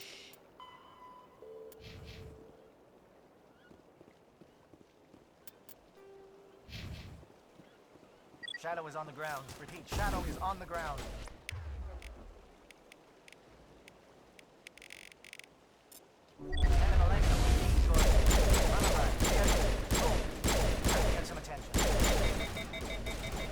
Wow, I just survived a sniper bullet. Holy shit.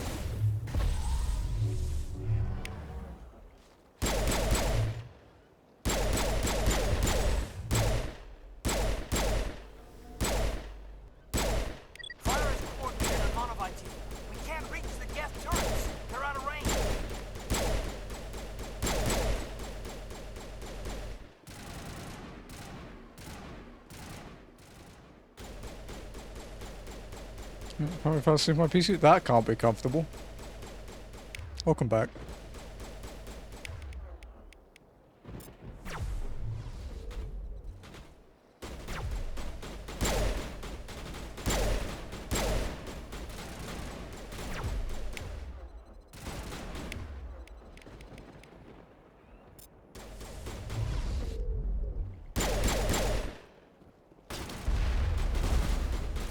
No, they're going. Yes, my back's killing me. Yeah, I can imagine.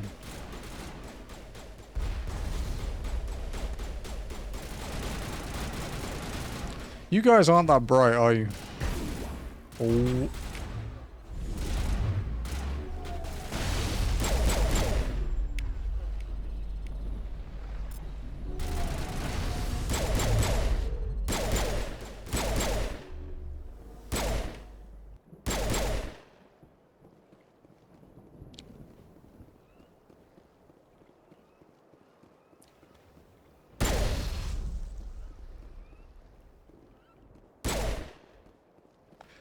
What does it say? Triangulation tower disrupt.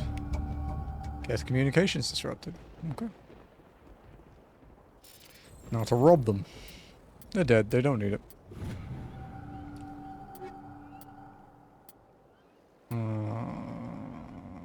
Sure. I don't know if that handgun is any good, but...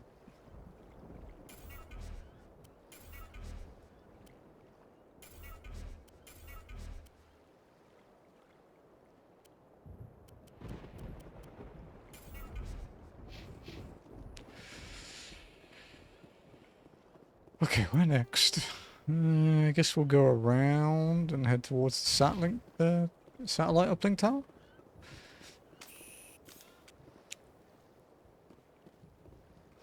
Oh yeah, as a reminder, I don't sprint in this game because the horrible camera shake gives me motion sickness. Something scrambled or targeted. You've got a shot. Lieutenant Elgato, take the heat off Man Alive.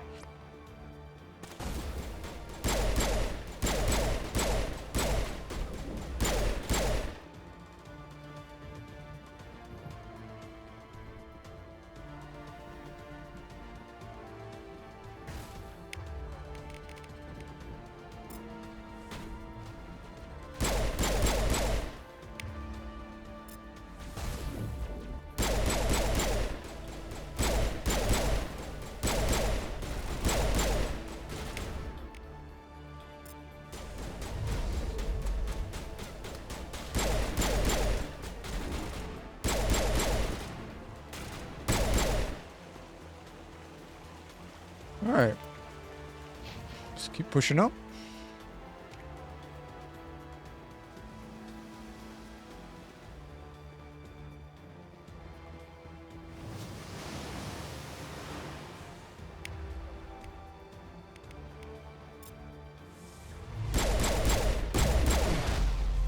Oh.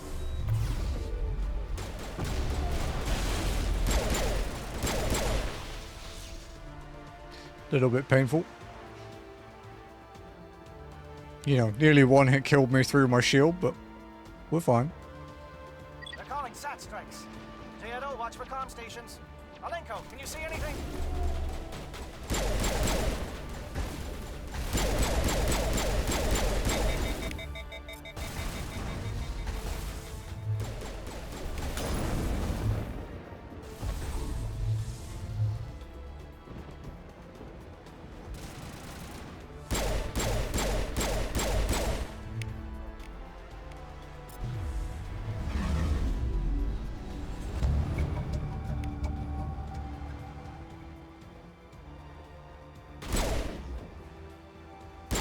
Krogan, huh?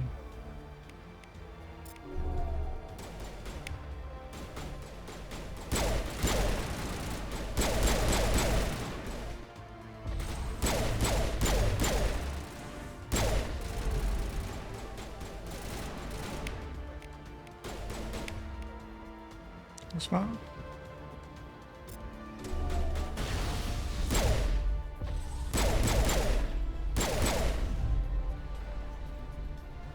Okay. Why is it freaking out so much on this surface? Thirsty? No worries. 'Tis all good.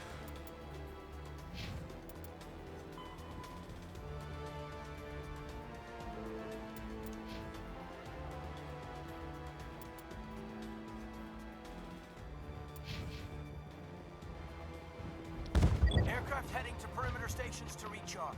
Bunker up before they come back.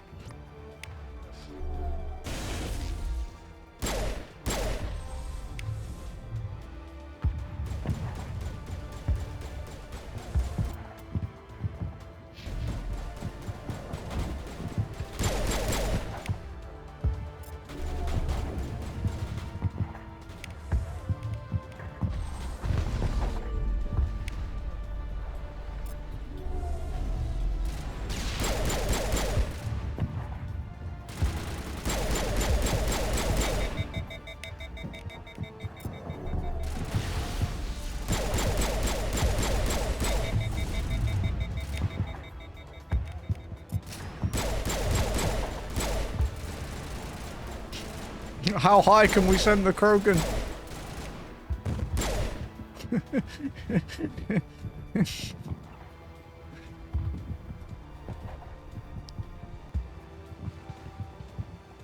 All right.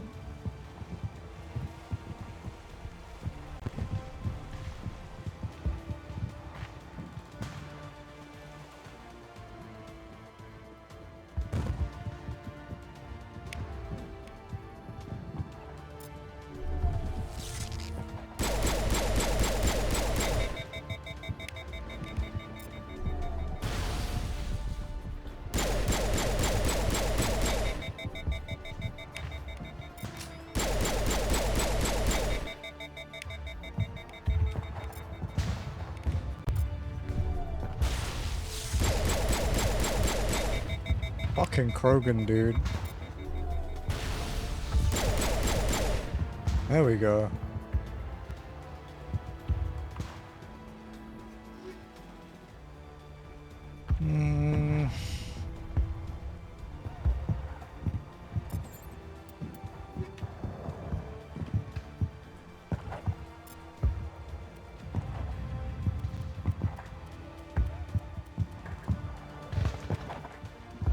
Nice.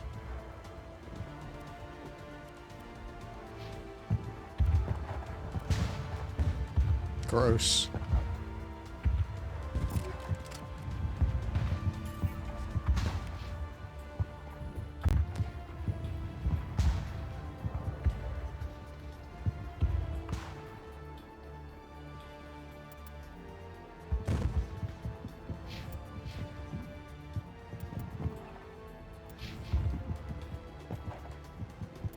So.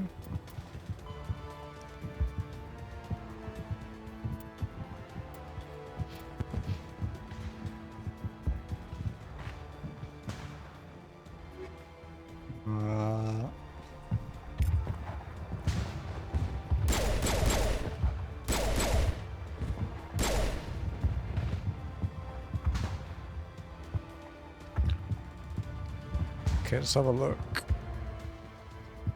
A refueling platform seems like a good place to go.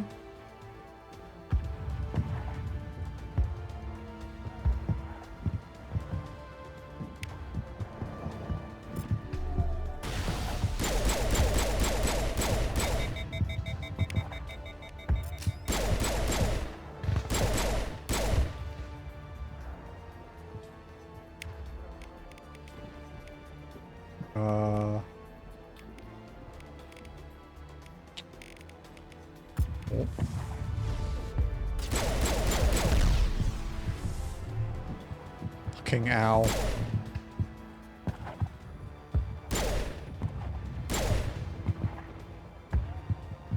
Is this the way to the refueler? Yeah.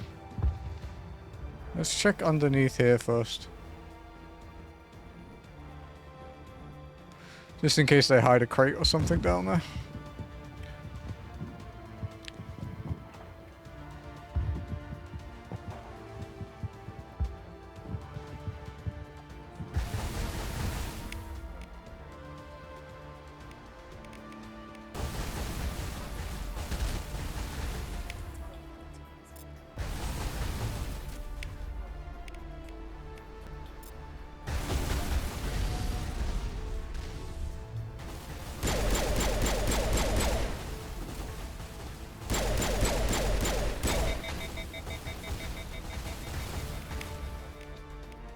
Our guys aren't doing too well.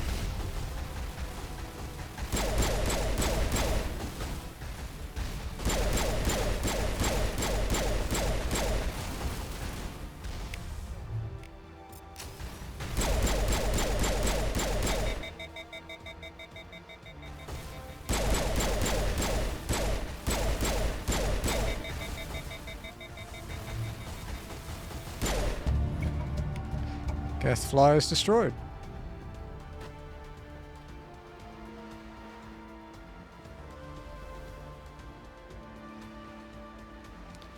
Okay, it's going pretty well.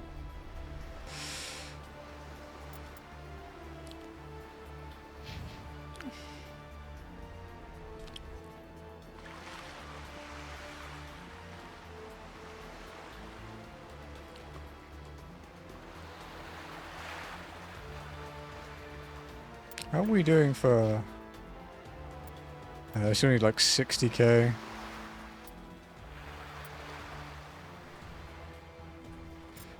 Alright, let's check our equipment.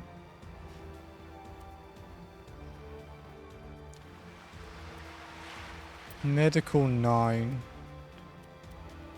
Got medical 10. And an energized 10.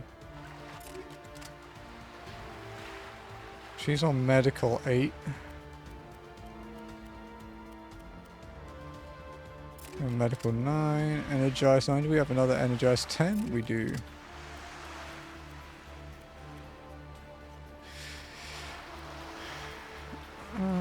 On Omni-tool, Savant 9.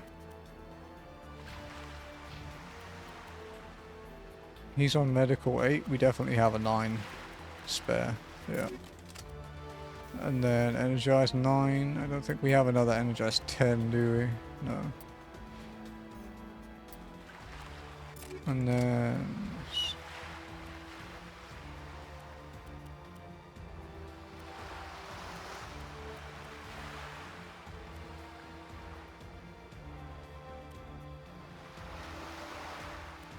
I don't really want him using his pistol very much, because it doesn't make sense, but...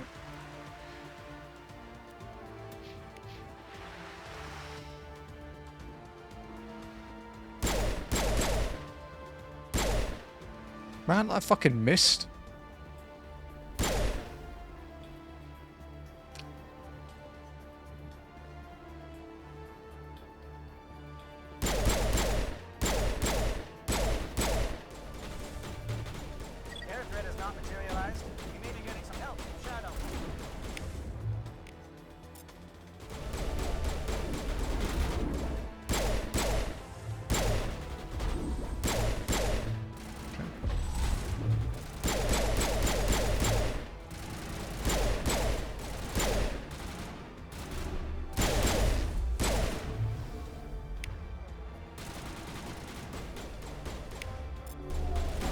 Shit, I missed.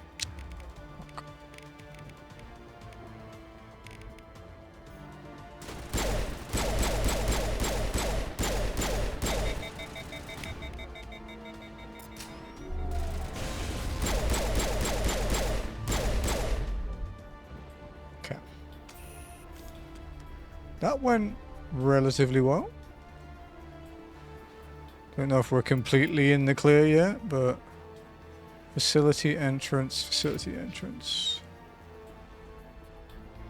Shadow team must be getting close. Hold the line, men. Hold the line.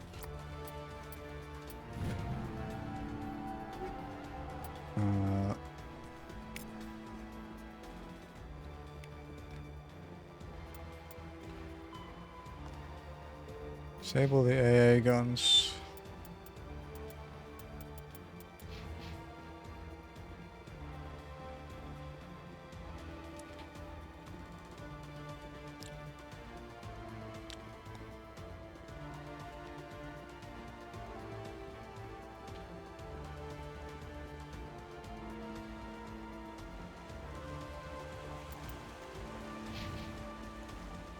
Oh, is it like under?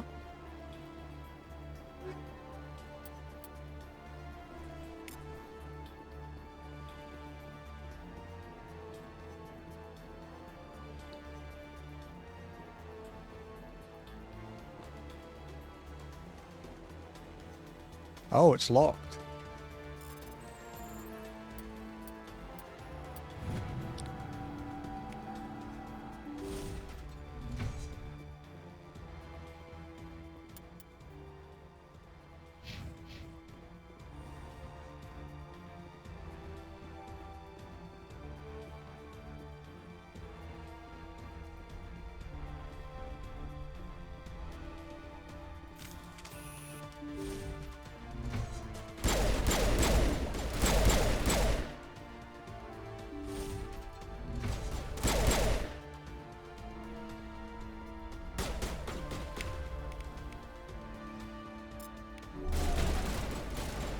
Fuck.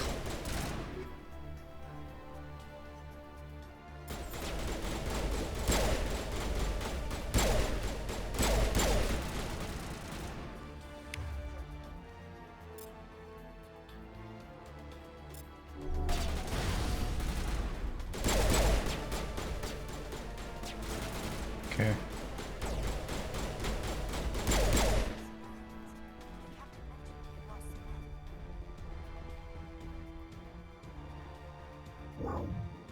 We've got access to base security. Should be able to cut the alarms from here. Might even be able to trigger alarms on the far side of the base. It'll clear the guards out for us, but they might be too much for the Solarian teams to handle. They've got enough trouble, I think. Just disable the alarms. We can handle any guards inside.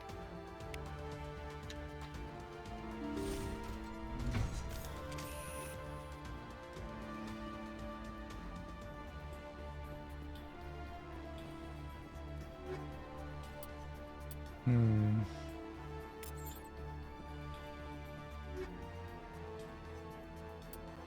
Colossus 10 heavy armor human, huh?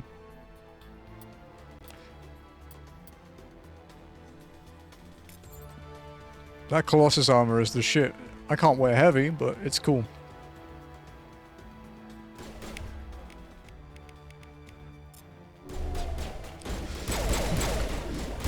Really? That railing has a hitbox that big?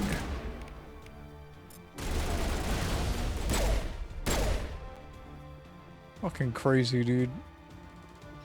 That's the thing in, like, other shooters where you'd think you'd shoot over the railing with an RPG or something, and it hits the invisible wall above it.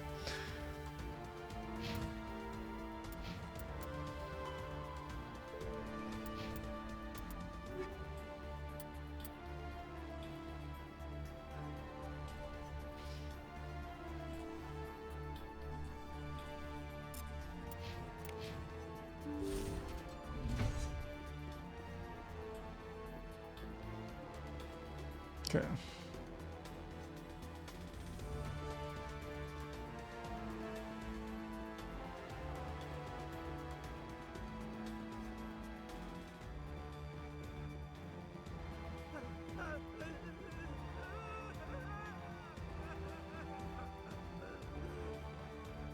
I think that guy's a little nuts. What do you want? I told you everything. Who are you? Alliance, right? I knew someone would come. It tried to break me, but it couldn't. I shut it out. Slow down. I need to know where you came from.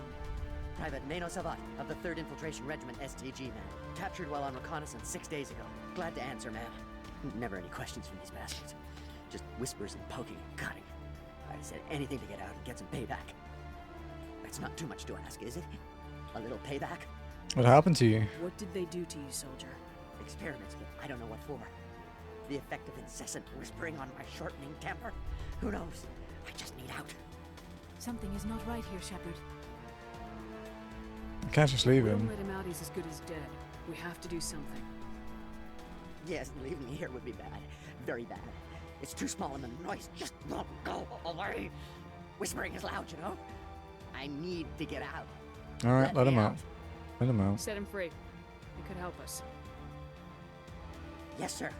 You'll find I am very good at following orders. I should be. I hear them over and over. Why are they repeated when they are so simple? Damn simple!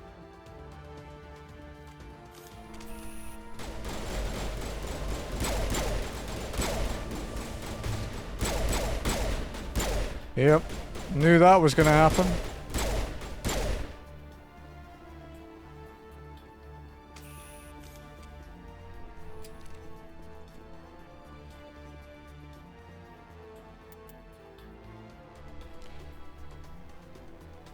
Okay, so block B.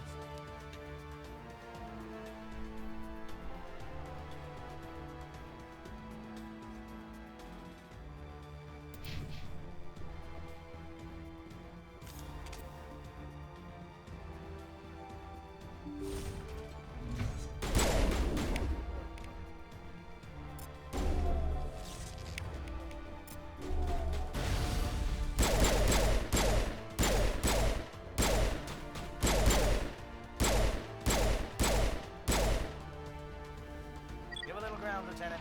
We don't want them to bunker up. Draw them out.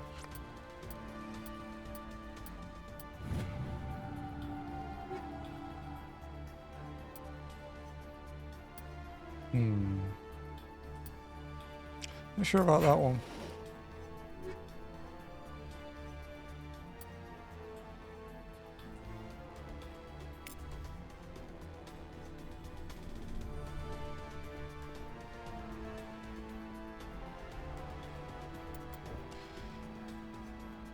Okay, so storage room, maintenance, warehouse, base exterior, 2 labs, to detention cells.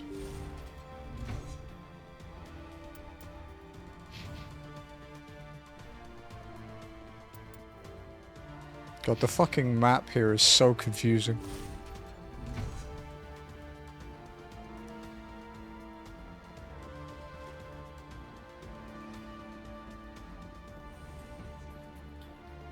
Well, you're not a Gath, and you're not wearing a lab coat. I guess I'm glad to see you. Lieutenant Gonto Imnes of the 3rd Infiltration Regiment, captured during recon. I assume the fleet was called in to Hey Chivo, how you doing, dude? I'm good. Sorry, I'm all you get. The transmission wasn't clear. The fleet's not coming. I see. Then you must be the infiltration team. I know the captain. He will want this facility destroyed. My team was altered, indoctrinated. He knew about the breeding grounds. But the indoctrination is a greater threat, and far more horrifying. I watched good people reduced to mindless husks. There wasn't anything left. Others died during the experiments. I envied them. Tell me about the research. Do you know anything about the experiments they were conducting? Sit back, Tuesday's getting my stuff. Nice, dude. How's your shoulder doing? Progress. Is it making progress? To control his people, but I don't think he fully understands it. I don't know much else. What's up, I Lex? just saw what it did to the others. Turned them into empty husks. I can't end up like that. Please, let me out. I think I can trust you. I'm opening your cell. He seems less crazy. You're on your own. Don't look back and hope to outrun the blast, hmm? A better chance than I had before you showed up. Thank you, humans. And good luck. You'll need it.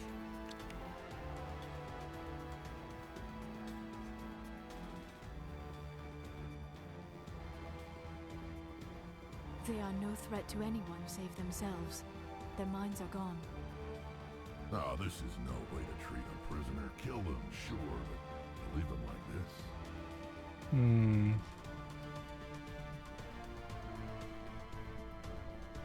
Open the doors. Give them a chance to outrun the blast. Are you sure? We should at least in this state they're in. Let them out. They won't hurt us. Very well, Commander Shepard. It calls, and I must follow. I am only what it wants me to be. It never sleeps. They remind me of the It is empty. the black robed guys in FF7.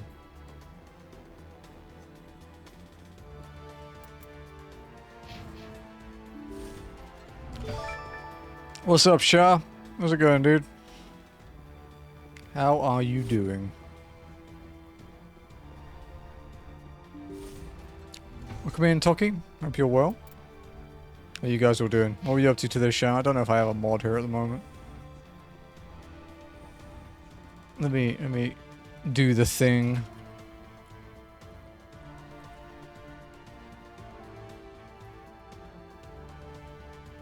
Oh, you're playing Amori. I've always wanted to check out Amori. Welcome in, Dusk. Hope you're well. Hope you enjoyed your time with Shah. There we go.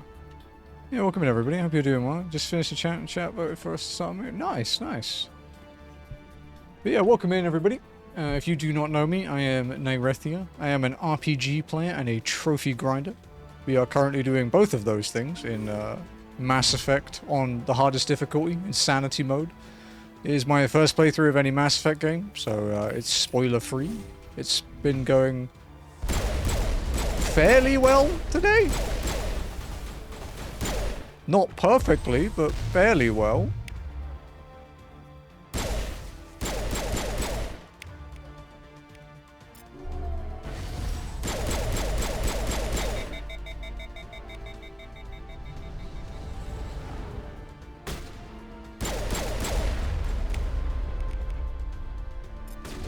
We did have to do a mission earlier without killing any people, and it took a few attempts because let's just say because my AI companions decided that the best way to spare a scientist was to use telekinesis and throw them into explosive barrels. So, yeah. Had to make sure they couldn't do that.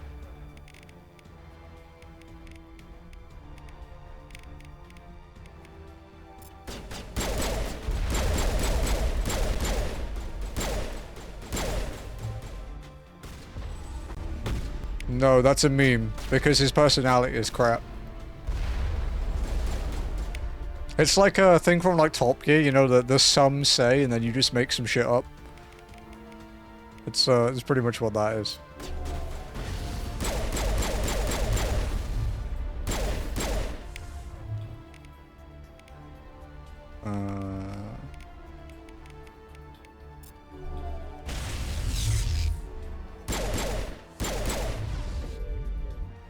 But it's pretty accurate, because he's really boring. Which is a shame, because his story is really good. Non-horror... okay. Non-horrors are just on Mondays. I'm doing horror, scary games. Ath really likes scary games, I hear. I hear she's gonna play, Visage for her Halloween stream. She's not.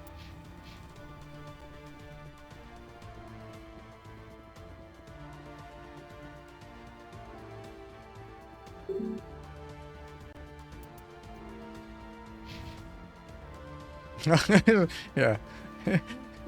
No. She's doing a spooky crafting stream. She's not playing Visage.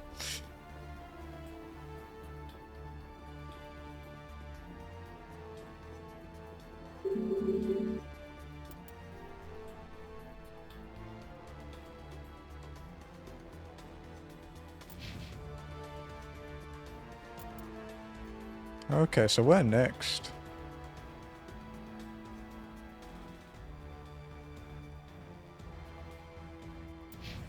You could check out the comm tower, I guess.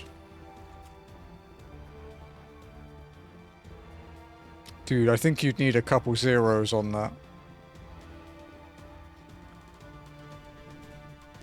Isn't it like, it's widely considered one of the scariest games ever?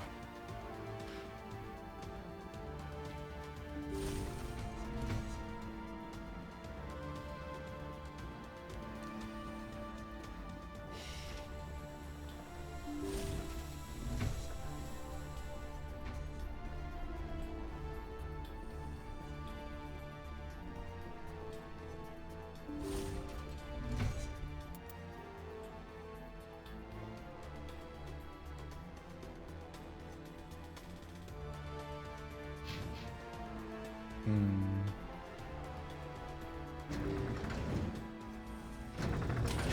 75 for backrooms. There was backrooms, right?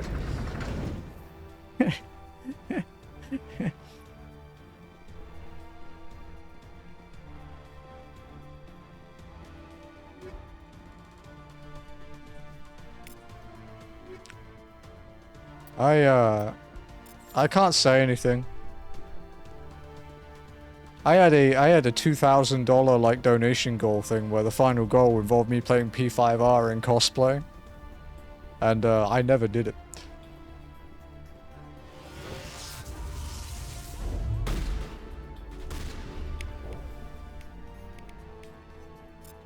So, in terms of scams,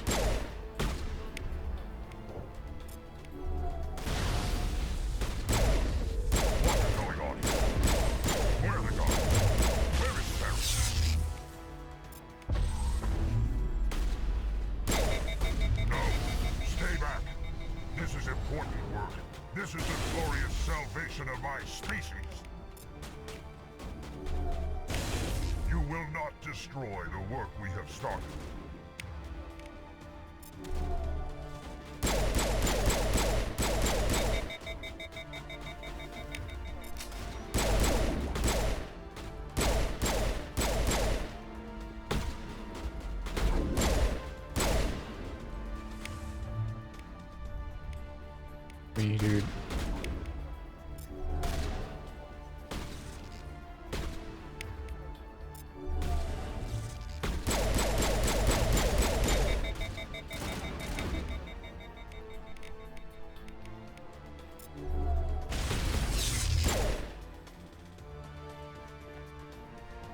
It was an cosplay, I'd say worth. It wasn't. I didn't specify what cosplay it was. But no, we were about to do it and I was quite ill, so it never happened. We did everything else in the goal though. There were a lot of like steps. And that was the very last one. Mortuary assistant where I cried in the corner for 20 minutes. I'm just remembering content warning. Oh fuck, I think that's the most I have ever laughed at one of your streams. And it was... Well, it wasn't at your stream, I was watching Lucky because you weren't streaming it. But that is probably the most I have ever laughed at you rather than with you.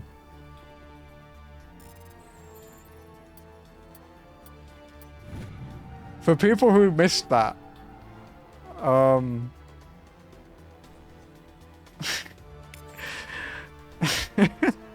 basically, they took their stuff in for content warning, like they went into the area, and the thing that Ath had been given was a microphone, and then Lucky and Saf pushed Ath down a hole. So they just waited for Ath to come back, but Ath didn't have a torch, but the microphone still worked. So all you heard for like 15 minutes was Ath making various scared noises and screams.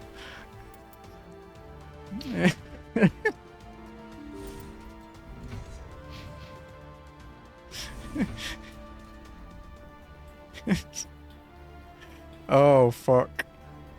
It was so funny. He was like, oh, what was that? Oh. And Ath didn't know that we could hear it. It was like, oh, you were making some interesting noises. What do you mean? It's like, the mic was on the whole time. Fuck. And you weren't streaming, yeah.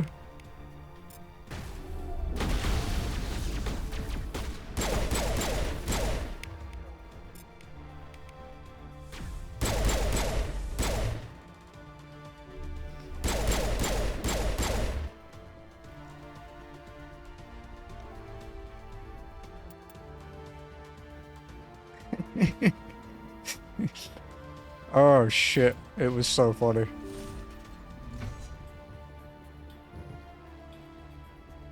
Don't shoot! Please, I just want to get out of here before it's too late. Calm down. I'm not gonna hurt you. Who are you? Ranathanoptis, neurospecialist. But this job isn't worth dying over, or worse. You think the indoctrination only affects prisoners? Sooner or later, Saren will want to dissect my brain too. What are you talking about? This was a breeding facility. Not this level. We're studying Sovereign's effect on organic minds. At least that's what I assumed. Saren kept us in the dark as much as possible. You helped him and you do not even know why? I didn't have the option of negotiating. This position is a little more permanent than I had expected. She's an Exogeny employee? This elevator behind me goes to Saren's private lab. I can get you in. See? Full access. All of Saren's private files. Are we good? Can I go? Tell me about your What research. were you studying here? It's that ship, Sovereign. It emits some kind of signal. Undetectable, but it's there. I've seen the effects. Saren uses it to influence his followers, to control them.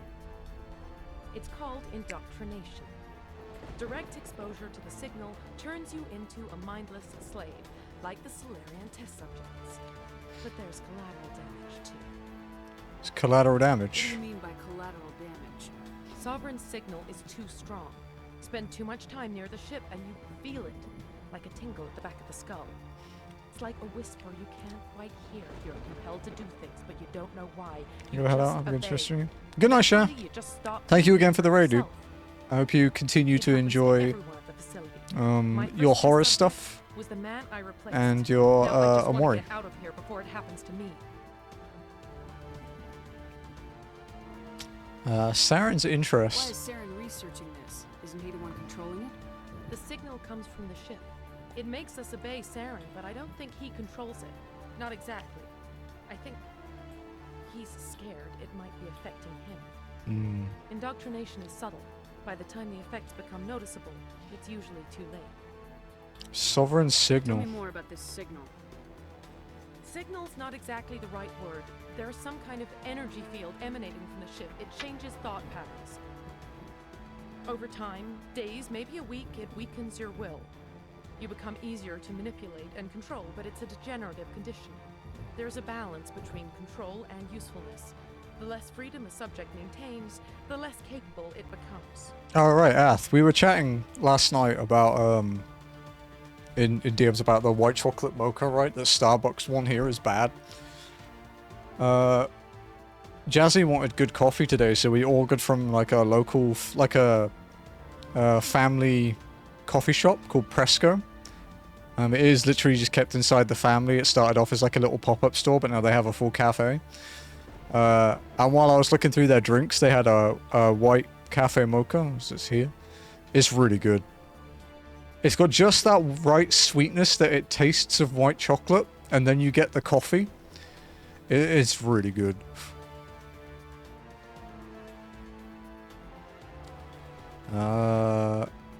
You're free. I'm gonna blow this place to hell and gone. If you want to make it out alive, you better start running. What? You can't. But I'll never. Ah!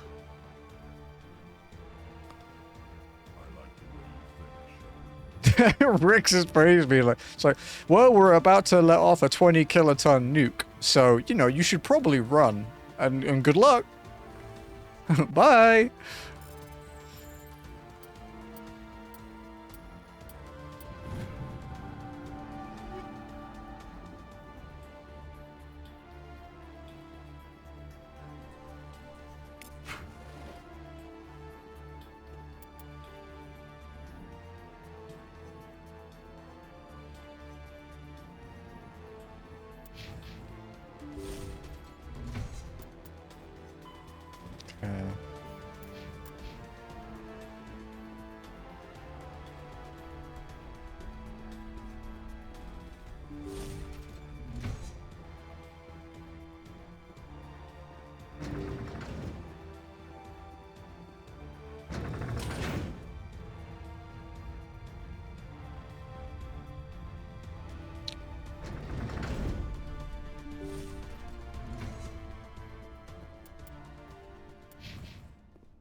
Oh, the music faded. Oh, I don't like that. That's an RPG precursor for you're about to get fucked up.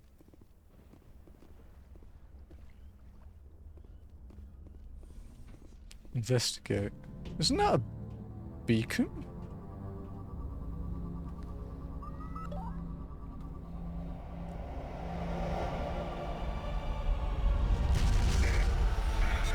Yeah.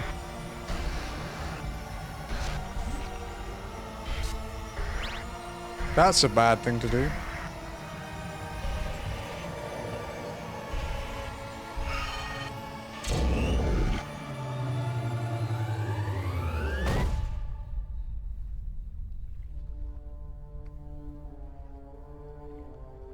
Let's say, yeah, I think that's a Prothean beacon, like the one that fucked us up at the beginning.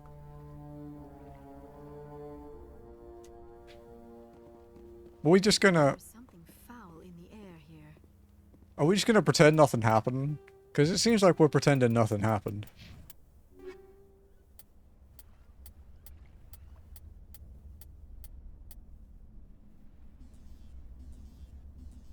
Please stop giving me shit I don't need.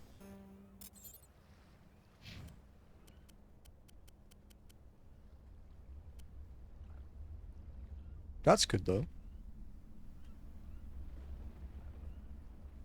I don't like the color as much. Unfortunately, armor is more than fashion in this game. I get the feeling something bad is about to happen. You are not Saren.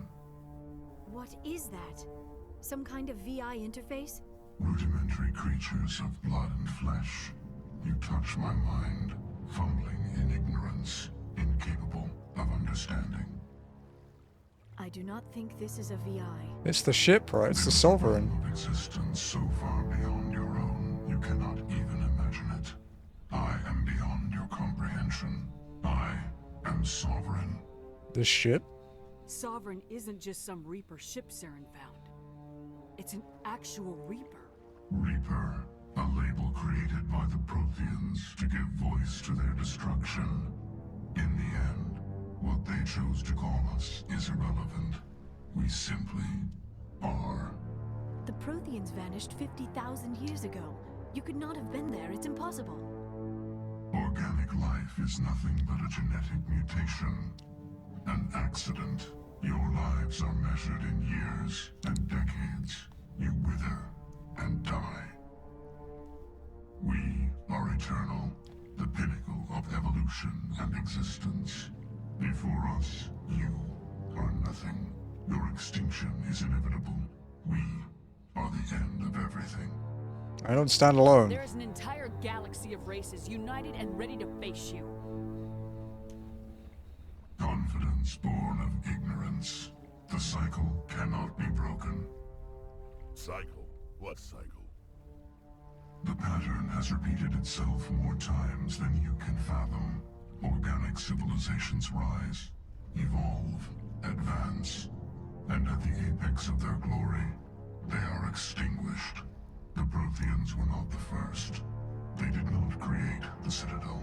They did not forge the mass relays. Oh wow. Oh, okay. Of my kind. So they did what we did. They just discovered them, and we assumed they built them. I don't understand. Why would you construct the mass relays, then leave them for someone else to find? Your civilization is based on the technology of the mass relays. Our technology. By using it, your society develops along the paths we desire. We impose order on the chaos of organic evolution. You exist because we allow it, and you will end because we demand it. They are harvesting us, letting us advance to the level they need, then wiping us out. Why are you doing What do this? you want from us? Slaves? Resources? My kind transcends your very understanding. We are each a nation, independent, free of all weakness. You cannot even grasp the nature of our existence. Who created you? Where did you come from? Who built you? We have no beginning. We have no end. We are infinite. Millions of years after your civilization has been eradicated and forgotten, we will endure. Are there more of you? Where are the rest of the Reapers? Are you the last of your kind? We are legion. The time of our return is coming. Our numbers will darken the sky of every world. You cannot escape your doom. I will stop you. You're not even alive. Not really. You're just a machine, and machines can be broken. Your words are as empty as your future. Ouch. I am the vanguard of your destruction. This exchange is over.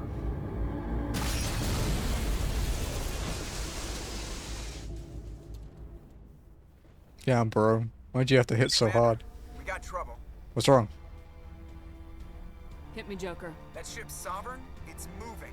I don't know what you did down there, but that thing just pulled a turn that would shear any of our ships in half. It's coming your way, and it's coming hard. You need to wrap things up in there fast. This console is no longer functioning. Ideas, Commander Shepard? We're done here. Let's head to the breeding facility. Joker can pick us up after we set the nuke.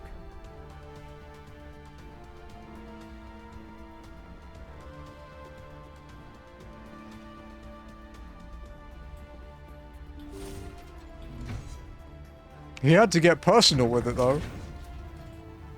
It's the awkward stare again.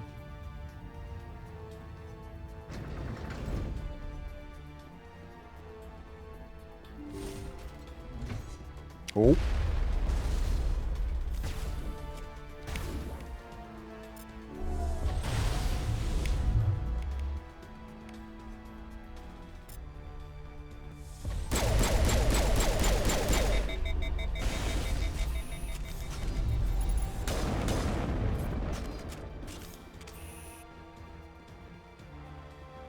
Geth are turning from your position, Nirethia. Looks like Shadow kicked a sensitive spot. Alenko, head them off. Hold them. I think he got interrupted.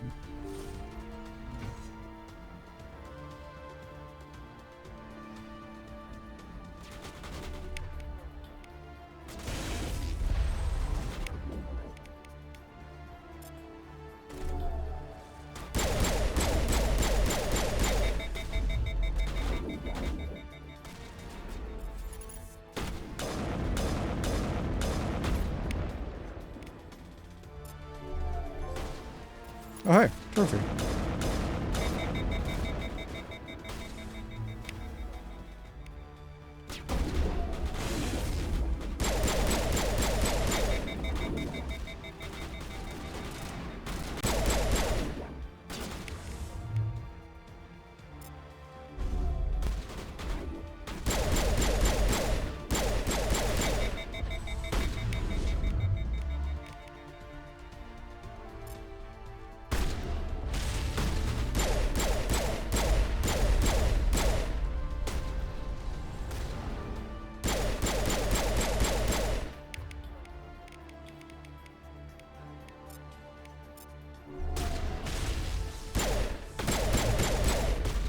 Get away from me. Fucking melee prick.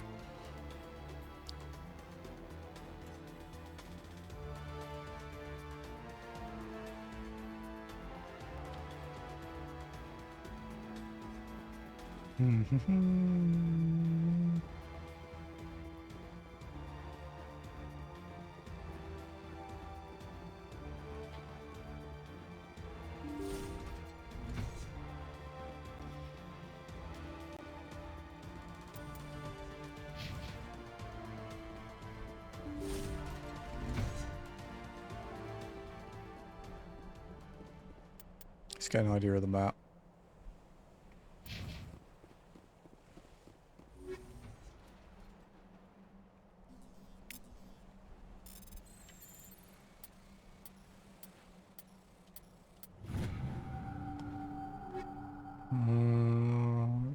Gladiator heavy. I do have a dude that can wear medium human armor, so.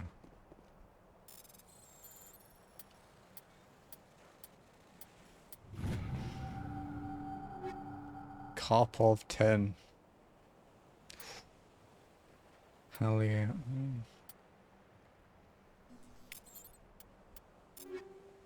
Is Karpov 10 better than? It still loses accuracy, but it does gain some damage.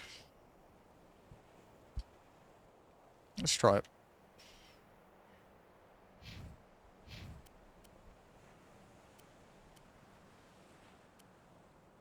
Rosenkov materials.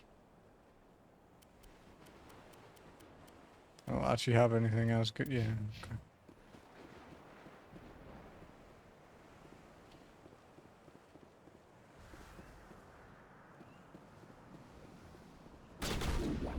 Fucking question.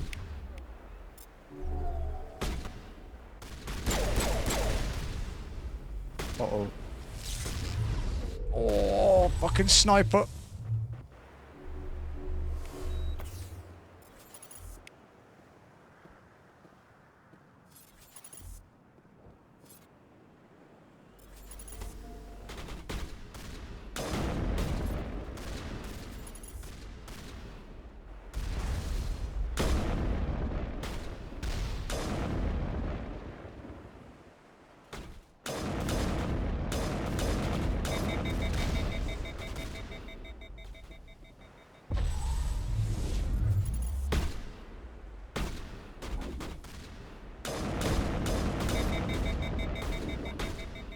Bro just took 5 like high explosive sniper rounds to the head and he's like, yeah, what about it?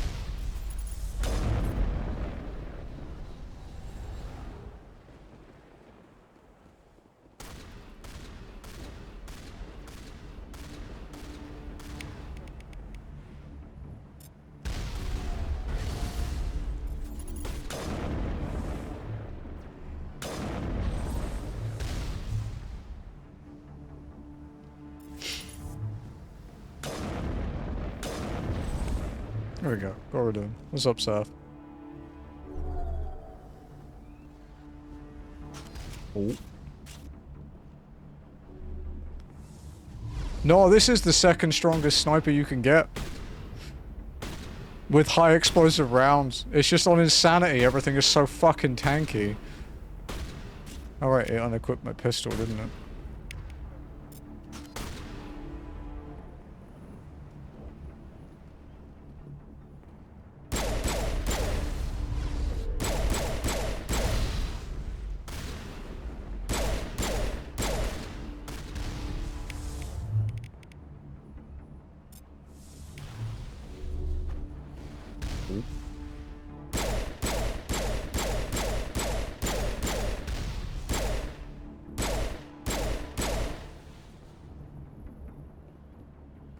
That's another drone. Does sabotage work on these?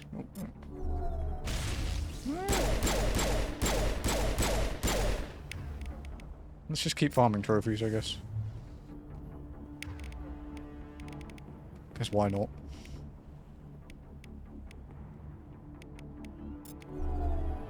Yeah, it doesn't do anything.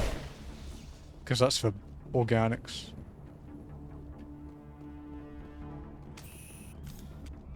Right. What do we get? An explosive 10. It's all junk. It's all junk or stuff I already have a decent amount of, so.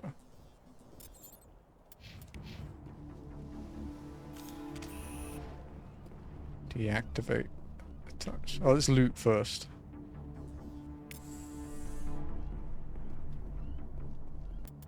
Anything else okay?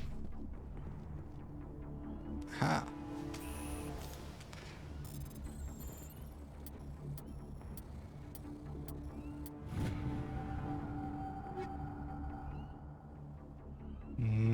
All junk.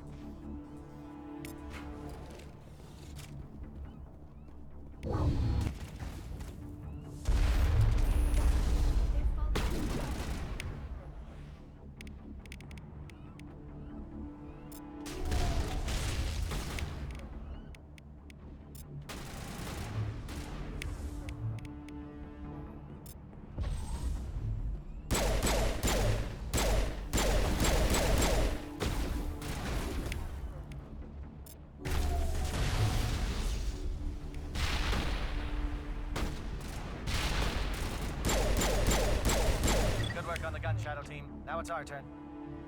Okay, we got rid of those guys. And those guys flew off into space, so that worked out. Only when people were asking for swords. What if I had it for like... Oh, I think I'm picking up what you're putting down.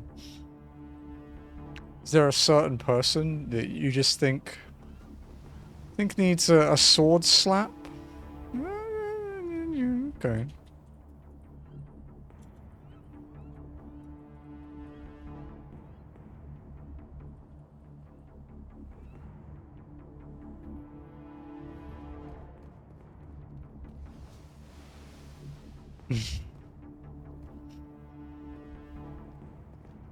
Oh no, Saf. What could be about to happen?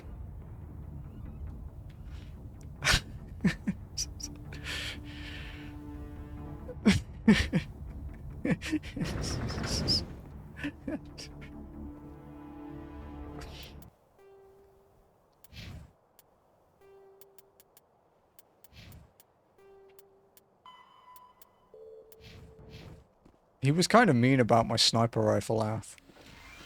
I think he hurt its feelings. That's it. We need to clear the gate and set those charges.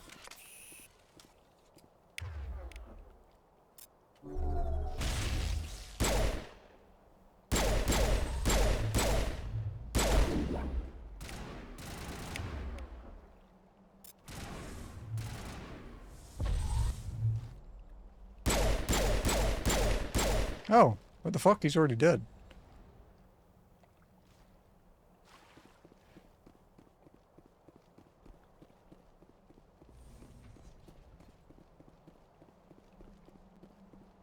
I did notice they stopped giving me, like, anti-organic and anti-synthetic ammunition after a certain level. Like, it seems they stop at, like, 7 or 8, and then they don't give you Everyone anymore. bunker down. Bunker down.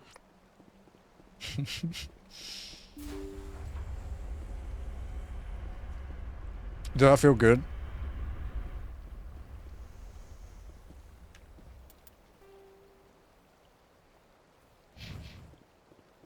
You good?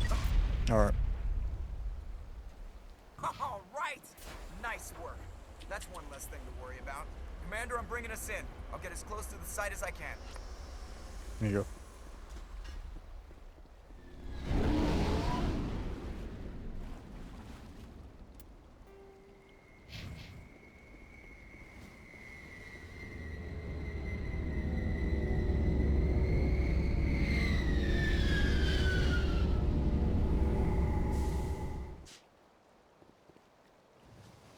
squished.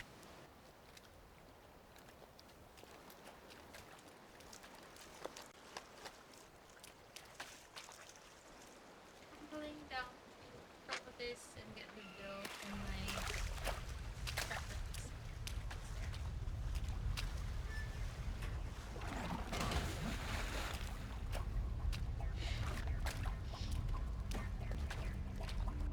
Bomb is in position. We're all set here. Commander, do you read me? I read The you. nuke is almost ready, Lieutenant. Get to the rendezvous point. Negative, Commander. The Geth have us pinned down on the AA tower. We've taken heavy casualties. We'll never make the rendezvous point in time. Have you played this game before? No, this is my first playthrough. Yeah. We'll never make the rendezvous point in time. Normally pick them up. Get them out of there, Joker, now! Negative. It's too hot. You can't risk it. We'll hold them off as long as we...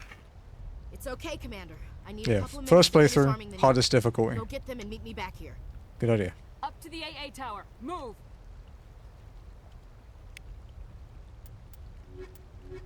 Actually forces you to not use either of them, huh?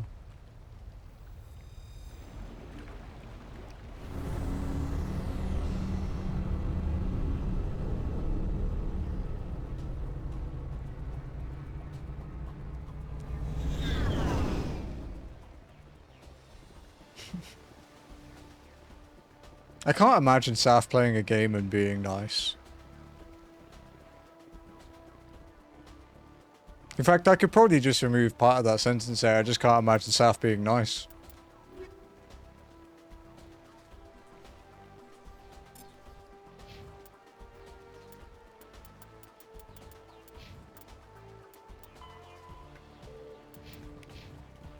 That's why he doesn't play single player games. Yeah, it's because he's a lonely boy, right? He has to play multiplayer games so he can pretend he has friends. I'm kidding. That is actually a legit reason why some people play multiplayer games, so I'm not going to rib on anyone for that. Ooh, the sound's all fucky there. That's weird. I've already rented, my friends. Yeah, that's what Linus Tech Tip says. He's like, I have friends, or as some people call them, employees.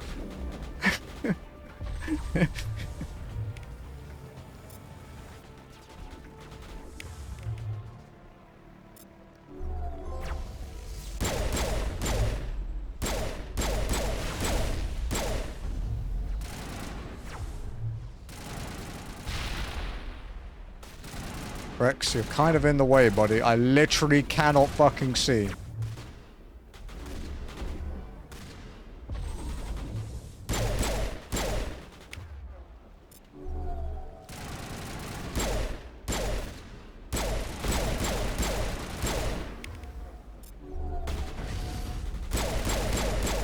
Yeah.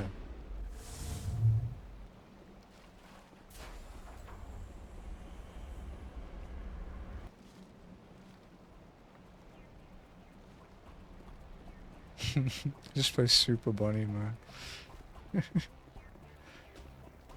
While drunk. You have to add that involved. Alcohol has to be involved with Super Bunny Man, right?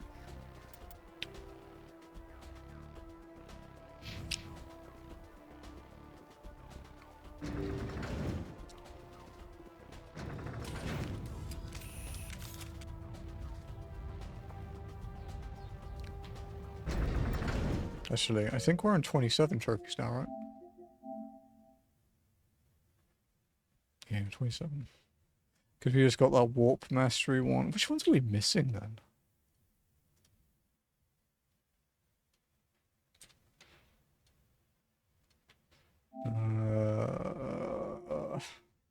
Barrier, Biotic Stasis. So, Barrier, Stasis, Sabotage, Neural Shock. Okay.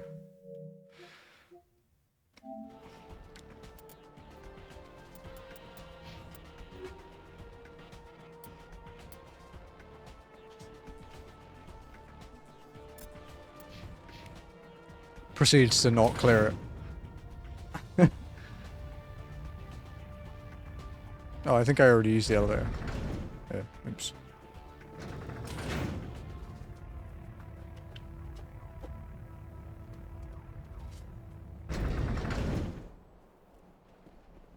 Alright, what are we looking at? Oh god, this feels like something bad's about to happen.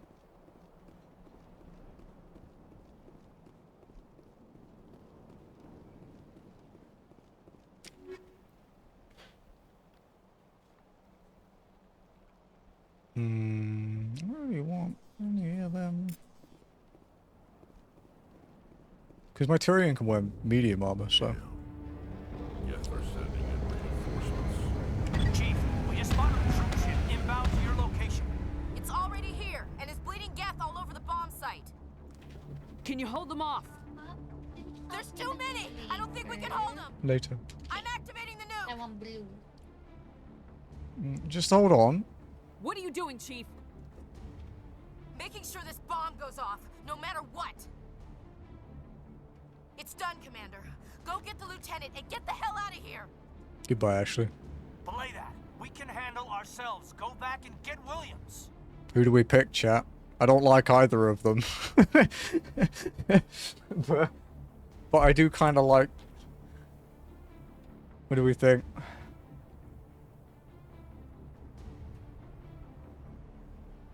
Oh, God.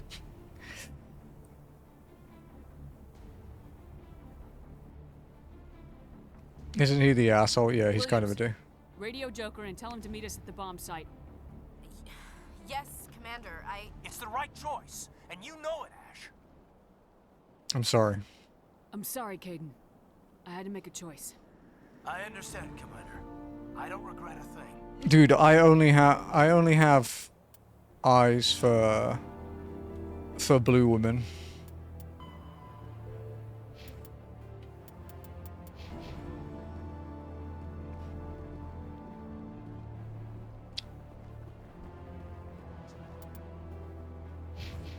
Your mom. Got him.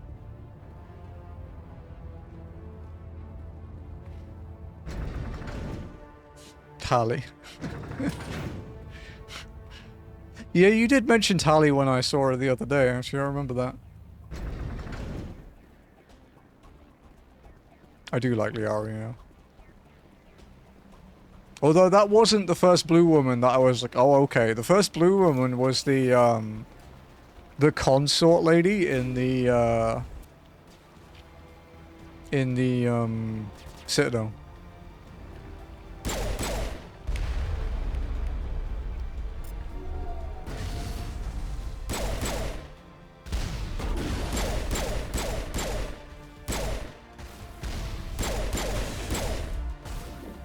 Rex, could you not take repeated rockets to the face?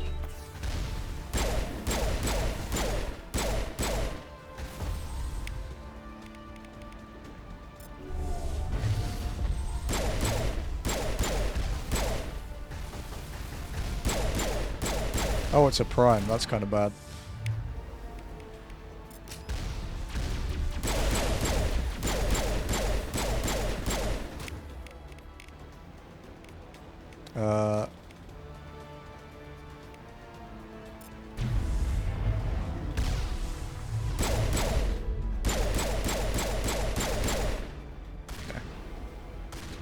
He's immune, but it means we can deal with...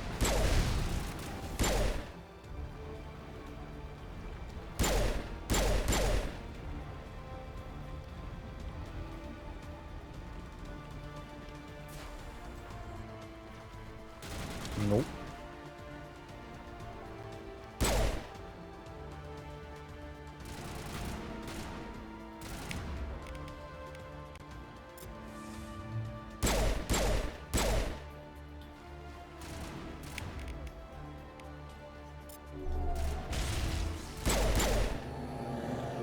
Commander, you need to set the nuke and get out. You will shoot the enemies, by the way, not the ones in your own pie. Why not? Suppressing fire! Suppressing... Helldivers taught me that everyone is the enemy.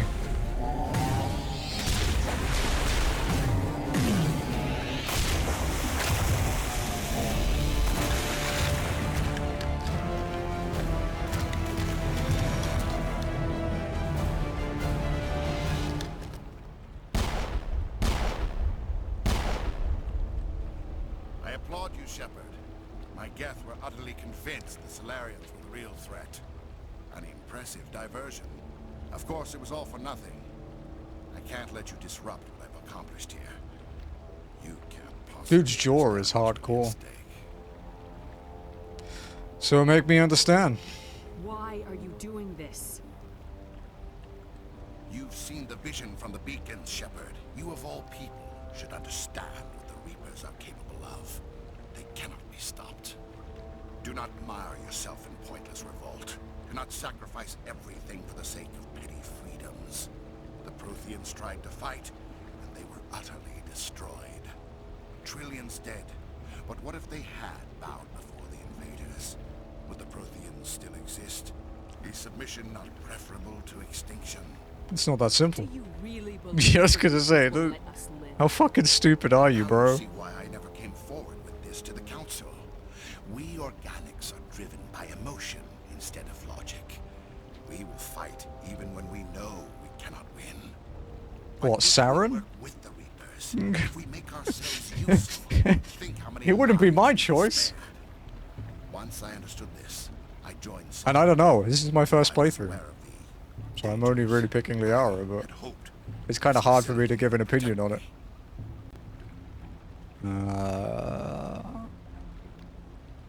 But it's not working, is it? You're afraid Sovereign is influencing you. You're afraid he's controlling your thoughts. I want his shield, dude. I've studied the effects of indoctrination. The more control Sovereign exerts, the less capable the subject becomes. That is my saving grace. Sovereign needs me to find the conduit. My mind is still my own, for now. But the transformation from ally to servant can be... Yeah, just remember, no spoilers or I will anything. not let it happen to me. Okay, investigate. Geth. Why are the Geth following Sovereign? They believe Sovereign to be some kind of god, Okay. of their own evolution. But the reaction of their deity is most telling.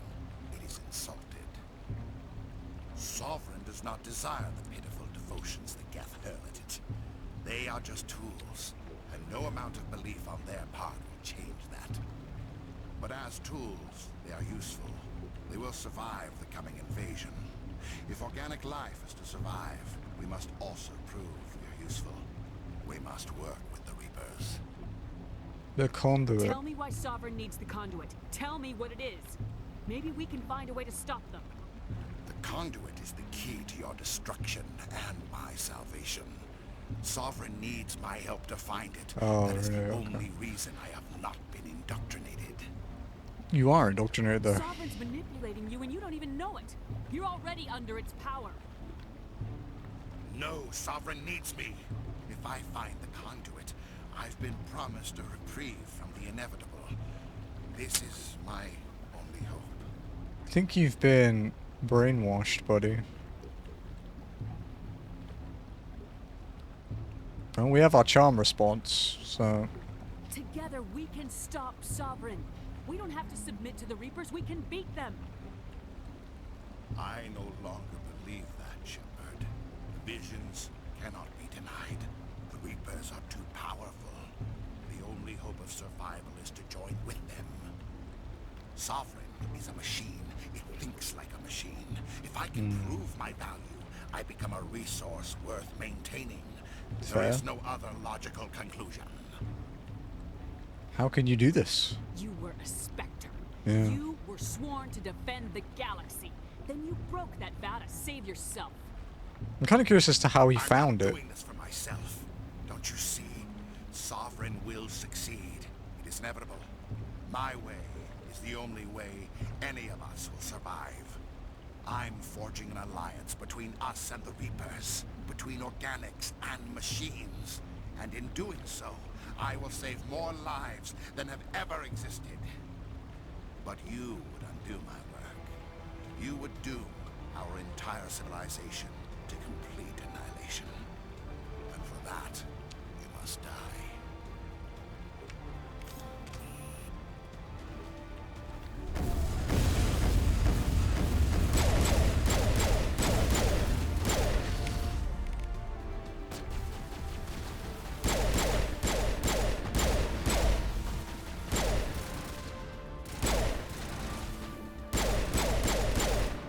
Ooh.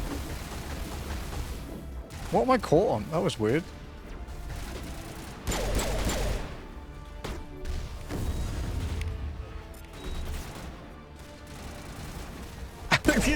I guess walked around the corner and got punched in the face.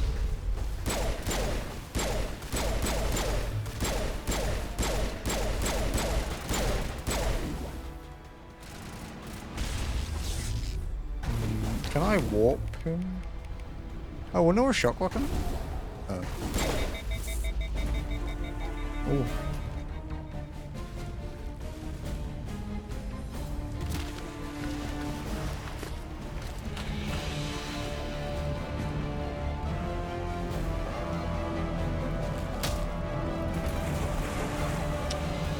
That was a good punch.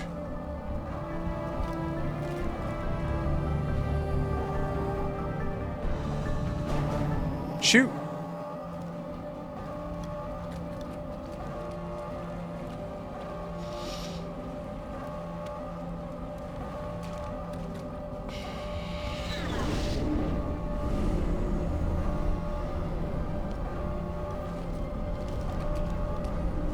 He's fucking over the shoulder. Alright, everybody, hang on! Ah, Kaiden will be fine. Easy.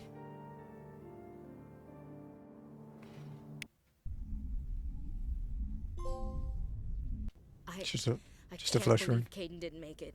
How could we just leave him down there? He was a good soldier. Alenko knew the risks going in. He gave his life to save the rest of us.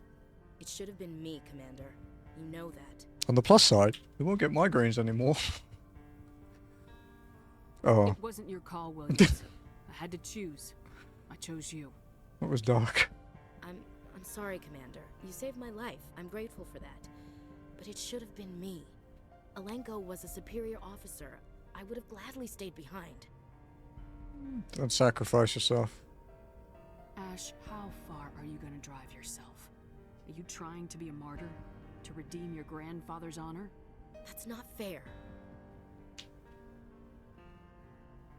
Well, we need you. What the public and the military did to him was unfair, but I don't want to lose a good soldier over it. Aye, Commander.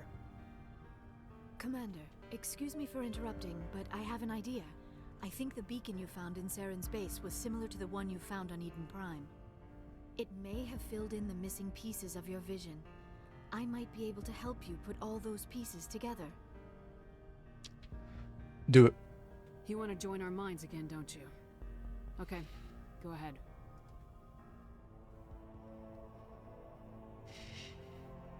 Relax, Commander. Embrace eternity.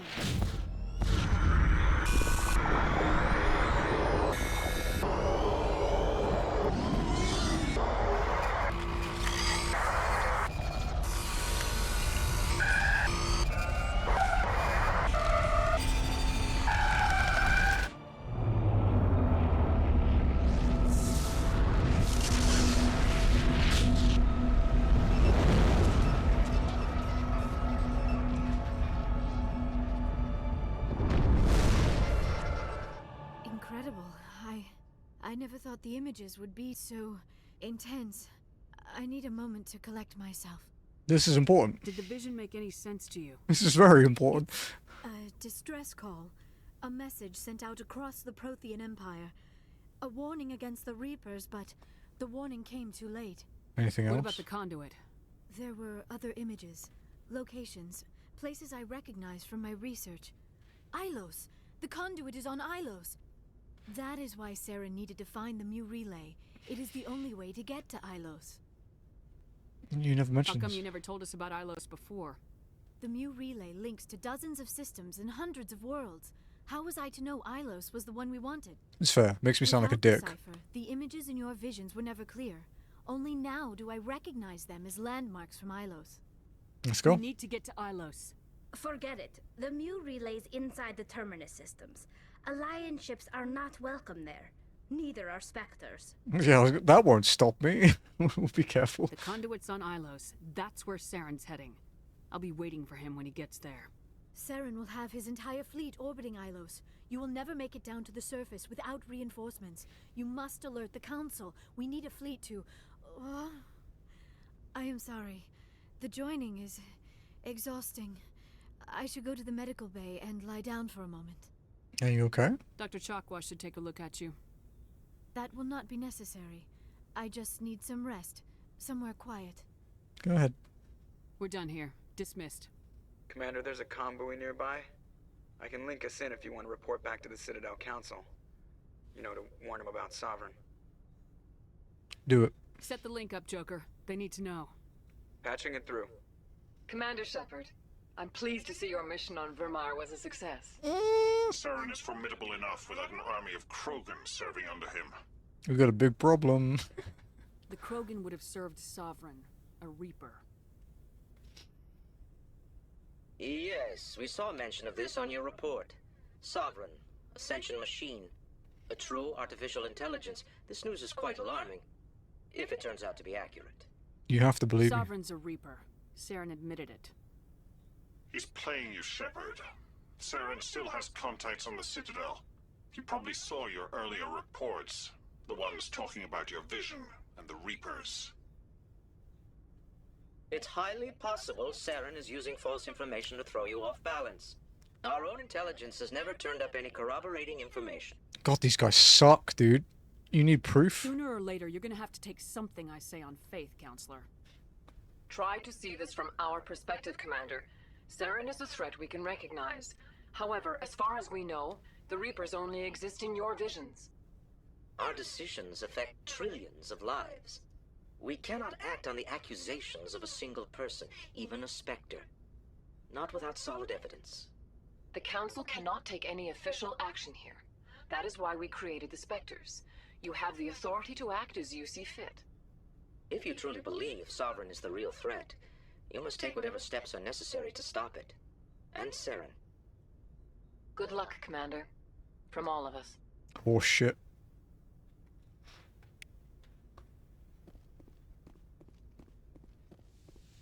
Okay. Race against time, Sovereign.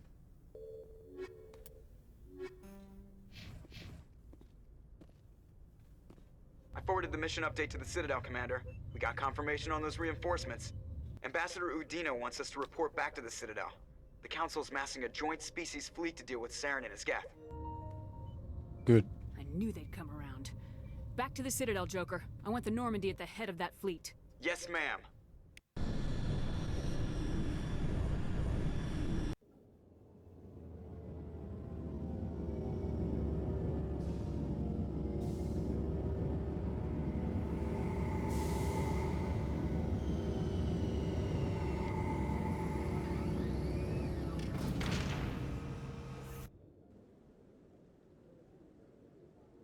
Good job, Shepard.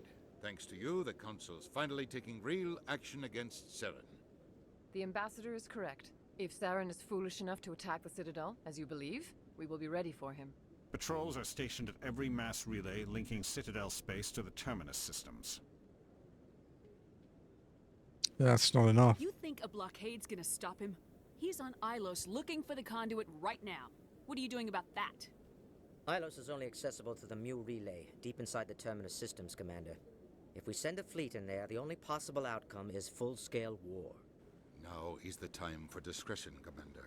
Saren's greatest weapon was secrecy. Exposed, he is no longer a threat. This is over.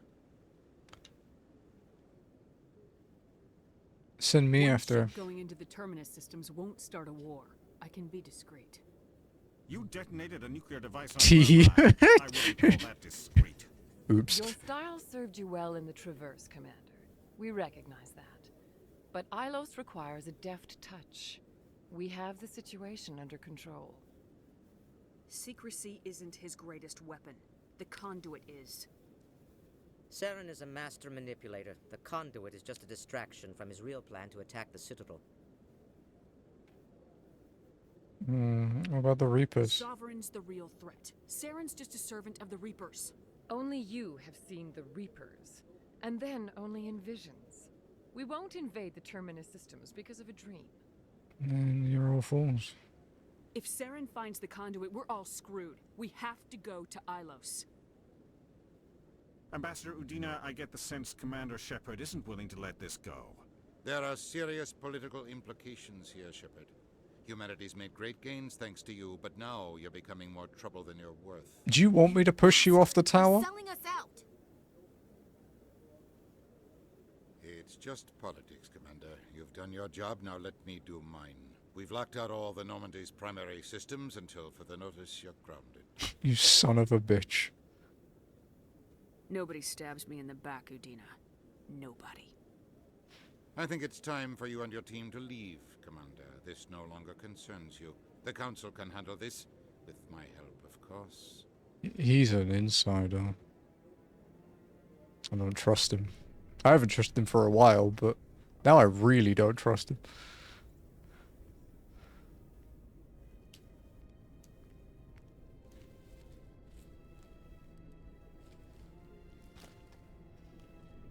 Commander. Shepard, I cannot believe they did this to you. I am so sorry. Yeah, it wasn't you. It's not your fault. It's not right. You did everything they asked and more. Nobody else could have done what you did. The Council owes you everything, everything. Instead, they strip you of your command and ground the Normandy. There are bigger I don't issues. care if they ground me, but they refuse to go after Saren. If they don't stop him from finding the conduit, we're all dead. Perhaps we could appeal and get them to reverse their decision. I tried. I pushed them as hard as I could. They wouldn't budge. So you're going to walk away? You will just give up and doom the entire galaxy to extinction? Stay strong. We're out of the game for now, but I'll find a way back in. I believe in you, Shepard. I am with you every step of the way. Do we go longer tonight, chat, to play more of this?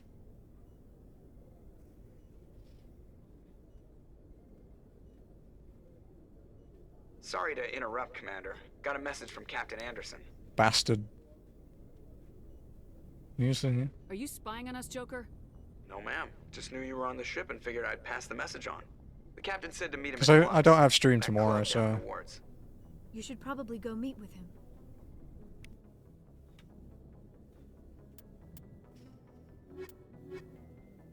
It's okay, you can play Xbox off stream on Sunday. No.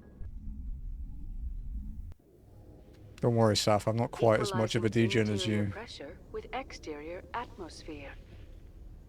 Logged. The commanding officer is ashore. Exo Presley has the deck.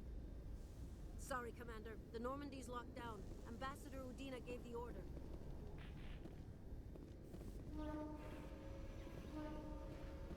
Sorry, Commander. The Normandy's locked down. Ambassador Udina gave the order. Right. Let's try and work on these misc trophies we have, actually.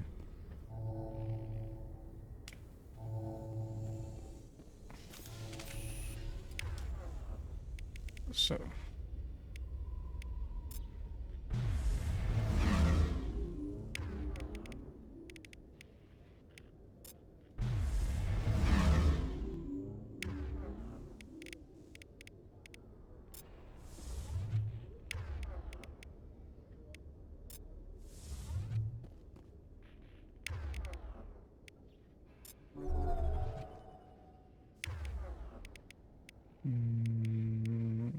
What's the other one to use? Neuroshock doesn't work here though.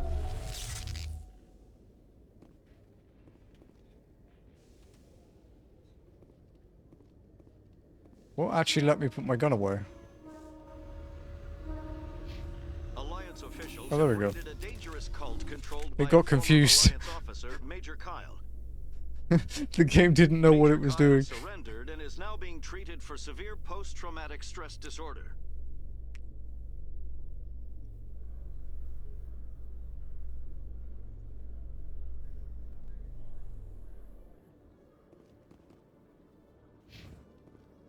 Oh, it's saved.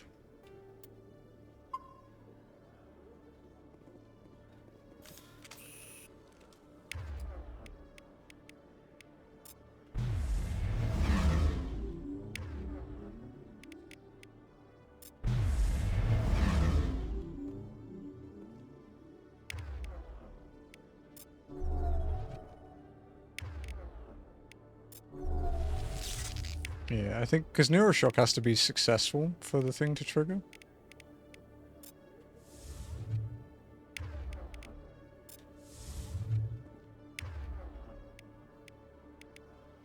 So yeah, Neuroshock, Sabotage, Barrier, and Stasis are the ones left.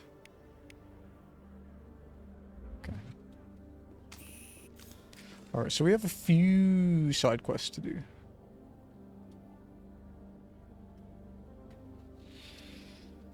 Which are... the fan, which we've already done.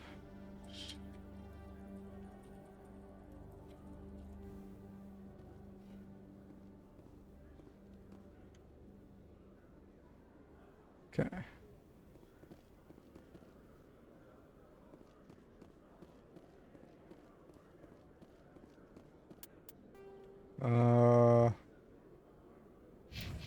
Fast travel, I guess?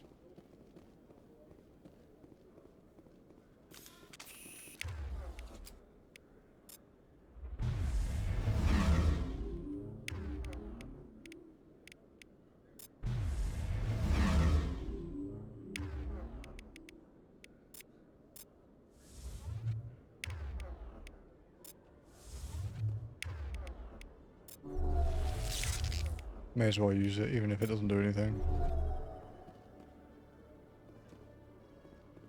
Oh, it's like it times out, right? You have to like despawn the fucking thing. The sabotage one is kind of fucked to use.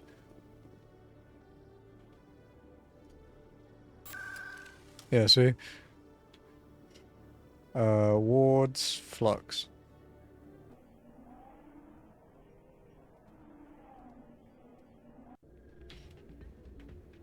Does that reset cooldowns? It does.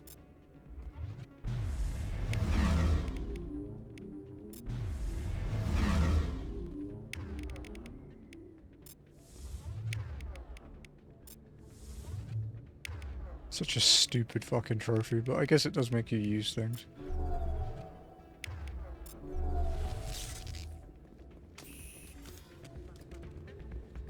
Soldier, I've got a major situation, and I need help from somebody with humanity's interests at heart. I'm listening. What kind of situation are we talking about?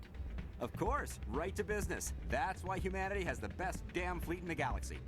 My name is Elias Keeler. I'm an alliance negotiator. We've got a big session coming up with the Solarians. You wouldn't believe what's riding on this. I'm fighting for humanity on this one, just like you are. I get it. I understand. It's important. So what do you need? Well, in order to do my best for humanity, I need the best resources on the market. There's a mental stimulant that increases alertness and cognitive function. It's legal, but restricted. I've purchased the monthly limit, and I need more from the medbay. Investigate. The drug. What exactly is this stimulant? Oh, I don't know the medical terms, but it increases mental capacity, short-term recall, that sort of thing. It helps me stay focused, and it keeps me sharp. Nothing gets by me when I'm on it. Drug dosage. You know the monthly limits. Why'd you go over them? The negotiations were supposed to be last week, but the Solarians stalled it, probably deliberately. If I don't get the stimulant, I'll be a wreck. My assistant will take over, and that would be a disaster. Oh, no You thanks. should put some trust in your assistant. Didn't you train him? My assistant wants to bend over backwards for the Citadel races. He wants to show them we're reasonable. No race will respect us until we show them who's in charge. That's what it took with the Turians. Yeah, forget my assistant.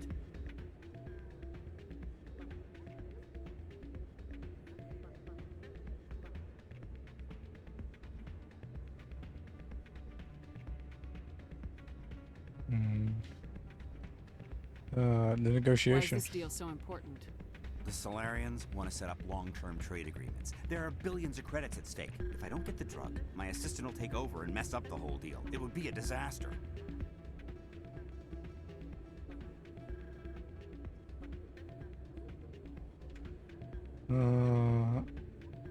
Okay. You should put some trust in your assistant. My assistant. No race will respect us until we show them who's in charge. That's what it took with the Turians. Yeah, forget my assistant. You're an addict. Keeler, you've got a problem. You need to get treatment. It might look that way from the outside, but this is just a one-time slip-up. All the top negotiators are on stimulants close to the legal limit. It's the way the game is played. And the game is wrong.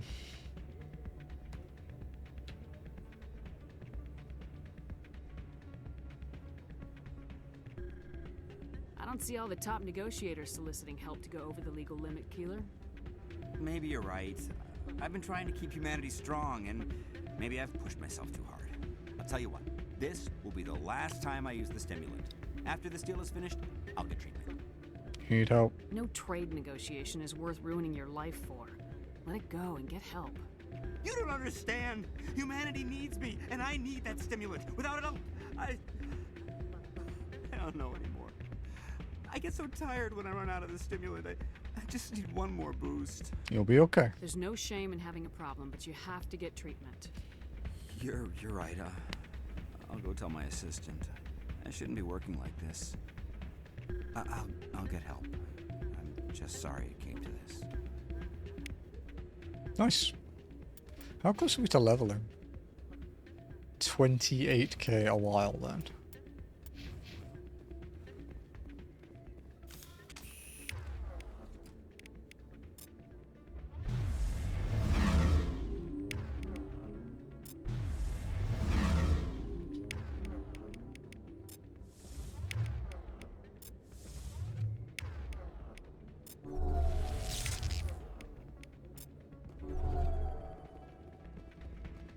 Okay, what's this next mission we need to do?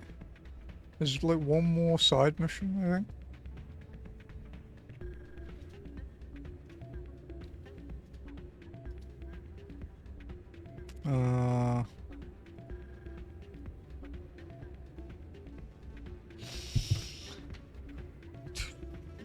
Okay.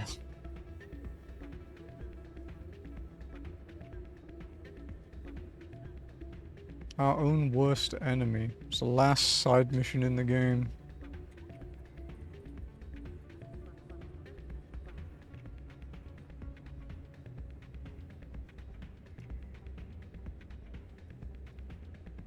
Okay.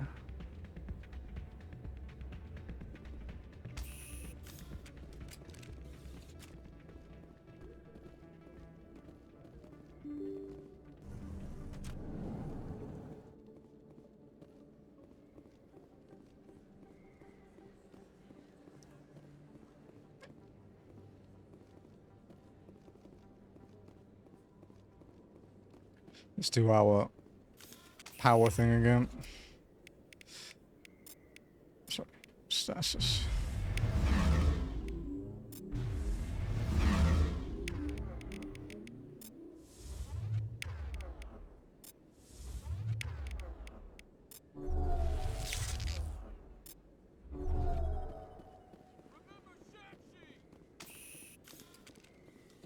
Excuse me, you're the Spectre, right?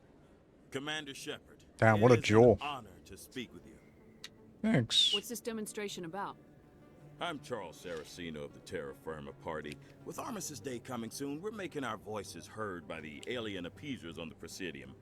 Can I count on your support in the next election? Mr. Stay. You're marking the end of the first contact war with a protest. As we have every year for the last 26 years. The war taught humanity a lesson that some would forget. If we don't stand up for ourselves, no one else will. And you've learned nothing. I thought the lesson of the first contact war was that there's other life in the galaxy and they have opinions too. Perhaps so, Commander. But if aliens feel free to express their opinions at gunpoint, why shouldn't we? Wait. Because they have bigger guns? If they have bigger guns, we should increase military spending. Instead, we sign away our right to defend ourselves with treaties. I like the way you think. Election. What are you running for? I'm seeking one of the 5 spacer seats in Parliament. They have certain Baroque conditions for a citizen to be able to vote for them. You have to spend more than 6 months a year in space, but you can't have stayed in any one settled system for more than a month. You do spend most of your time in space, Commander. Terra Firma. I don't know Terra Firma's platform. What do you stand for? Our core value is that Earth must stand firm against alien influences. Politically, culturally, and in the worst case, militarily. That is not unreasonable, but some of the things these people are saying sound a bit bigoted. Excuse me, I don't believe human politics are any of your business. Excuse me. What the Alliance does affects everyone around it. Here's a bigger We picture. live in this galaxy, Mr. Saraceno.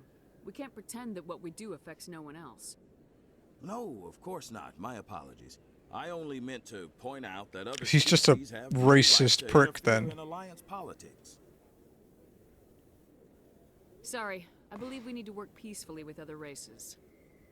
We've heard that before in human history. Well-meaning naivete leads to declarations of peace in our time. We can't allow anything like Shanxi to happen again. I don't suppose I could convince you to issue a public statement of support for my candidacy. The support of the first human Spectre would be invaluable. Shanxi? The occupation of Shanxi couldn't happen again. We weren't even sure there were aliens to garrison against back then. It's still a powerful symbol, Commander. Shanxi is the only human territory ever occupied by an alien species. I won't You support have you. the right to your opinion, Mr. Saraceno, but with all due respect, I disagree with it. I understand. I'm glad you support the democratic process, at least.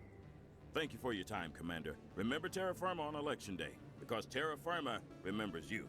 Cringe.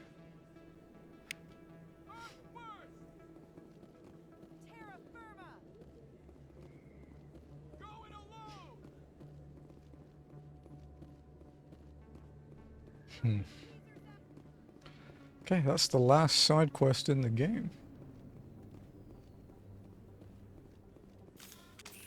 Okay, let's use our abilities. Give me my trophy, you bitch. Thank you. It heard me. It heard me talking shit. Okay, barrier. Barrier.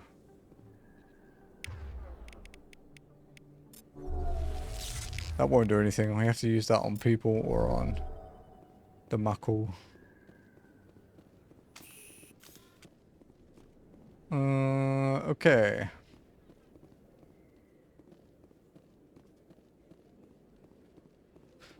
More story, I guess. Let's make sure we haven't missed anything else. No, it's just story.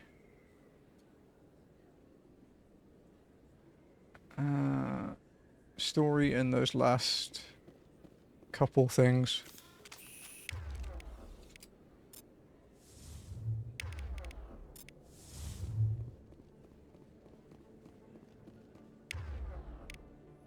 I don't think this does anything.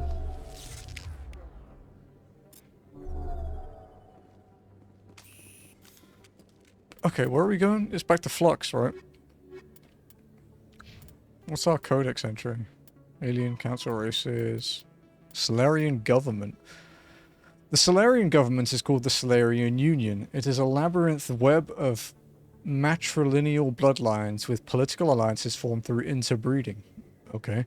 In many ways, the Solarian political network functions like the noble families of Earth's medieval Europe. Structurally, the government consists of fiefdoms, baronies, duchies, planets, and marches, colonization clusters. These are human nicknames. The original Solarian is unpronounceable. Each area is ruled by a single Dalatress, matriarchal head of household, and represents an increasing amount of territory and prestige within the Solarian political web. Approaching 100 members, the first circle of a Solarian's clan comprises parents, siblings, uncles, aunts, and cousins. The next circle includes second cousins, etc., and escalates to well over 1,000 members. The fourth or fifth circle of a clan numbers into the millions. Solarian loyalty is greatest to their first circle and diminishes from there. Their photographic memories allow Solarians to recognize all their myriad relatives. Solarian military doctrine. In principle, the Solarian military is similar to those of the Alliance, a small volunteer army that focuses on maneuver warfare. What differentiates the Solarians is not their equipment or doctrine, but their intelligence services and rules of engagement. The Solarians believe that a war should be won before it begins. Conventional wisdom holds the Solarians know everything about everyone, and this is not far from the truth.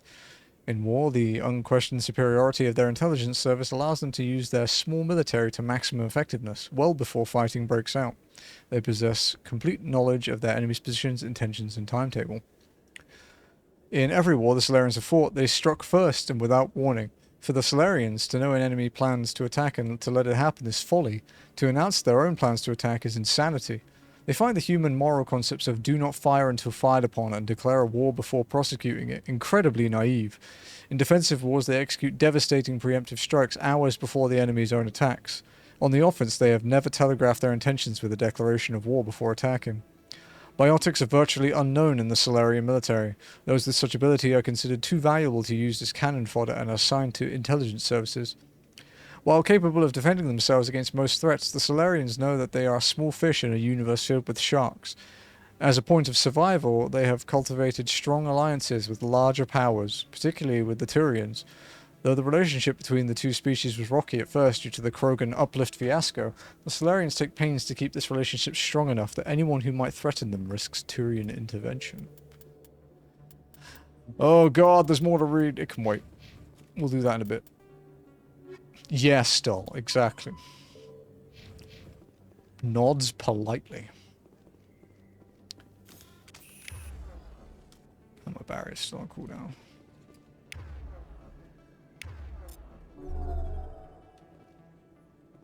My barrier's ready. E.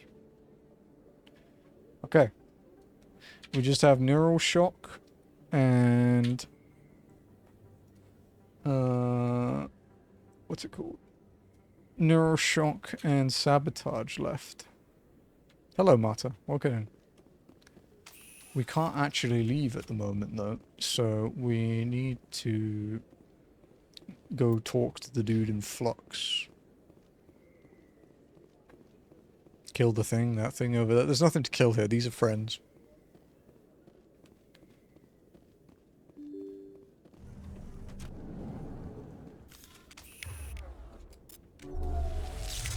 Just in case it does actually work, because trophy guides have been wrong before.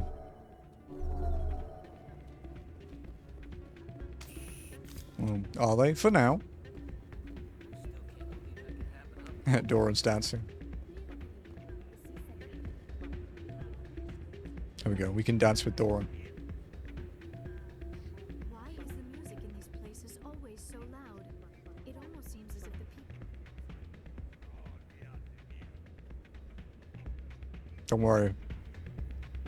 Heavily armed person dancing.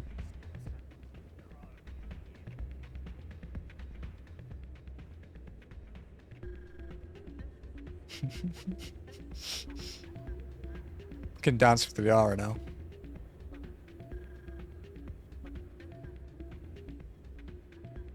Rex is probably like, what the fuck are you doing?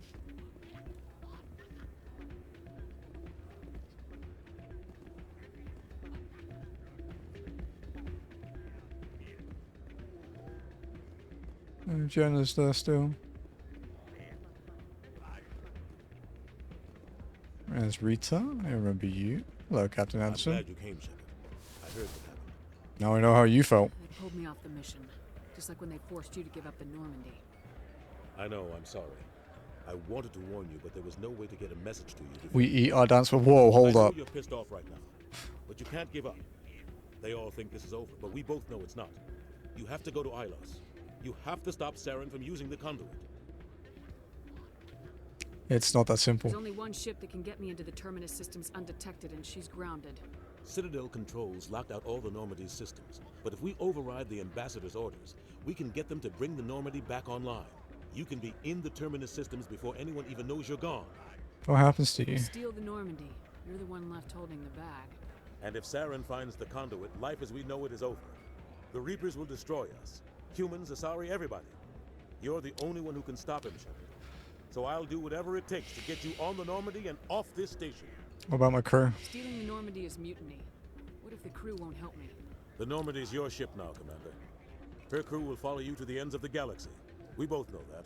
Thank you. I won't forget this, Captain. I promise. I can unlock the Normandy from one of the consoles in the Citadel Control Center. You'll have a few minutes before anyone realizes what happened. That is a restricted area patrolled by armed guards. How are you going to get in? Leave that to me. Just make sure you're in the Normandy when the systems come back online. It's too dangerous. You're gonna get yourself killed. There has to be another way. Ambassador Udina issued the lockdown order. If I can hack into the computer in his office, maybe I can override it. He won't just stand by while you use his computer. Hopefully he won't be there. If he is, I'll just have to think of something. Break his fucking nose. I wanted to. You will be charged with treason, a capital offense. We don't have a lot of options. I break into the ambassador's computer, or I take my chances with the patrols in Citadel control. Break into his office. You'll have a better chance if you go after the ambassador's computer. I was hoping you'd say that. The ambassador has made this personal. Fucking right he has. You ready to get the hell off this station, Commander? Ready. Let's do it. I'll take care of the lockdown. You get down to the Normandy and tell Joker to stand by.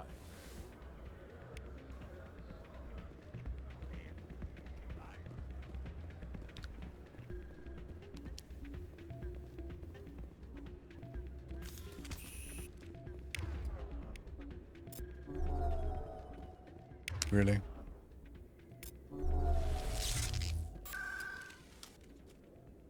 CSEC, right? Yeah. We have to find a random planet to land on so we can finish this stupid neural shock thing.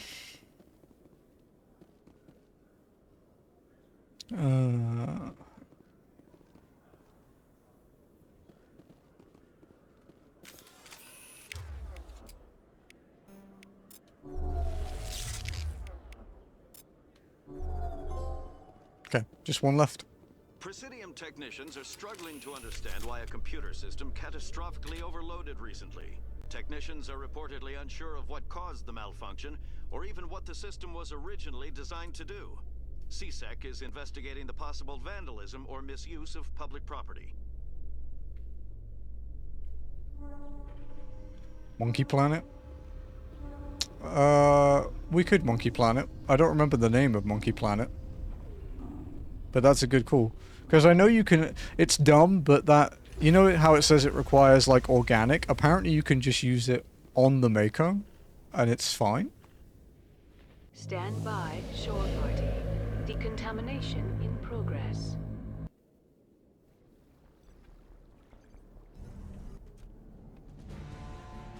Anderson, what are you doing here? Punch him. Knock him out. Thank you. Thank fucking God for that.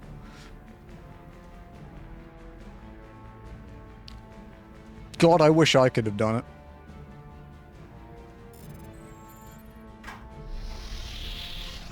Let's go. Get us out of here, Joker. Now.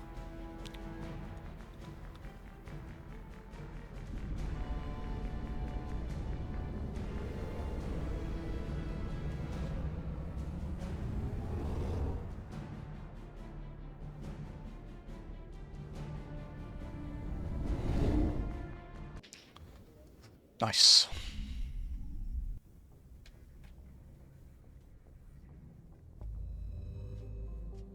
Hello, my lord. Am I not allowed to go late? Hmm? You're gonna what? Oh, okay. Yeah, because you came in. Let's make a save.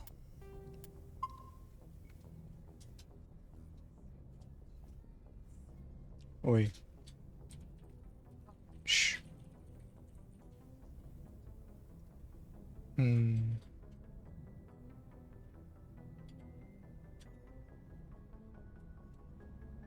Okay. So who can use neural shock?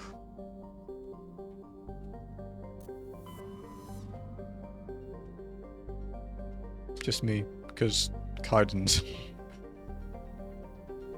occupied. Let's just say that.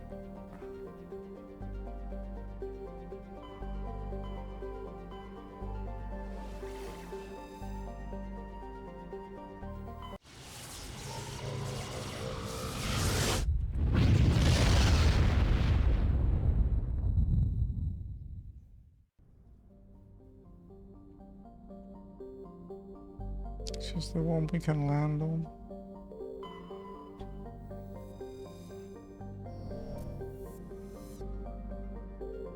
Can you land on the asteroid? Yeah, we can. We can still land on the asteroid.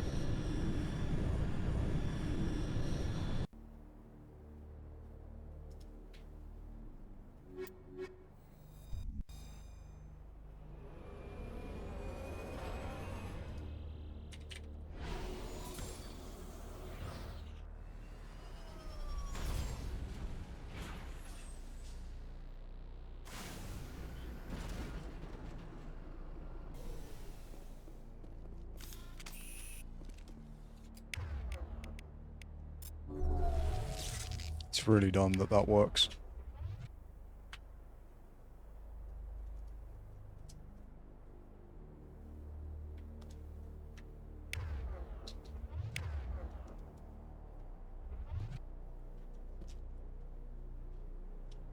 The full suit looks cool with like the full mask. Come on, let's get this trophy done.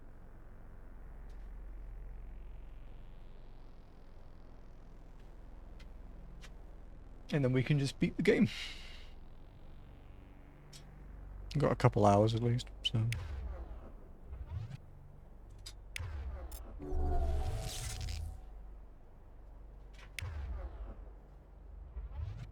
What's the cooldown on Neuroshock then?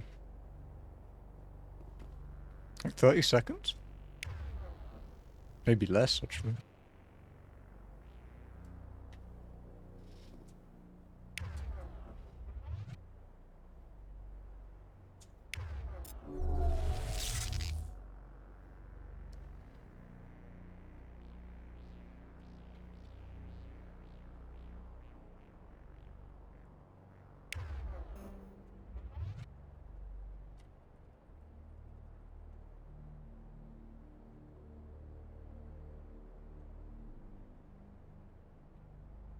Yeah.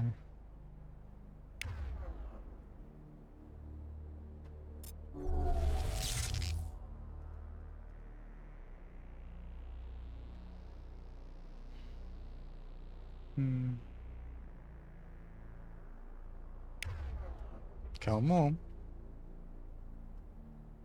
It is fucking riveting content, dude. Done. Wonderful.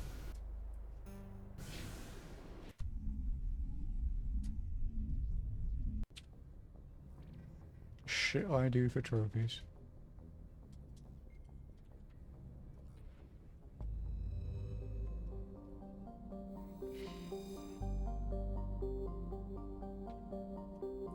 Okay.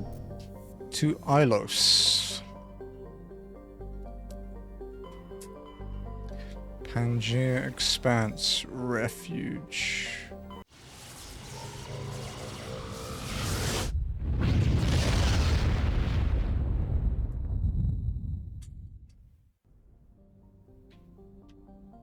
Let's have a look what we got. Agatoton has a pressure cooker atmosphere composed of carbon dioxide and ethane. Its scorching hot surface is mainly composed of sulfur with deposits of gold. Surface gravity is comfortable at a 1.0 standard Gs.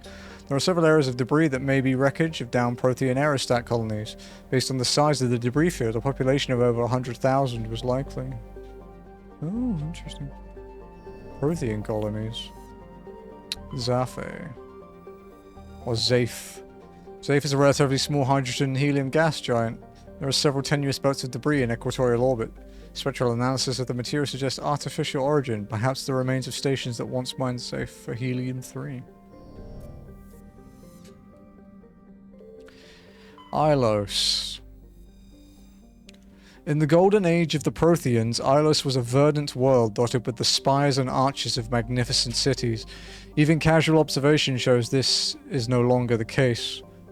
Ilos has been devastated by means unknown. Its entire surface changed to the color of rust. The atmosphere shows heightened levels of oxygen. Wildfires, presumably ignited by lightning strikes, can be seen burning on the dark side. This indicates that most, if not all, respirating animal life forms have died off. Surface gravity is a comfortable 1.17 standard Gs. 54-hour day, 261 year, 261 day year. 38°C, so it's like the Philippines on a warm day. Quite a lot of atmospheric pressure though.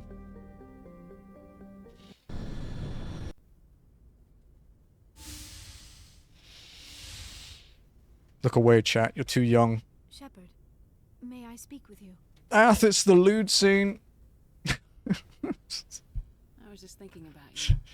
I have been thinking about you too, and what we are about to face. I do not know what is going to happen on Ilos.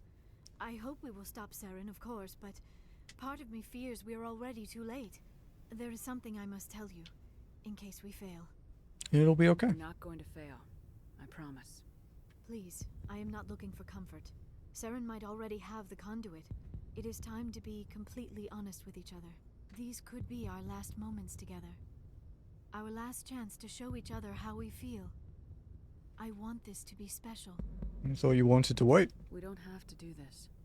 Not unless you're sure. I have never been Sure, more though. sure of anything in my life. Will you join with me, Shepard? Let our bodies and minds unite.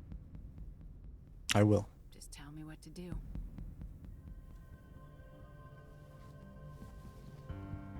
Oh, that was simpler than I expected for our uniting.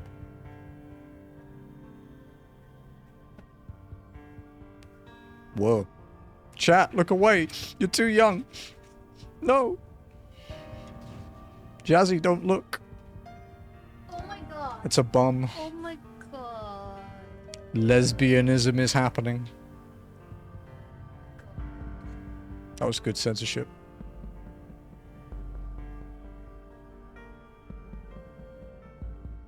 You're too young, Jazzy.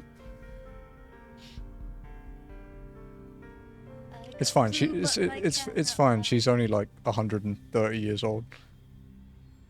By the goddess. That was incredible, Shepard. Yeah, I hear that a lot. So were you. You were incredible. 5 minutes ETA to the Mu relay. I had better go. Duty calls. You would not want to keep Joker waiting. Shepard, whatever happens on Ilos, I just wanted to say Check her ID, but she's 160. for everything. Oh no. Do the Asari have an age of consent? That's the kind of politics I don't want to dive into. Got some alien cake. The Mu relay.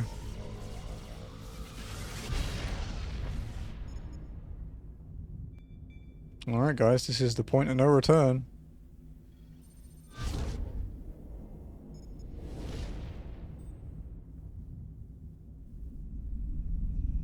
Commander? We've got company. Have their sensors picked us up yet? Well, stealth systems are engaged. Unless we get close enough for a visual, they won't have any idea we're here. Picking up some strange readings from the planet's surface. Take us down, Joker. Lock in on the coordinates. Negative on that, Commander. The nearest landing zone's 2 clicks away. We'll never make it in time on foot. Get us something closer. There is nowhere closer. I've looked. Presley doesn't take shit. You need at least 100 meters of open terrain to pull off a drop like that. The most I can find near Saren is 20. 20 meters? No way we can make a drop in there. Let's do it. We have to try. Find another landing zone. Nope. There is no other landing zone. The descent angle's too steep. It's our only option. It's not an option. It's a suicide run. We don't... I can do it. Joker? I can do it. Gear up and head down to the Mako. Joker, drop us right on top of that bastard. Let's go, boys and girls.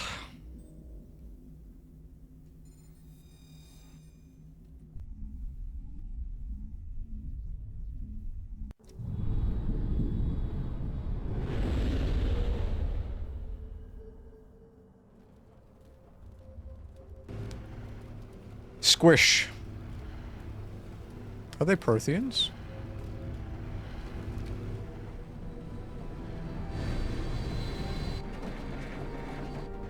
You two, keep moving inside now.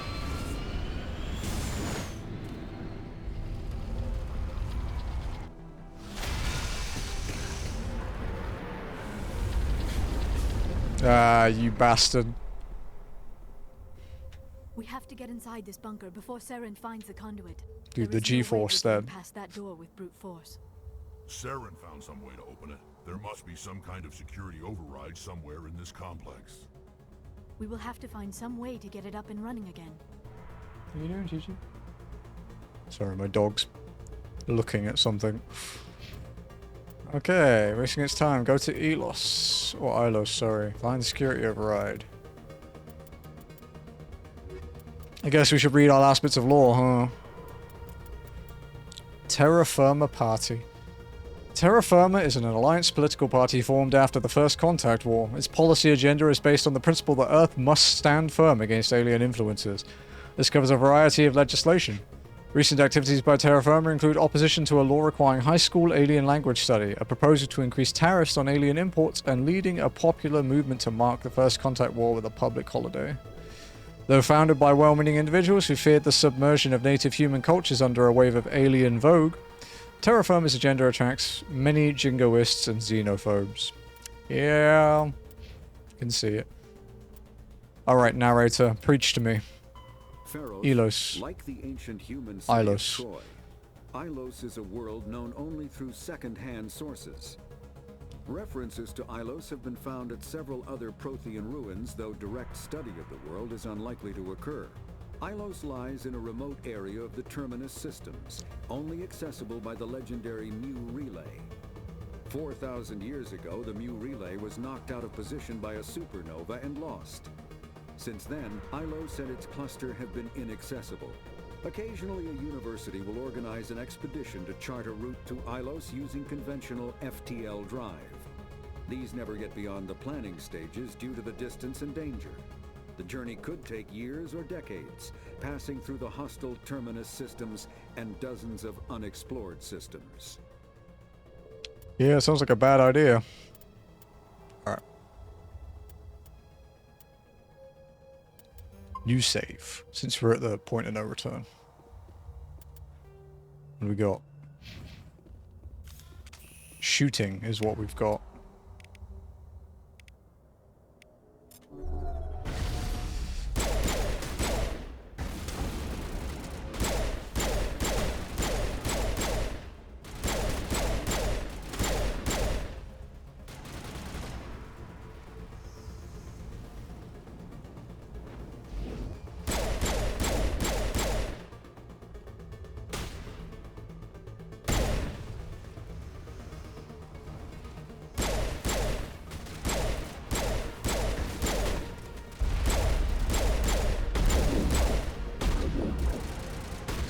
That hurt my shield a little bit.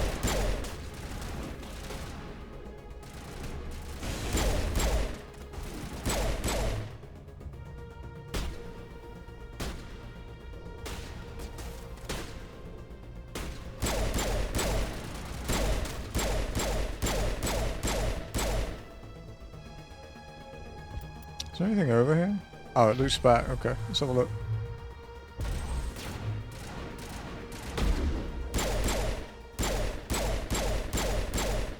Oh, it looks unhappy. Nope, it looks uninterested. It doesn't look unhappy. What are you doing, bro?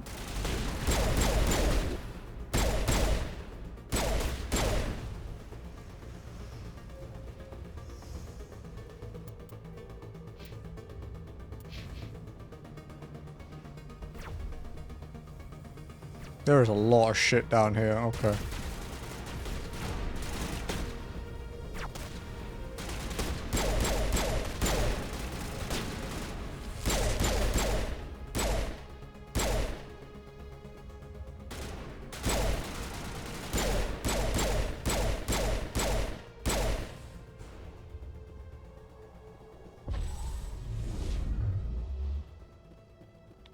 Let's explore more up here before we go down.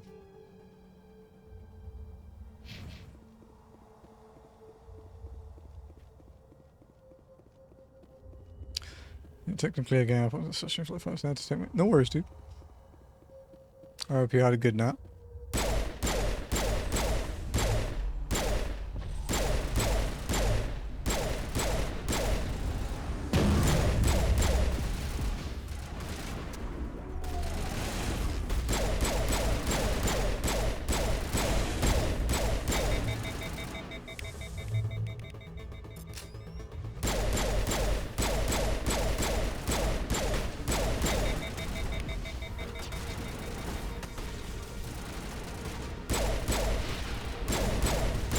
Whoa!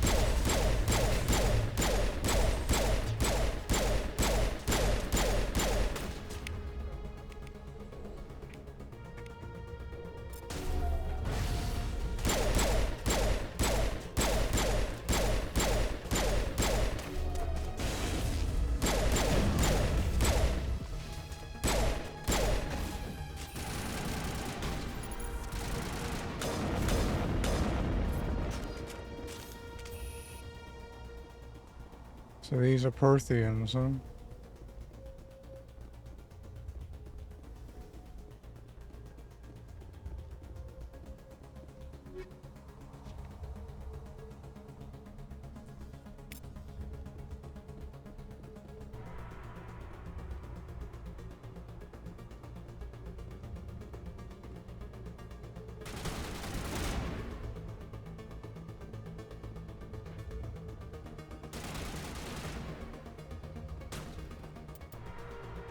Ah, so this just goes down under it as well, okay.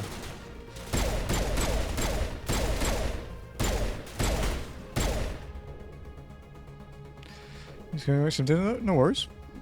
Enjoy your dinner.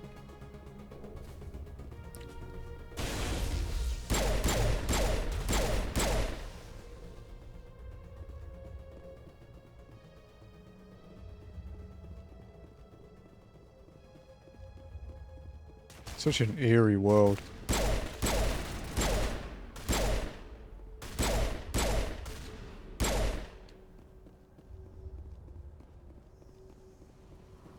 Armature control, hard decryption.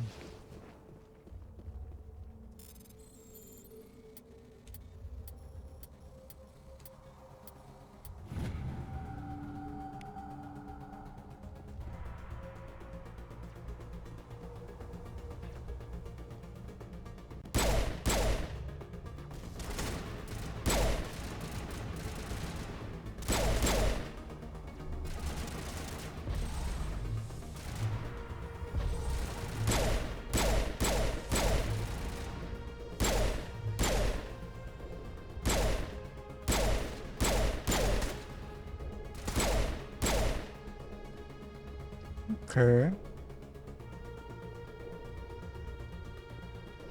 There we go.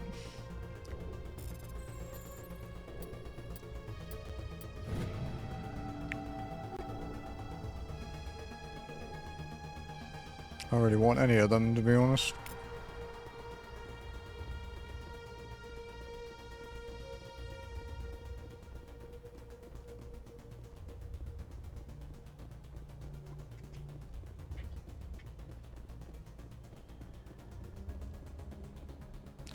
Okay. So we've checked the underside area.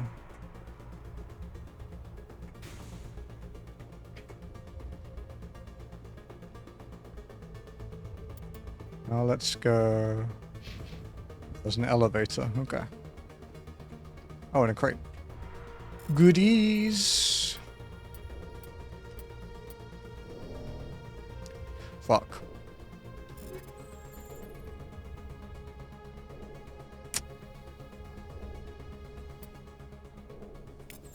True.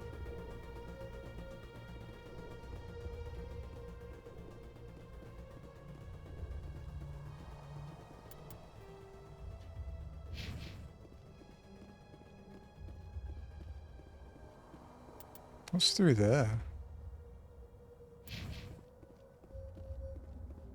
Dude, the way these Protheans are all sitting around is so fucking weird.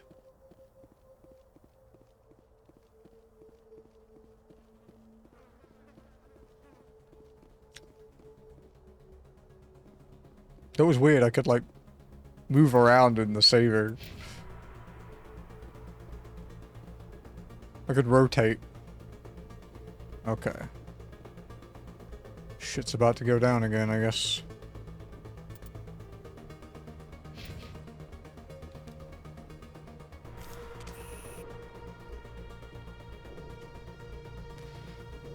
Look for loot. Never know what you might find, especially here.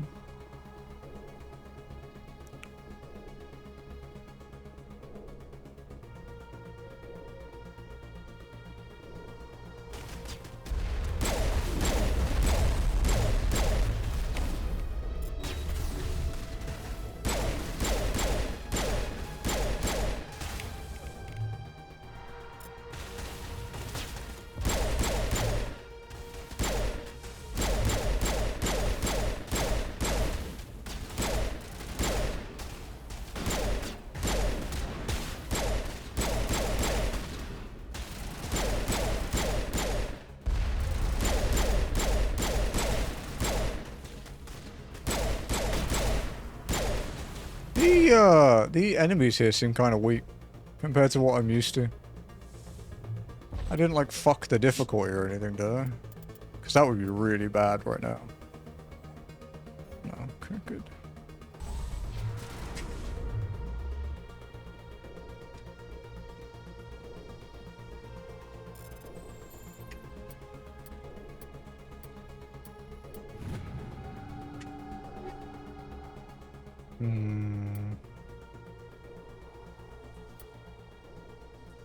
Oh shit, I reduced the wrong one. Fuck me. Oh. It's not a big deal. Not like we're lacking firepower.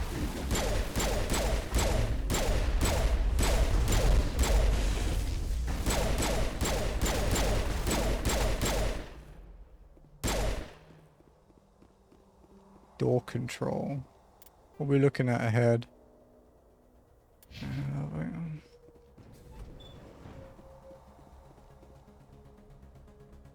That's an elevator too.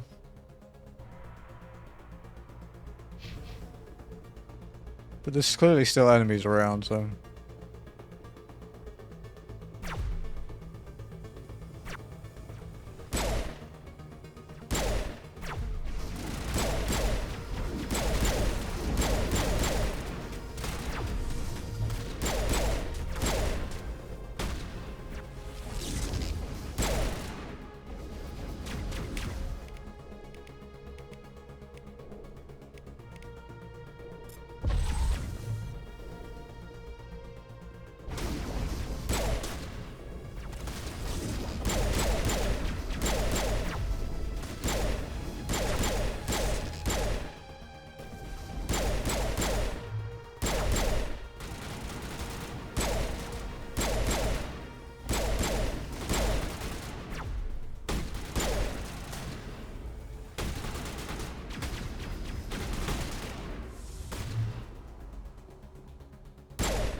Okay.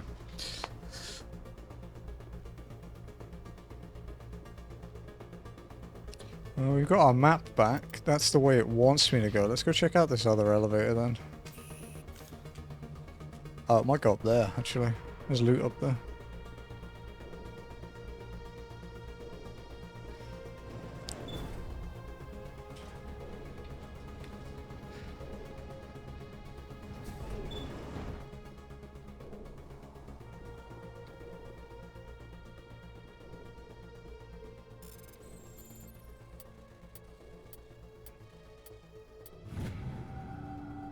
Nom nom nom. I'm getting hungry too. Have some food to eat. Omnigel.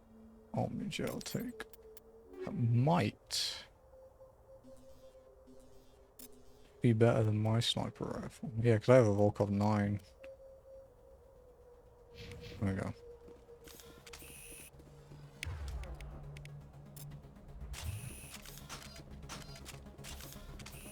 Well, that won't let me just walk off the edge.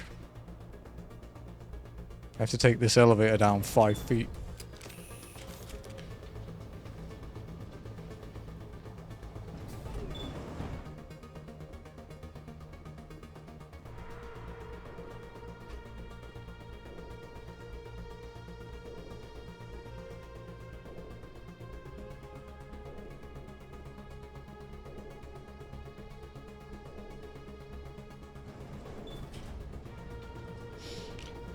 Alrighty. This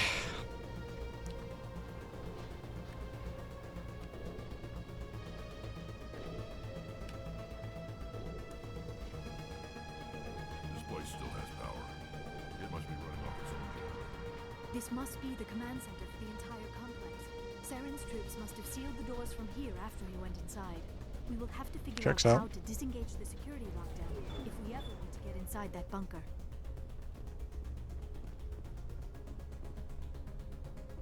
Okay, where are we now? Security station, armature bay, security room, okay.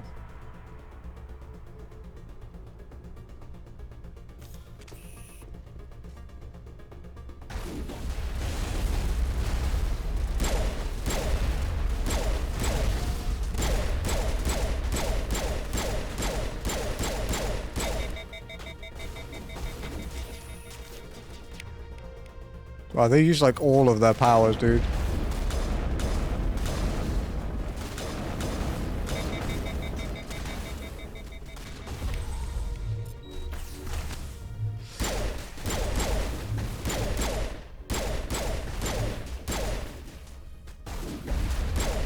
Death Prime.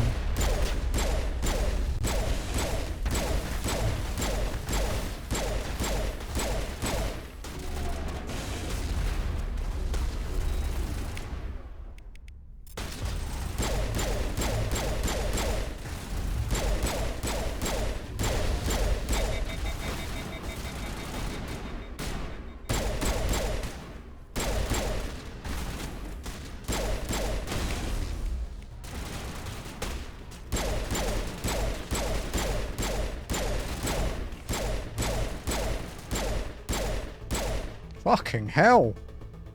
Jesus. Dude took all the health from everybody else. So far in this level.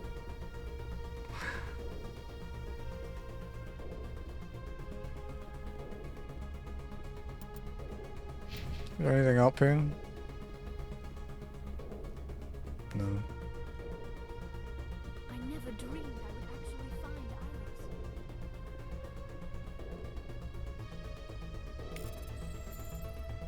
Oh. Are you friendly?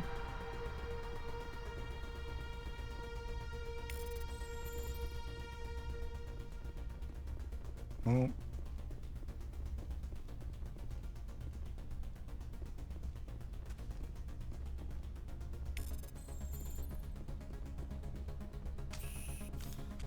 Oh, it's in that weird fucking sidestepping thing again.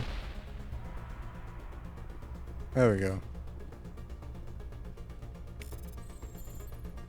Well, if they're unfriendly, we'll get a few thousand experience. If they're friendly, they're just gonna chill.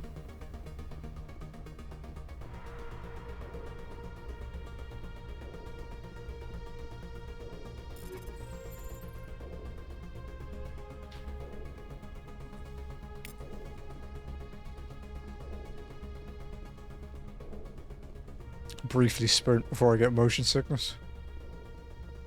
God, what a fucking awful sprint camera.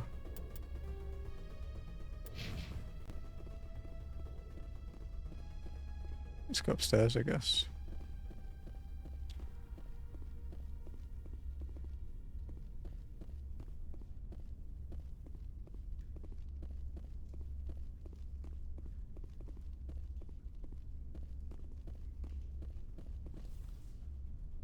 Come, Saren already has a head start. We have to go find him before he reaches the conduit. Unless he's already found it, then we're just walking into a trap. That is a chance we will have to take. Hold on.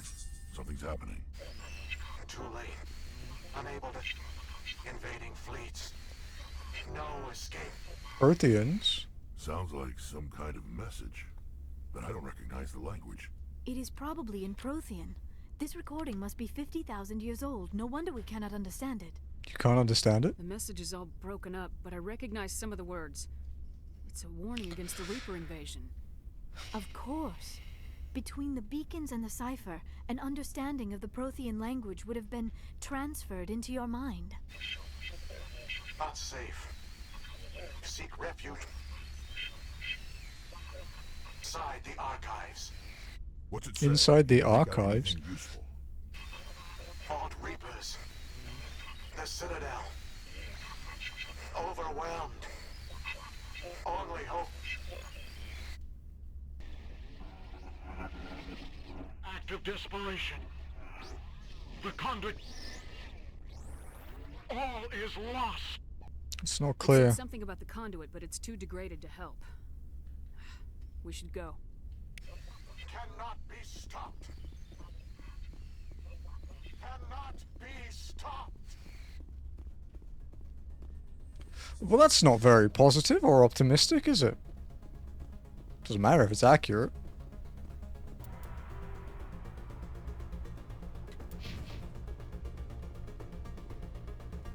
The boy's just chilling.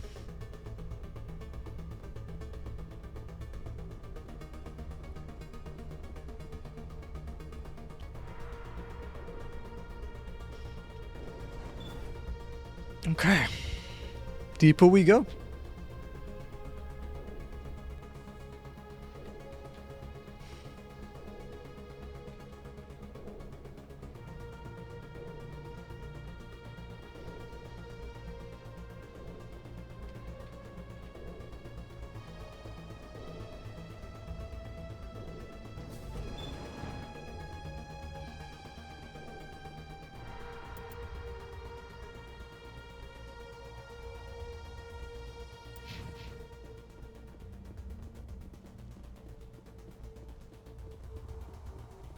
God, I really can't handle that. It's such a weird thing to bother me. I don't get motion sickness in games normally.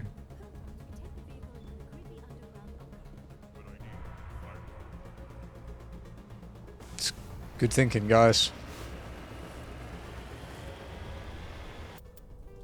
It's a long tunnel.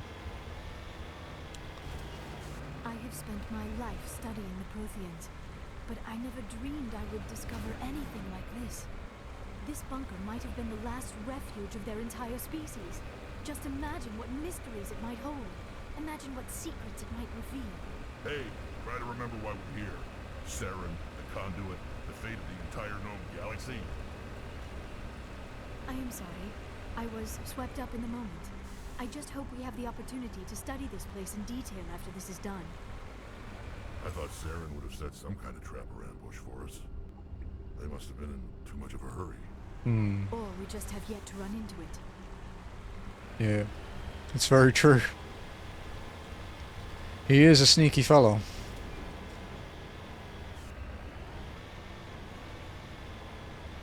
What are all those things on the wall? Some kind of containers? They look like stasis pods. Yeah, I was gonna say they look like Protheans probably tried stasis to keep pods or themselves something. alive through cryogenic freezing. Something must have gone wrong. This bunker became their tomb. The pods are dead as well as anyone inside. All of them? There must be hundreds of those pods. What was Saren expecting to find here? There's nothing left but corpses.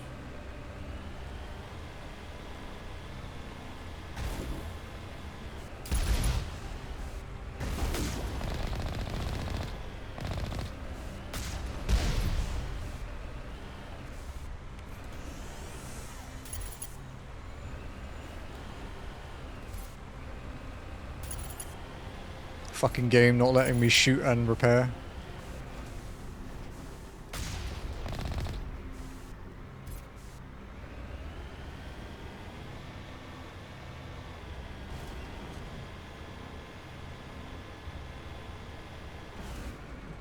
Ooh, it's like a barrier.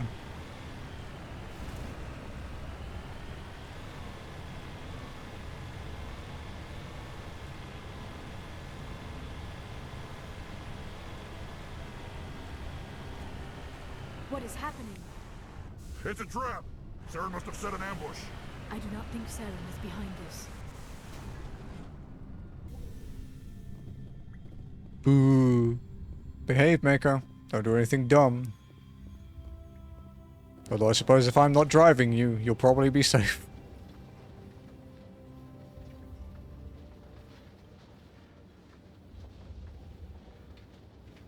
More pods over there. I have studied the Protheans for decades, but I have never felt this sense of foreboding. What will we find down there? Don't get your hopes up. The only thing we can depend on right now is ourselves. Vigil. You are not Prothean, but you are not machine either. This eventuality was one of many that was anticipated. This is why we sent our warning through the beacons. Looks like some kind of VI program. Pretty badly damaged. I do not sense the taint of indoctrination upon any of you. Unlike the other that passed recently. Perhaps there is still hope. This is incredible. An actual Prothean VI, and I can understand it. I have been monitoring your communications since you arrived at this facility. I have translated my output into a format you will comprehend. My name is Vigil. You are safe here for the moment, but that is likely to change. Soon, nowhere will be safe. What are you? Are you some kind of artificial intelligence program? I am an advanced non-organic analysis system with personality imprints from Kesad Aishan, Chief Overseer of the Ilos Research Facility. Well, what do you want? Why did you bring me here? You must break a cycle that has continued for millions of years. But to stop it, you must understand, or you will make the same mistakes we did. The Citadel is the heart of your civilization and the seat of government, as it was with us, and as it has been with every civilization that came before us. But the Citadel is a trap. The station is actually an enormous mass relay, one that links to dark space, an empty void beyond the galaxy's horizon. When the Citadel relay is activated, the Reapers will pour through, and all you know will be destroyed. Citadel as a relay? How come nobody ever noticed the Citadel was an inactive mass relay? The Reapers are careful to keep the greatest secrets of the Citadel hidden. That is why they created a species of seemingly benign organic caretakers. The Keepers maintain the station's most basic functions. They enable any species that discovers the Citadel to use it without fully understanding the technology. Reliance on the Keepers ensures no other species will ever discover the Citadel's true nature. Not until the relay is activated and the Reapers invade. Reapers in dark How do space. the Reapers survive out in dark space? We have only theories. The researchers here came to believe the Reapers enter prolonged states of inactivity to conserve energy. This allows them to survive the thousands and thousands of years it takes for organic civilization to rebuild itself. But in this state, they are vulnerable. By retreating beyond the edges of the galaxy, they ensure no one will accidentally discover them. They keep their existence hidden until the Citadel relay is activated. We won't stand a chance. The Reapers can wipe out the Council and the entire Citadel fleet in a single surprise attack. That was our fate. Our leaders were dead before we even realized we were under attack. The Reapers seized control of the Citadel, and through it, the mass relays.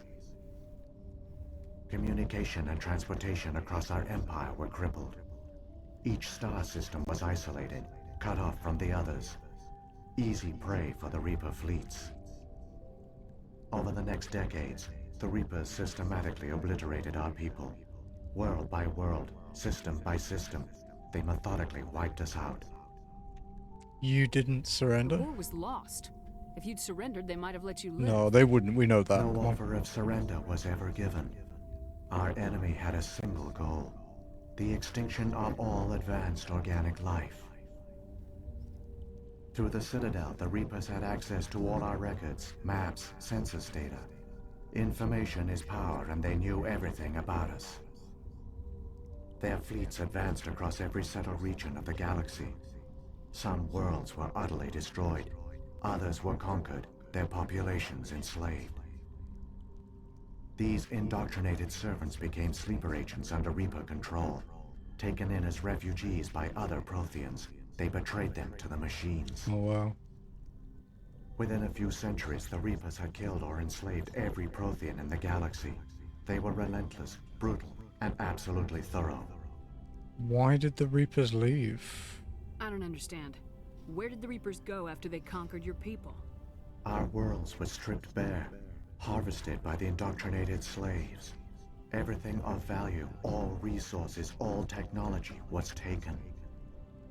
Certain that all advanced organic life had been extinguished, the Reapers retreated back through the Citadel relay into dark space, sealing it behind them.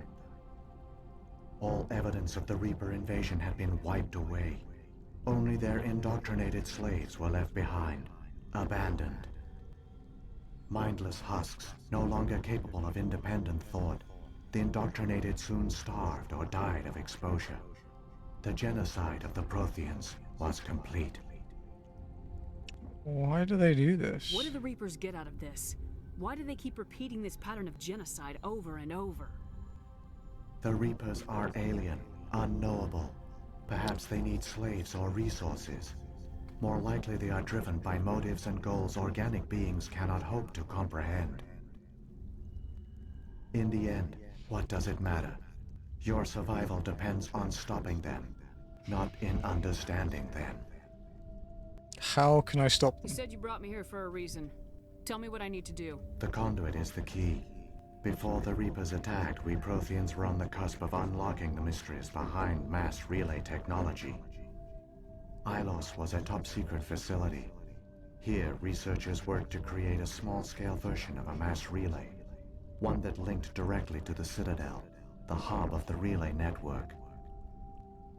The conduit is not a weapon. It is a backdoor onto the Citadel. They didn't find you? How did you manage to stay hidden? All official records of our project were destroyed in the initial attack on the Citadel. While the Prothean Empire came crashing down, Ilos was spared. We severed all communication with the outside, and our facility went dark. The personnel retreated underground into these archives. To conserve resources, everyone was put into cryogenic stasis. I was programmed to monitor the facility and wake the staff when the danger had passed. But the genocide of an entire species is a long, slow process. Years passed, decades, centuries. The Reapers persisted, and my energy reserves were dwindling. So you just hid? You should have fought. We were a few hundred against a galactic invasion fleet. Our only hope was to remain undetected. I began to disable the life support of non-essential personnel. First support staff, then security. One by one, their pods were shut down to conserve energy. Eventually, only the stasis pods of the top scientists remained active. Even these were in danger of failing when the Reapers finally retreated back through the Citadel relay. There were hundreds of stasis pods out there. You just shut them down? You killed them? You didn't have a choice, but I'm gonna say it's monstrous. You were programmed to protect them, not kill them. This outcome was not completely unforeseen. My actions were a result of contingency Yeah, programming I guess they were entered on my programmed in. creation. The oh shit I button. bet they didn't tell the non-essential staff about this contingency. I saved key personnel. When the Reapers retreated, the top researchers were still alive. My actions are the only reason any hope remains. When the researchers woke, they realized the Prothean species was doomed. There were only a dozen individuals left, far too few to sustain a viable population. Yet they vowed to find some way to stop the Reapers from returning. A way to break the cycle forever. And they knew the Keepers were the key. What about the conduit? I still don't understand what's going on here. Why is Saren trying to find the conduit? The conduit gives him access to the Citadel and the Keepers. The Keepers are controlled by the Citadel. Before each invasion, a signal is sent through the station compelling the Keepers to activate the Citadel relay.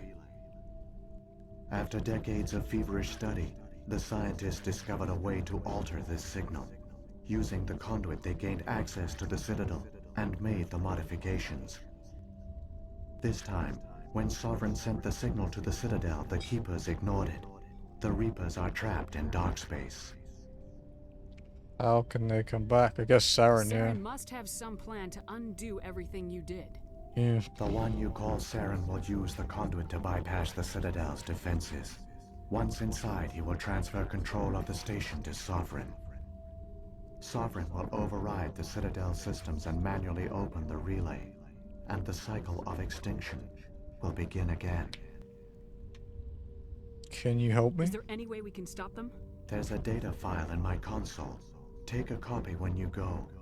When you reach the Citadel's master control unit, upload it to the station. It will corrupt the Citadel's security protocols and give you temporary control of the station. It might give you a chance against Sovereign. Wait, where's the Citadel's master control unit? I've never heard of anything like that. Through the conduit, follow Saren. He will lead you to your destination.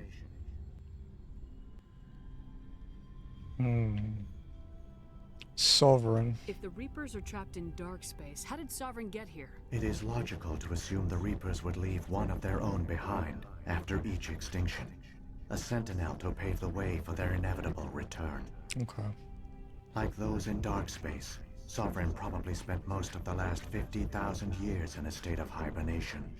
Periodically, it would wake to analyze the situation. Keeping its existence hidden, it would evaluate the state of galactic civilization. And when the time was right, it would signal the Citadel and usher in the next Reaper invasion.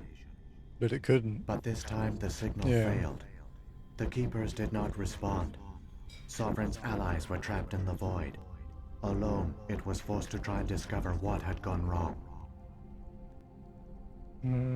They could just The attack. Sovereign's the largest ship in the galaxy. Why all this secret? Why not just attack the Citadel? Sovereign is not invincible. Revealing its true nature would have united the forces of every organic species against it. Even a Reaper couldn't survive such odds. But the Reapers are patient. They will not rush into the unknown. Sovereign could have been planning this for centuries, moving deliberately, gathering allies. Slowly, it has assembled the pieces of the puzzle, working through agents to keep itself hidden. Saren is the most visible pawn of the Reapers, but I doubt he was the first. Now Sovereign has grown bold. Whether from confidence or desperation, I cannot say. But it is determined to reopen the portal to dark space. Beacons. What about the beacon on Eden Prime? And the one on Vermeer? What were they for? At our apex, the beacons spanned the breadth of our empire. We used them as a single galaxy-wide network to transmit data and communications rapidly from world to world. Virtually all the beacons were destroyed during the invasion, but once the Reapers were gone, the survivors here on Ilos decided to risk sending out a message. We knew it was unlikely there were other survivors, but if there were, we wanted them to know about Ilos. We wanted to give them hope, so a message was sent across the network. Quite the risk. You could have exposed yourself to the Reapers. In truth, we didn't expect any of the beacons would still function, but we had to try. If there were survivors, we had to reach them. The message was meant for our own people. It was coded so only organic beings could interpret it. We still didn't understand the power of Reaper indoctrination. We never realized it could lead an agent of the machines, like Saren, to this world. But it has also led you here. So perhaps we did not fail after all. Keepers. So when the Reapers created the Citadel, they created the Keepers as well? A more likely scenario is that the Keepers were one of the early harvested civilizations. Perhaps the very first. Perhaps they responded well to indoctrination, or the Reapers simply bred them to be obedient. In any case, they were left behind to operate and maintain the Citadel. Interesting. But the Keepers are no longer directly controlled by Sovereign or its ilk. They evolved so that they only respond to the signals emitted by the Citadel itself. When the Protheans altered the Citadel's signals, they broke Sovereign's hold over the Keepers. Now, they are completely harmless. That explains the geth. Sovereign must have realized organic races were difficult to control. A likely hypothesis. The Keepers evolved in an unanticipated direction. Non-organic servants like the Geth would be more predictable. Prothean scientist. What happened to the survivors from the Conduit project? They used the conduit to gain access to the Citadel, but the conduit is only a prototype. The portal only links in one direction, so they were trapped on the station. I do not know what became of them then. It is unlikely they found any food or water on the station. I fear they suffered a slow, grim death.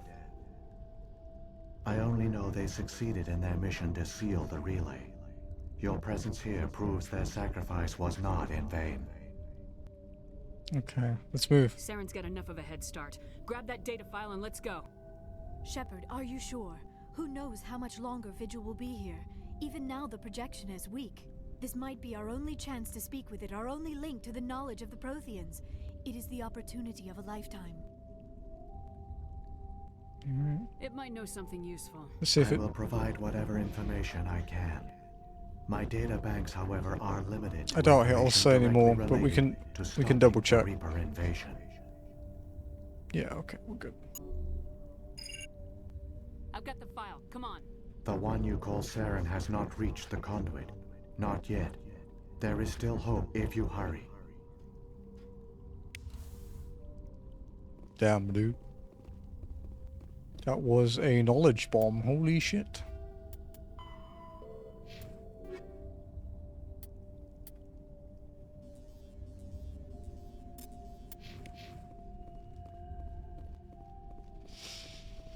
Right, up we go.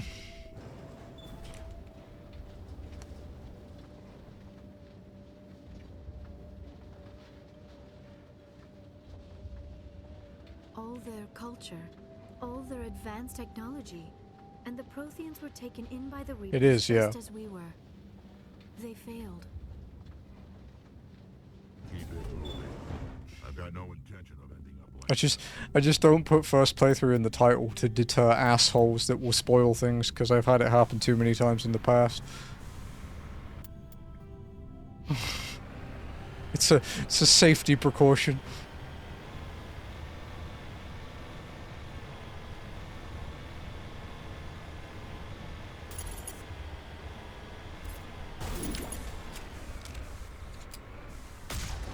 It's a very effective one too, surprisingly effective. Because I've been doing it for about, I'd say like the last year maybe with everything I've played, and I've pretty much avoided spoilers for everything. I appreciate that, Martu. Thank you.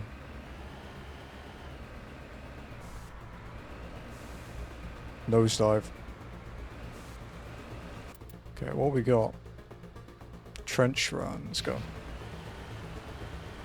Ideally, I'd like to finish within an hour, but I don't mind if it takes longer. My cats might mind, but I won't. More noms, your extra food. I'll have to heat mine when I'm done with stream. Yeah. The cat's playtime is at like 8 PM and it's 7 PM. Or the cats, they're in their own room. They have their own room that they stay in for most of the day with their siblings.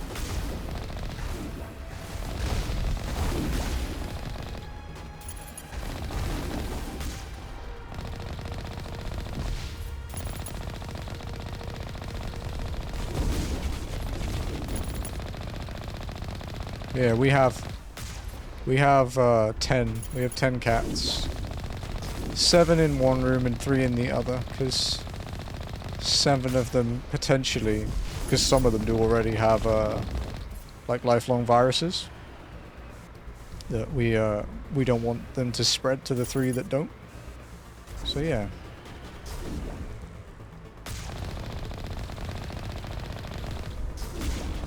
It's a precaution to keep them healthy. Although those lifelong viruses are treatable now, so it's a good thing if there ever is a problem.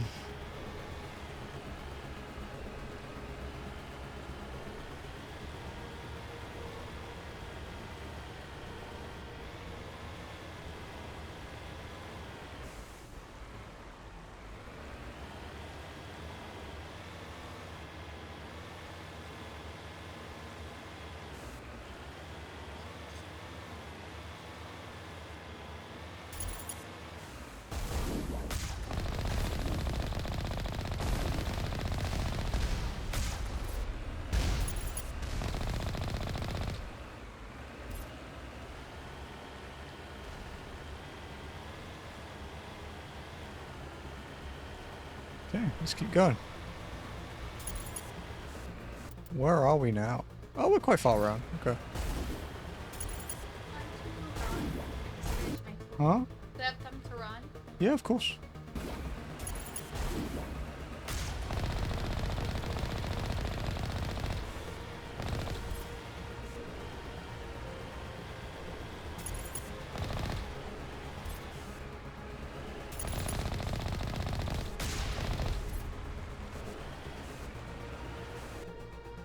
Is feline parvovirus? Yeah, so one of our 2 boys has FIV, the one that's like HIV but for cats, and one of them has FELV. But they were together for like a year and a half, well, about a year before it was discovered.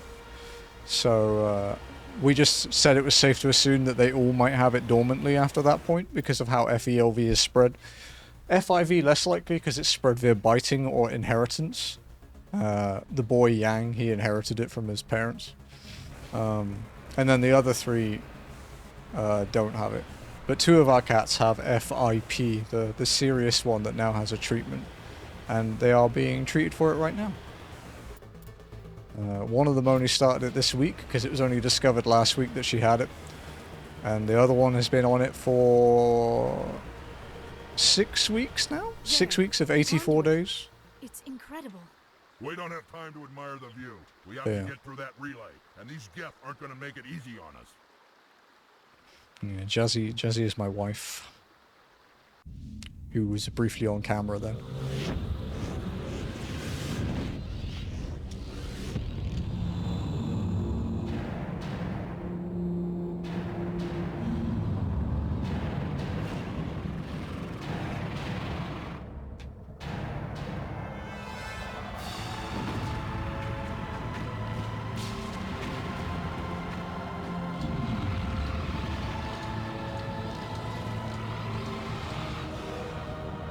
Damn, dude.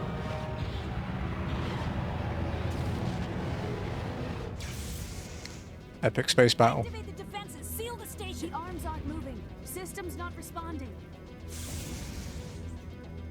Abandon the Citadel. Evacuate the Council.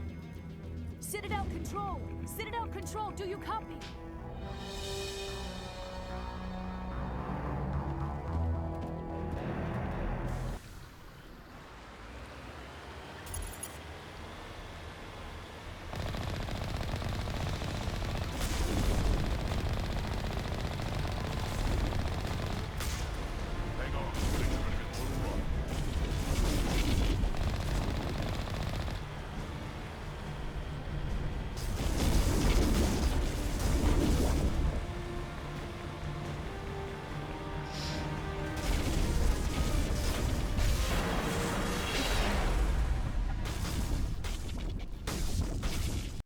Still shooting the shit out of me. Critical failures detected across all monitored systems. Please begin emergency evacuation. Surprise!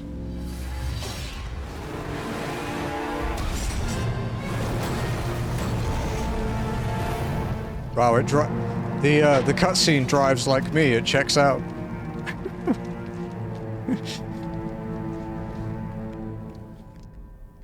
Accurate.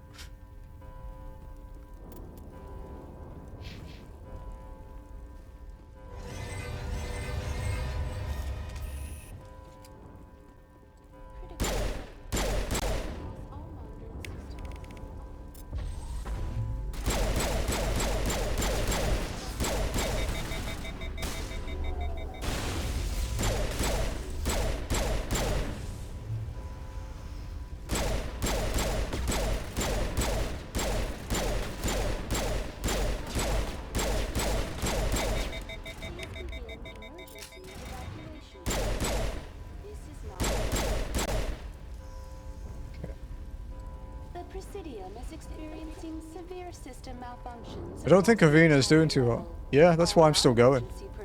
We gotta beat the game. Status report. Give me a rundown of the damage. We have lost all primary power to the level. Environmental controls are not responding. Class 3 fires are burning in sectors 2, 3, 6, and 7. Civilian casualties are high. I am also Don't you turn your back on me. Unauthorized synthetic life forms throughout the station. They are believed to be hostile. Please approach with caution. The council. What happened to the council? In accordance with standard emergency procedures, the council has been evacuated to the Destiny Ascension. Other survivors. What about Captain Anderson and Ambassador Udina? What happened to them? I have no information on the status of specific individuals. Once the current crisis has been resolved, a complete accounting of casualties and survivors will begin. Saren. Where's Saren? Former Spectre agent Saren Arturius is nearing the vicinity of the council chamber. A warrant has been issued for his arrest. Base Citadel security Do you know? to respond at this time. I think CSEC might be occupied. Come on. We need to stop Saren before it's too late. crazy that, right? That they might be a little bit busy.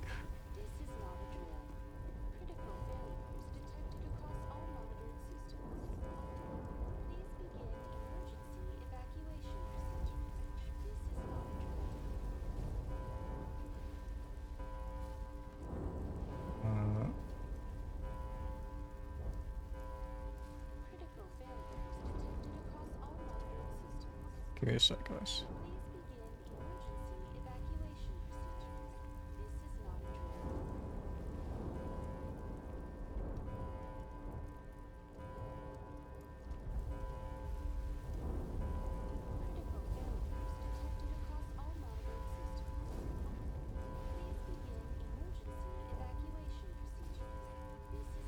Trying to find something to say.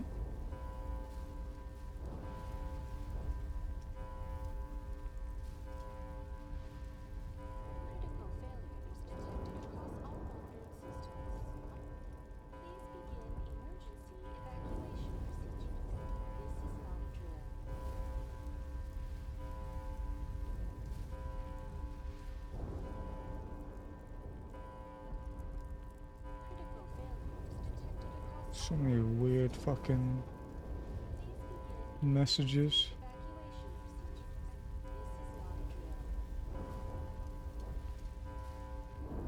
Dude, that's so fucking spam people on Discord. Piss off. Leave me alone. Reliable elevator though.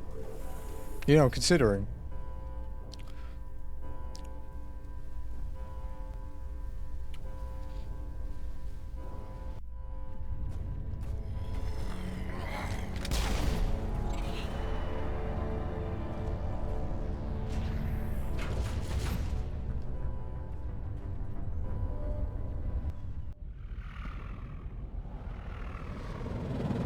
The Citadel's closing. They're sealing the station. Don't let the enemy ships inside the arms.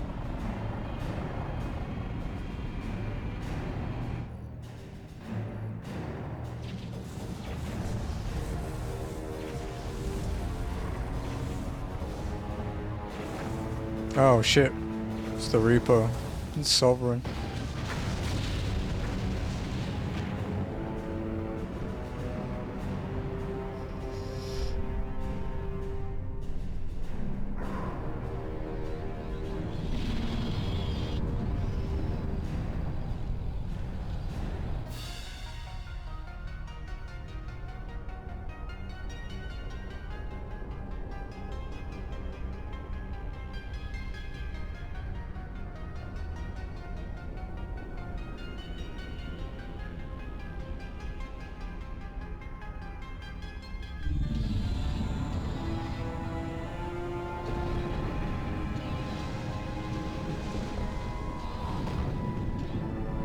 The hand-like thing really weirds me out. It always has. Since we first saw it on Eden Prime.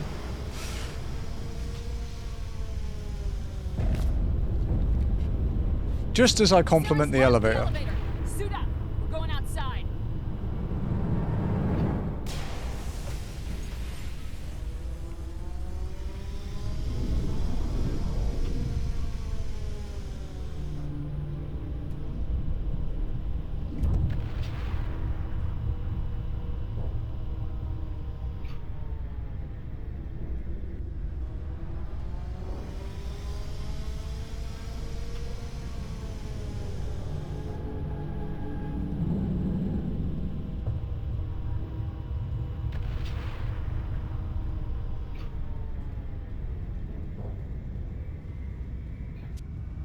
Do we have a map? It's impressive considering we're on the side of a fucking building.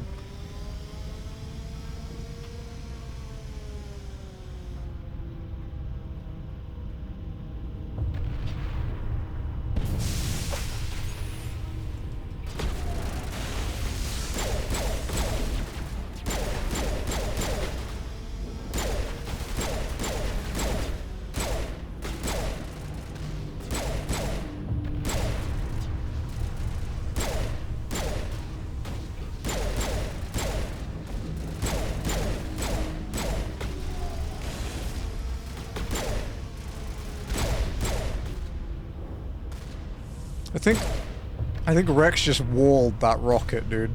I think he just stood there and took it to the face.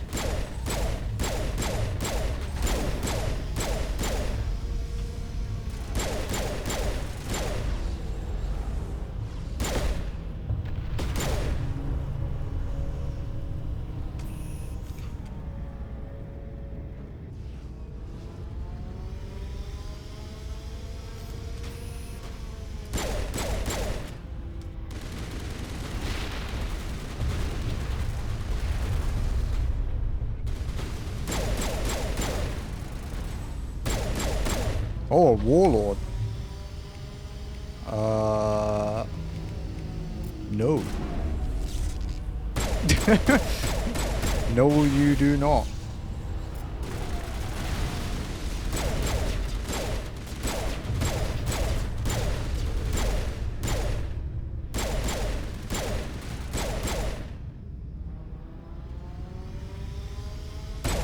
Making sure.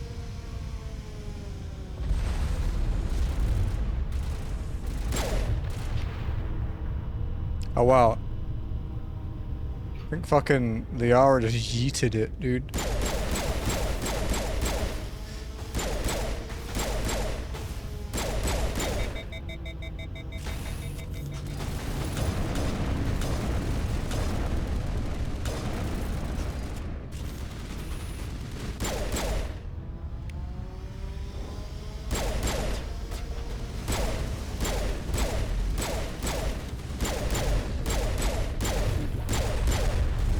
Ow.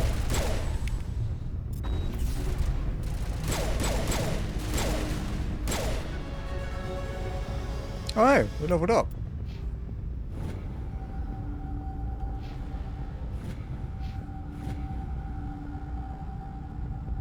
And we need 400k to hit 30. Well now.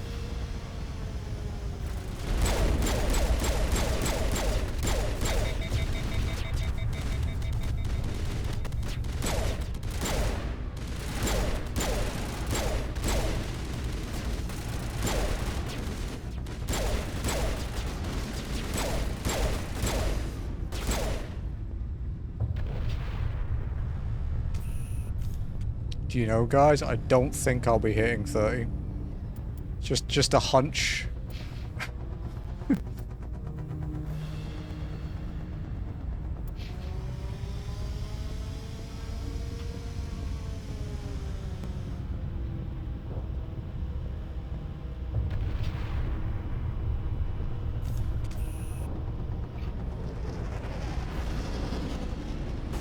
It's like, yeah, you know all that experience you've earned throughout the whole game?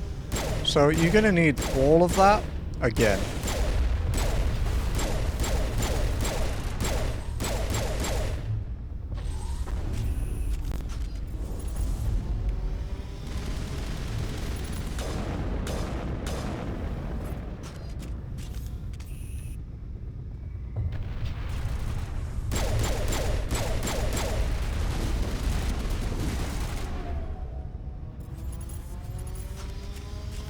I wasn't scared. Not one bit.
Good job, turrets.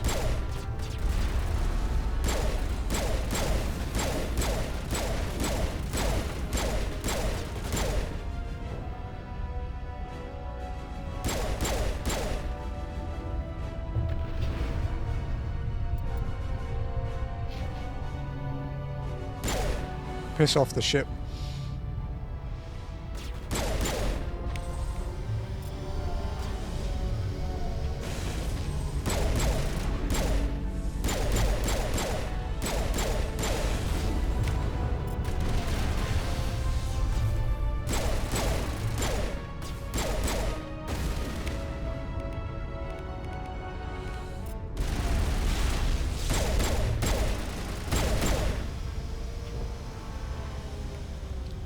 Man, they're definitely making me work for it.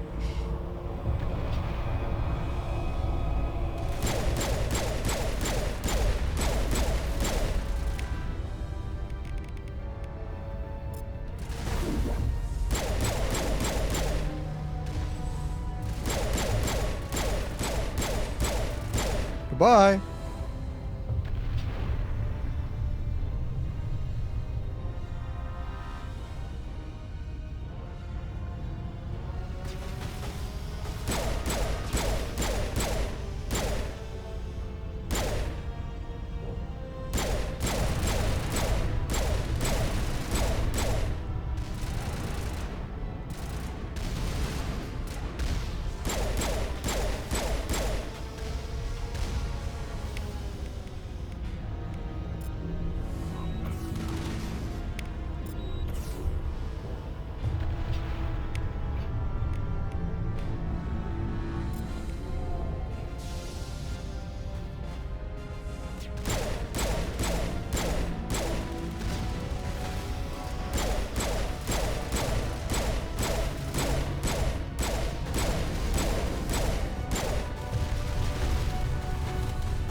Play it safe.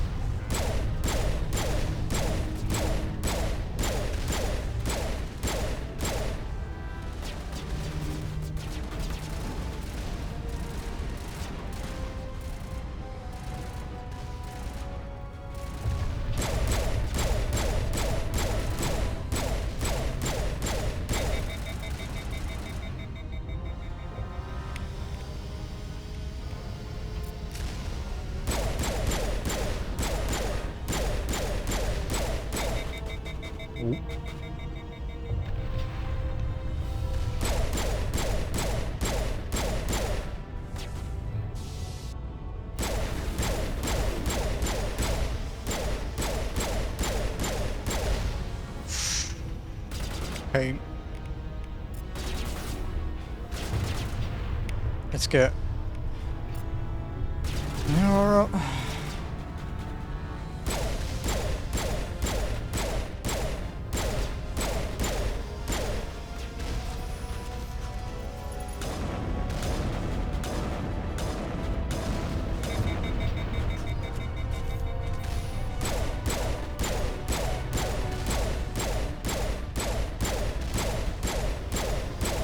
There will be an easier way to do this, but this still works. Okay.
Yeah.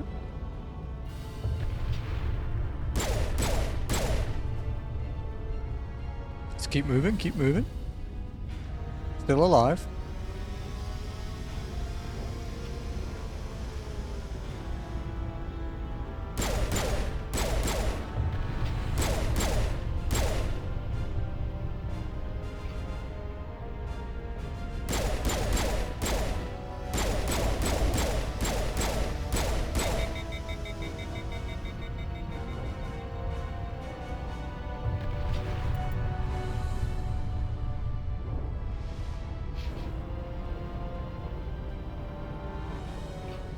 Is there anyone down here?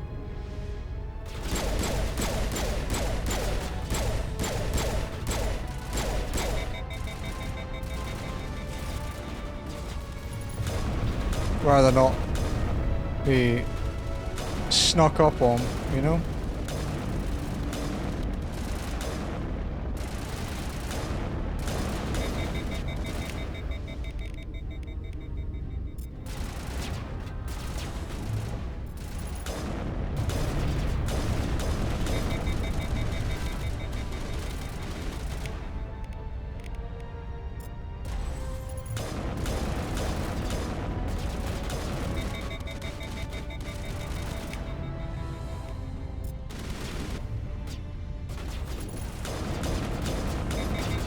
Okay, one down.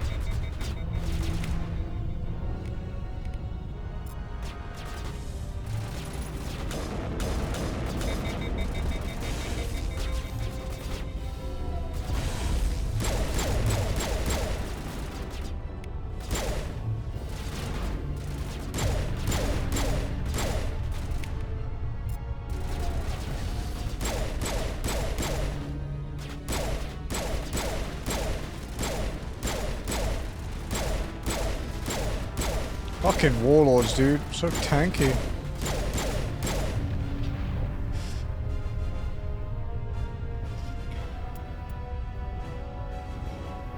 Yeah, the way I went was definitely more exciting.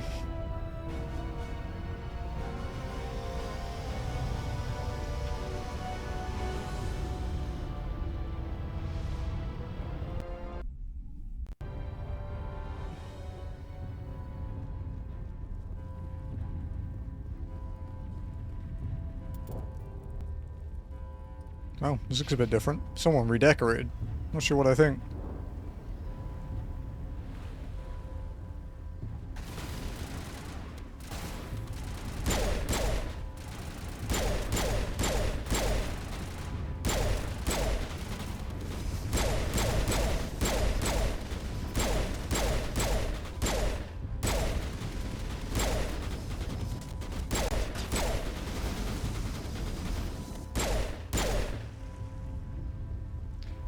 Oh.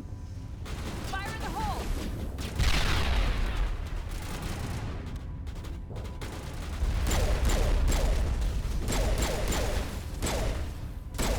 Fucking barrier.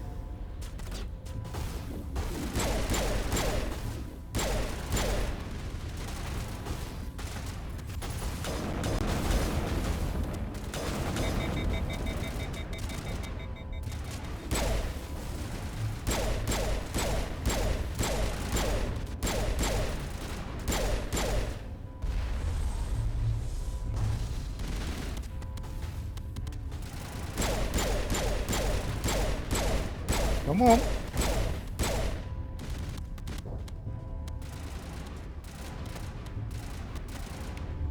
Eat this!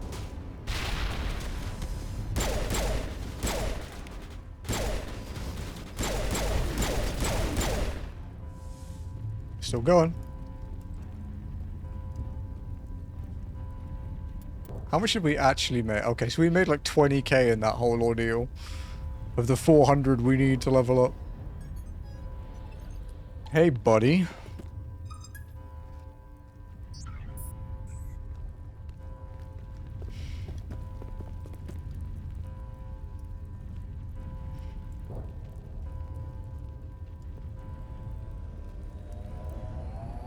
Yeah.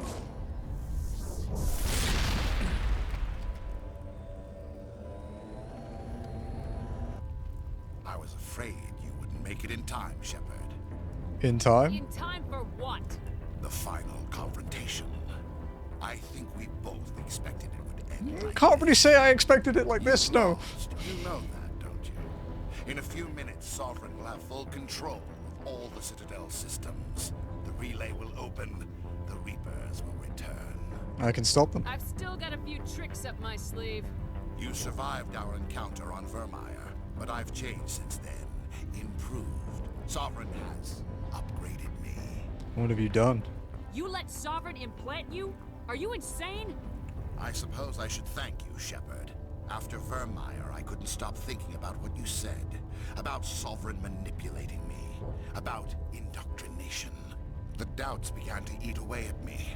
Sovereign sensed my hesitation. I was implanted to strengthen my resolve. Now my doubts are gone. I believe in Sovereign completely. I understand that the Reapers need organics. Join us, and Sovereign will find a place for you, too. You're indoctrinated. Sovereign's controlling you through your implants. Don't you see that? The relationship is symbiotic.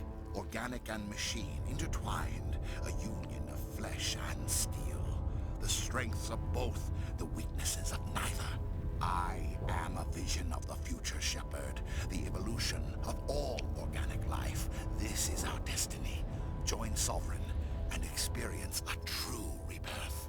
We can beat them. Sovereign hasn't won yet. I can stop it from taking control of the station. Step aside and the invasion will never happen. We can't stop it. Not forever. You saw the visions. You saw what happened to the Protheans. The Reapers are too powerful. Don't give in to them. Some part of you must still realize this is wrong. You can fight this. Maybe you're right. Maybe there is still a chance for the implants. Sovereign is too strong. I'm sorry. It is too late for me. That's not true. It's not over yet. You can still redeem yourself. Goodbye, Shepard. Thank you. Oh shit.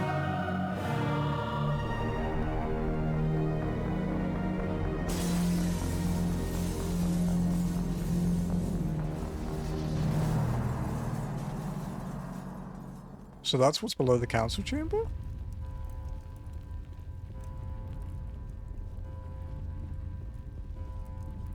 That's interesting.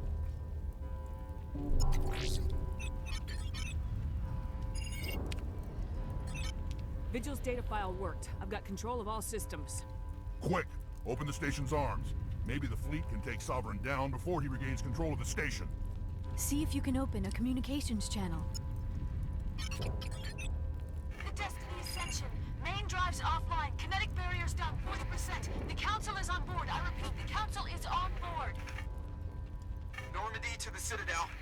Normandy to the Citadel. Please tell me that's you, Commander. It's me. I'm here, Joker. We caught that distress call, Commander. I'm sitting here in the Endura sector with the entire Arcturus fleet. We can save the Ascension. Just unlock the relays around the Citadel and we'll send the cavalry in. You'd sacrifice human lives to save the Council? What have they ever done for your kind? This is bigger than humanity. Sovereign is a threat to every organic species in the galaxy. Yeah, this is a bit... That's why you can't throw away reinforcements trying to save the Council. Hold them back until the Citadel arms open up and the human fleet can go after Sovereign. What's the order, Commander? Come in now to save the Ascension, or hold back? Save the Council. Opening the relays now, Joker. We need to save the Ascension no matter what the cost. I hope the Council appreciates this. Me too. GG. Come out. GG. Alliance ships, move in. Save the Destiny Ascension. GG. Commander, we're picking up reinforcements. It's the Alliance. Thank the goddess.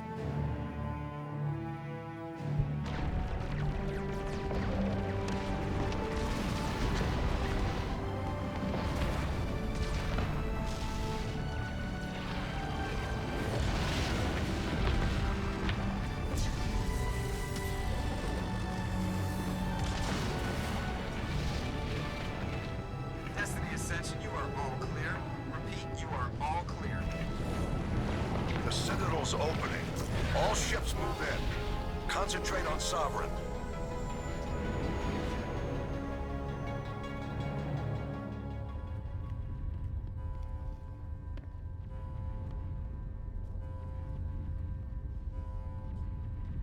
Make sure he's dead.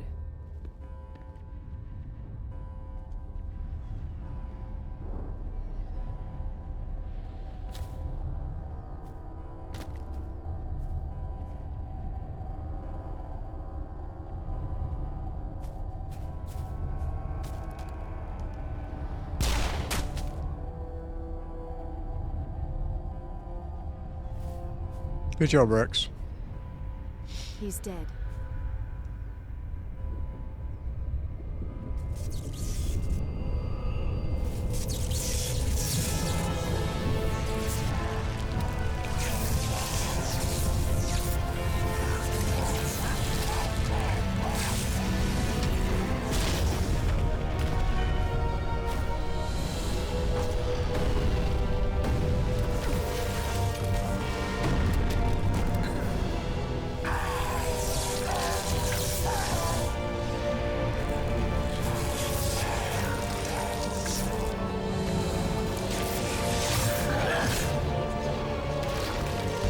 GG.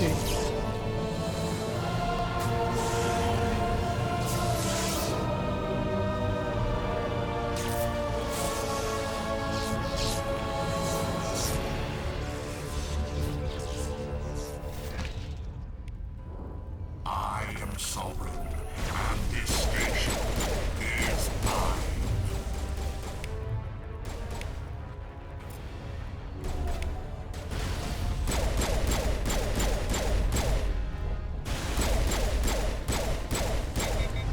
You are a tanky motherfucker.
Oh shit.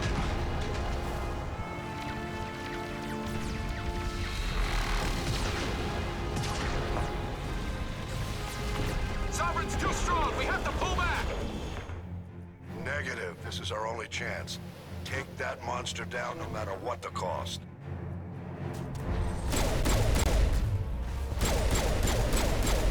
Man, that reset his shields. Fuck you.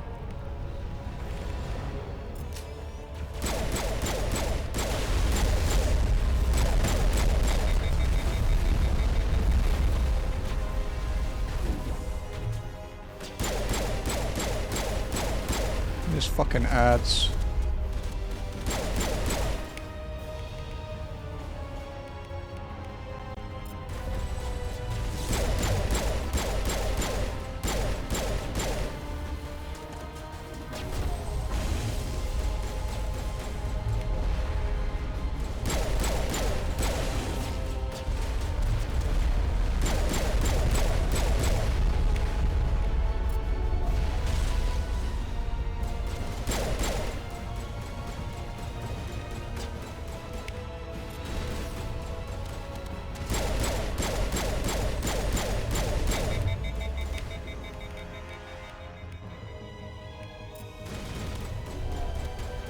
I don't think that would work on him, but...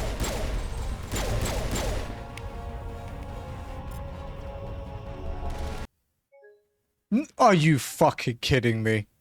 Bro, are you fucking having a laugh? Oh my god. Really? What bullshit, dude? What fucking bullshit. Fucking goddamn BioWare fucking bugs.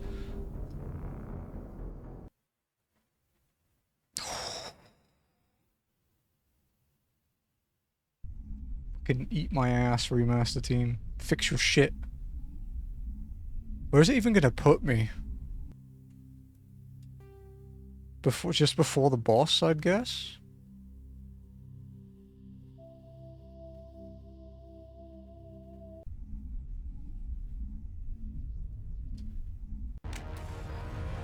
Okay, yeah. Could be worse.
That went quicker.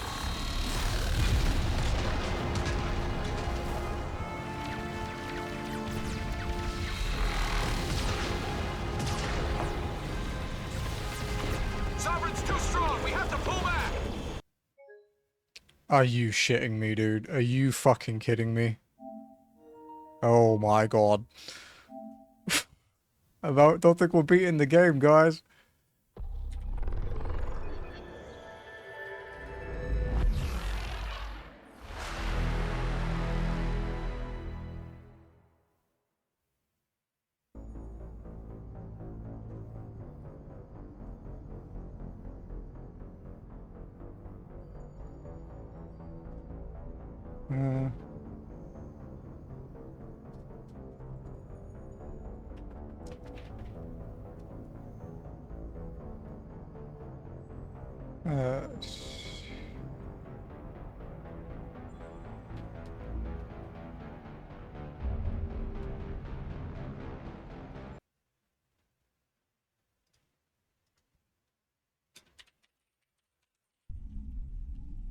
Please just let me kill the fucking final boss.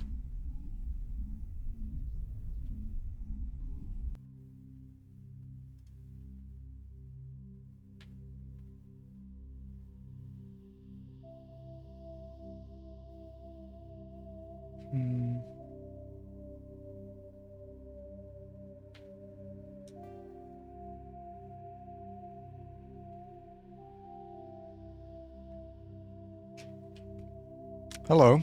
How's it going? Welcome in.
class are you using? Engineer.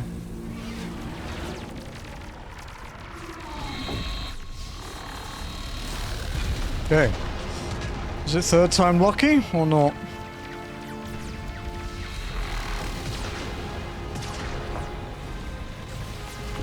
Sovereign's too strong. We have to pull back. Negative. This is our only chance. Take that monster down no matter what the cost.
Man.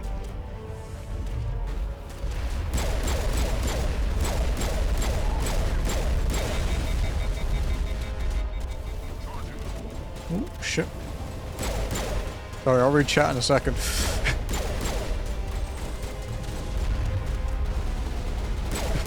just give me a minute.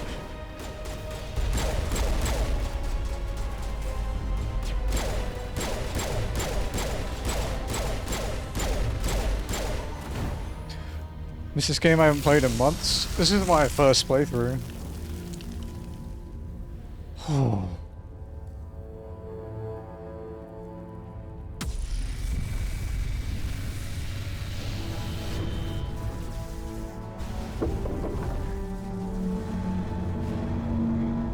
Yeah, it's really fun.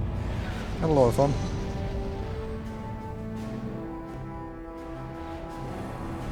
It's a shame it crashed 3 times.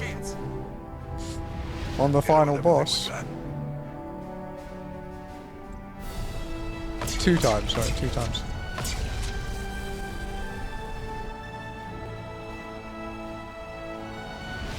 Hard on my flank. We're going in.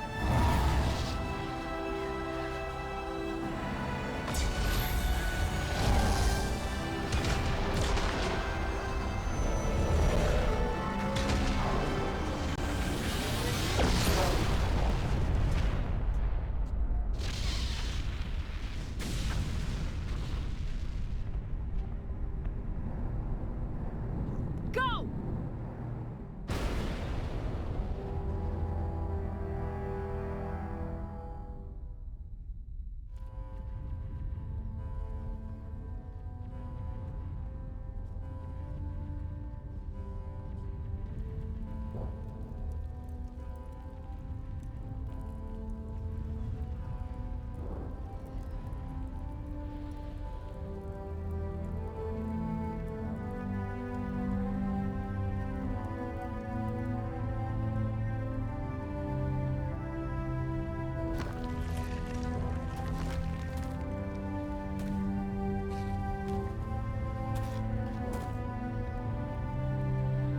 Captain Anderson, we found them. They're in here. Oh, he's got his uniform back on. It's over. You're safe now. Where's the commander?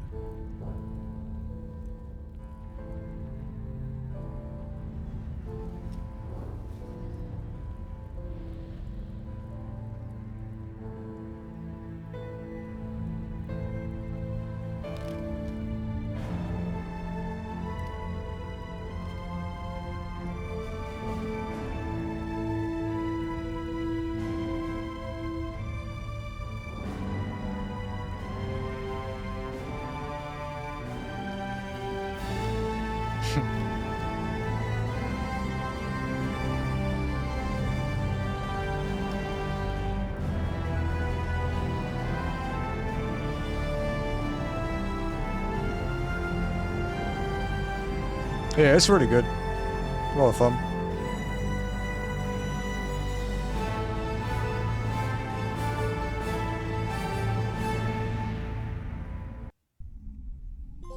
It was an abrupt load screen. Oh, is it time? Is it? Is it? Is it time? Captain? Come on. Commander Shepard? Yeah, Platinum. We did it. Here to recognize the enormous contributions of the Alliance forces in the war against Sovereign. Insanity 1. Many humans lost their lives in the battle to save the Citadel. Brave and courageous soldiers who willingly gave their lives so that we, Awesome, the dude. Council, might live. There is no greater sacrifice, and we share your grief over the tragic loss of so many noble men and women.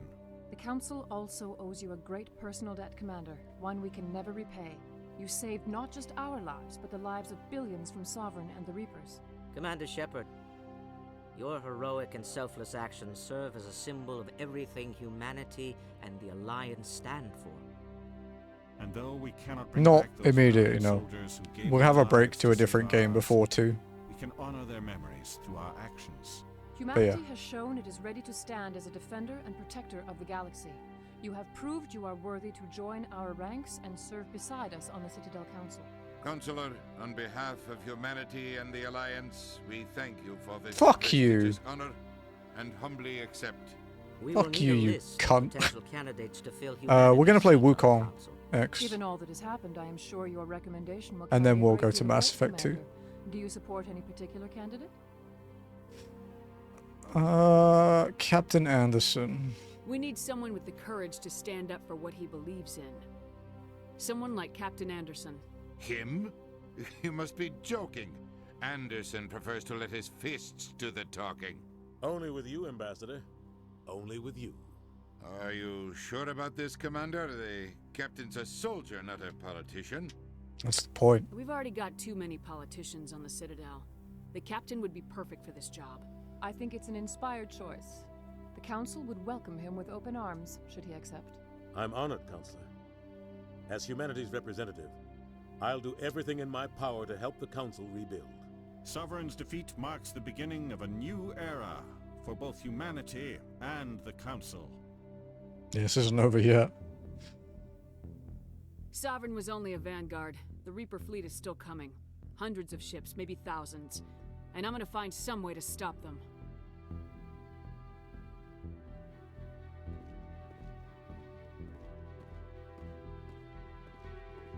Shepard's right. Humanity is ready to do its part. United with the rest of the Council, we have the strength to overcome any challenge. When the Reapers come, we must stand side by side. We must fight against them as one. And together, we will drive them back into dark space. Fuck the dark space. Fucking disintegrate them. Get rid of them. But yeah, we'll do Wukong next week. We'll start Wukong. When we plat that, we'll do Mass Effect 2. Just to break it up, because I don't want to get burnt out. You know, I don't want to hit, like, say Mass Effect 3 and be like, oh god, another one. Too much of a good thing, you know?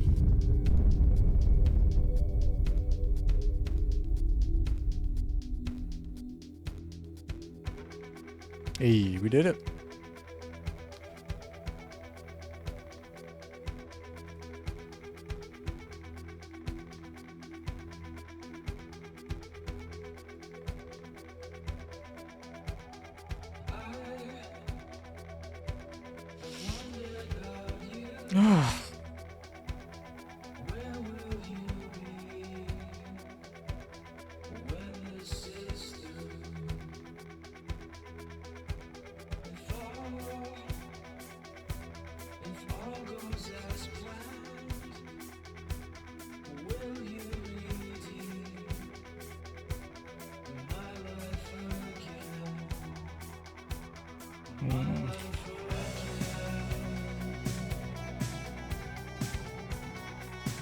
How long are the credits? I usually like to sit through the credits on the first clear of a game.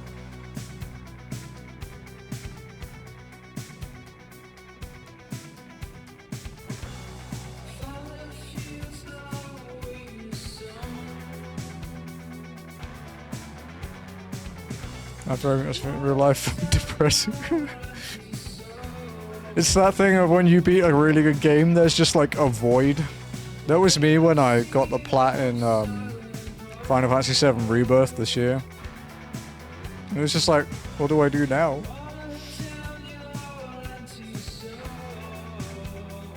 After the credits, we'll find someone to raid. Oh, I saw you hop in. How's it going, Dom? How you doing?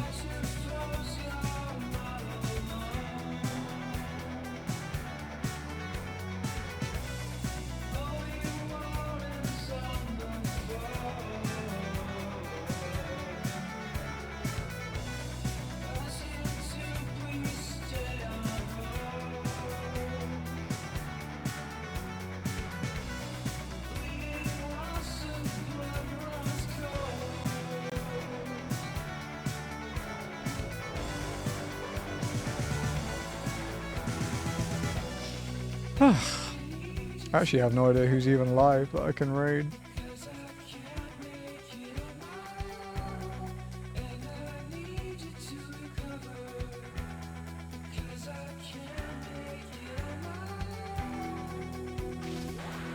Thank you for the follow. I appreciate it. You good? Yeah, I'm good, dude. I was getting a bit annoyed that the game was crashing on the final boss. Because it kills, like, the enjoyment, you know?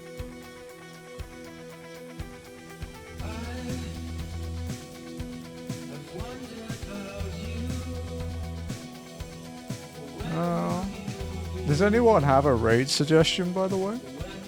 It's really quiet on my follow list.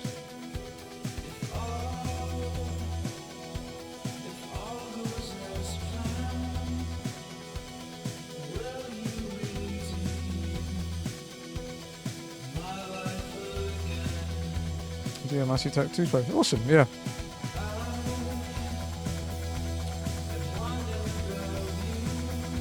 Wukong is like 2 playthroughs, I think. 40 to 60 hours, so it's about...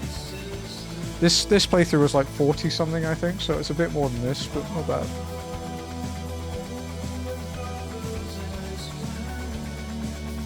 And then we'll jump into 2.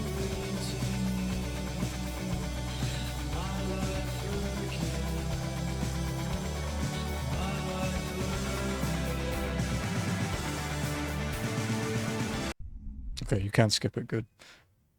So is it just what happens with the post game? Because I do want to end. I don't want to be too late for my cats. Extras. E. Oh, that's the legendary thing, yeah. We'll cut that through. Nice meeting you too, yeah. So what happens if we hit resume?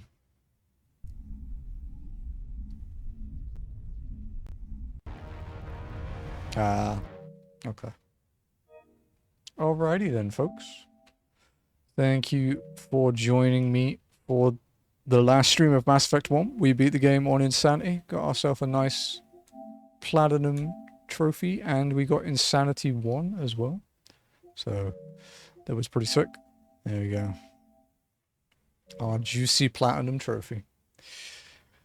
But yeah, that is the last stream for me this week. There is no Indie Friday this week, no Indie Trophy Times, because I have to go and do immigration things, which I'd rather not do. I'd rather play games all day, but unfortunately I have to. For raiding, who have we got? Let me have a look.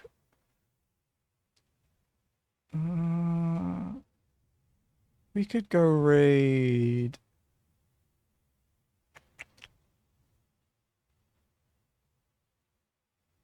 I guess Purin. Sleepy Purin. She's playing Outer Wilds, which I can't lurk around for too much because I want to play that myself. And that's one of those games that you can only kind of experience once. She's in her witchy outfit. It's very cute. But yeah, we'll go see her. She is a VTuber. She plays a lot of stuff. I think she played Elden Ring for quite a long time. I don't know if she's played another Soul since. I haven't been around too much lately. But yeah, she is good people.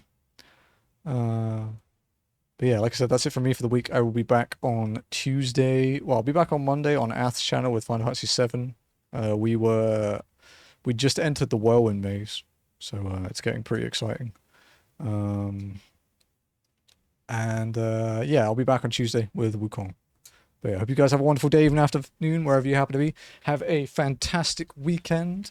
Take it easy, and I will see you again next week. Bye, guys.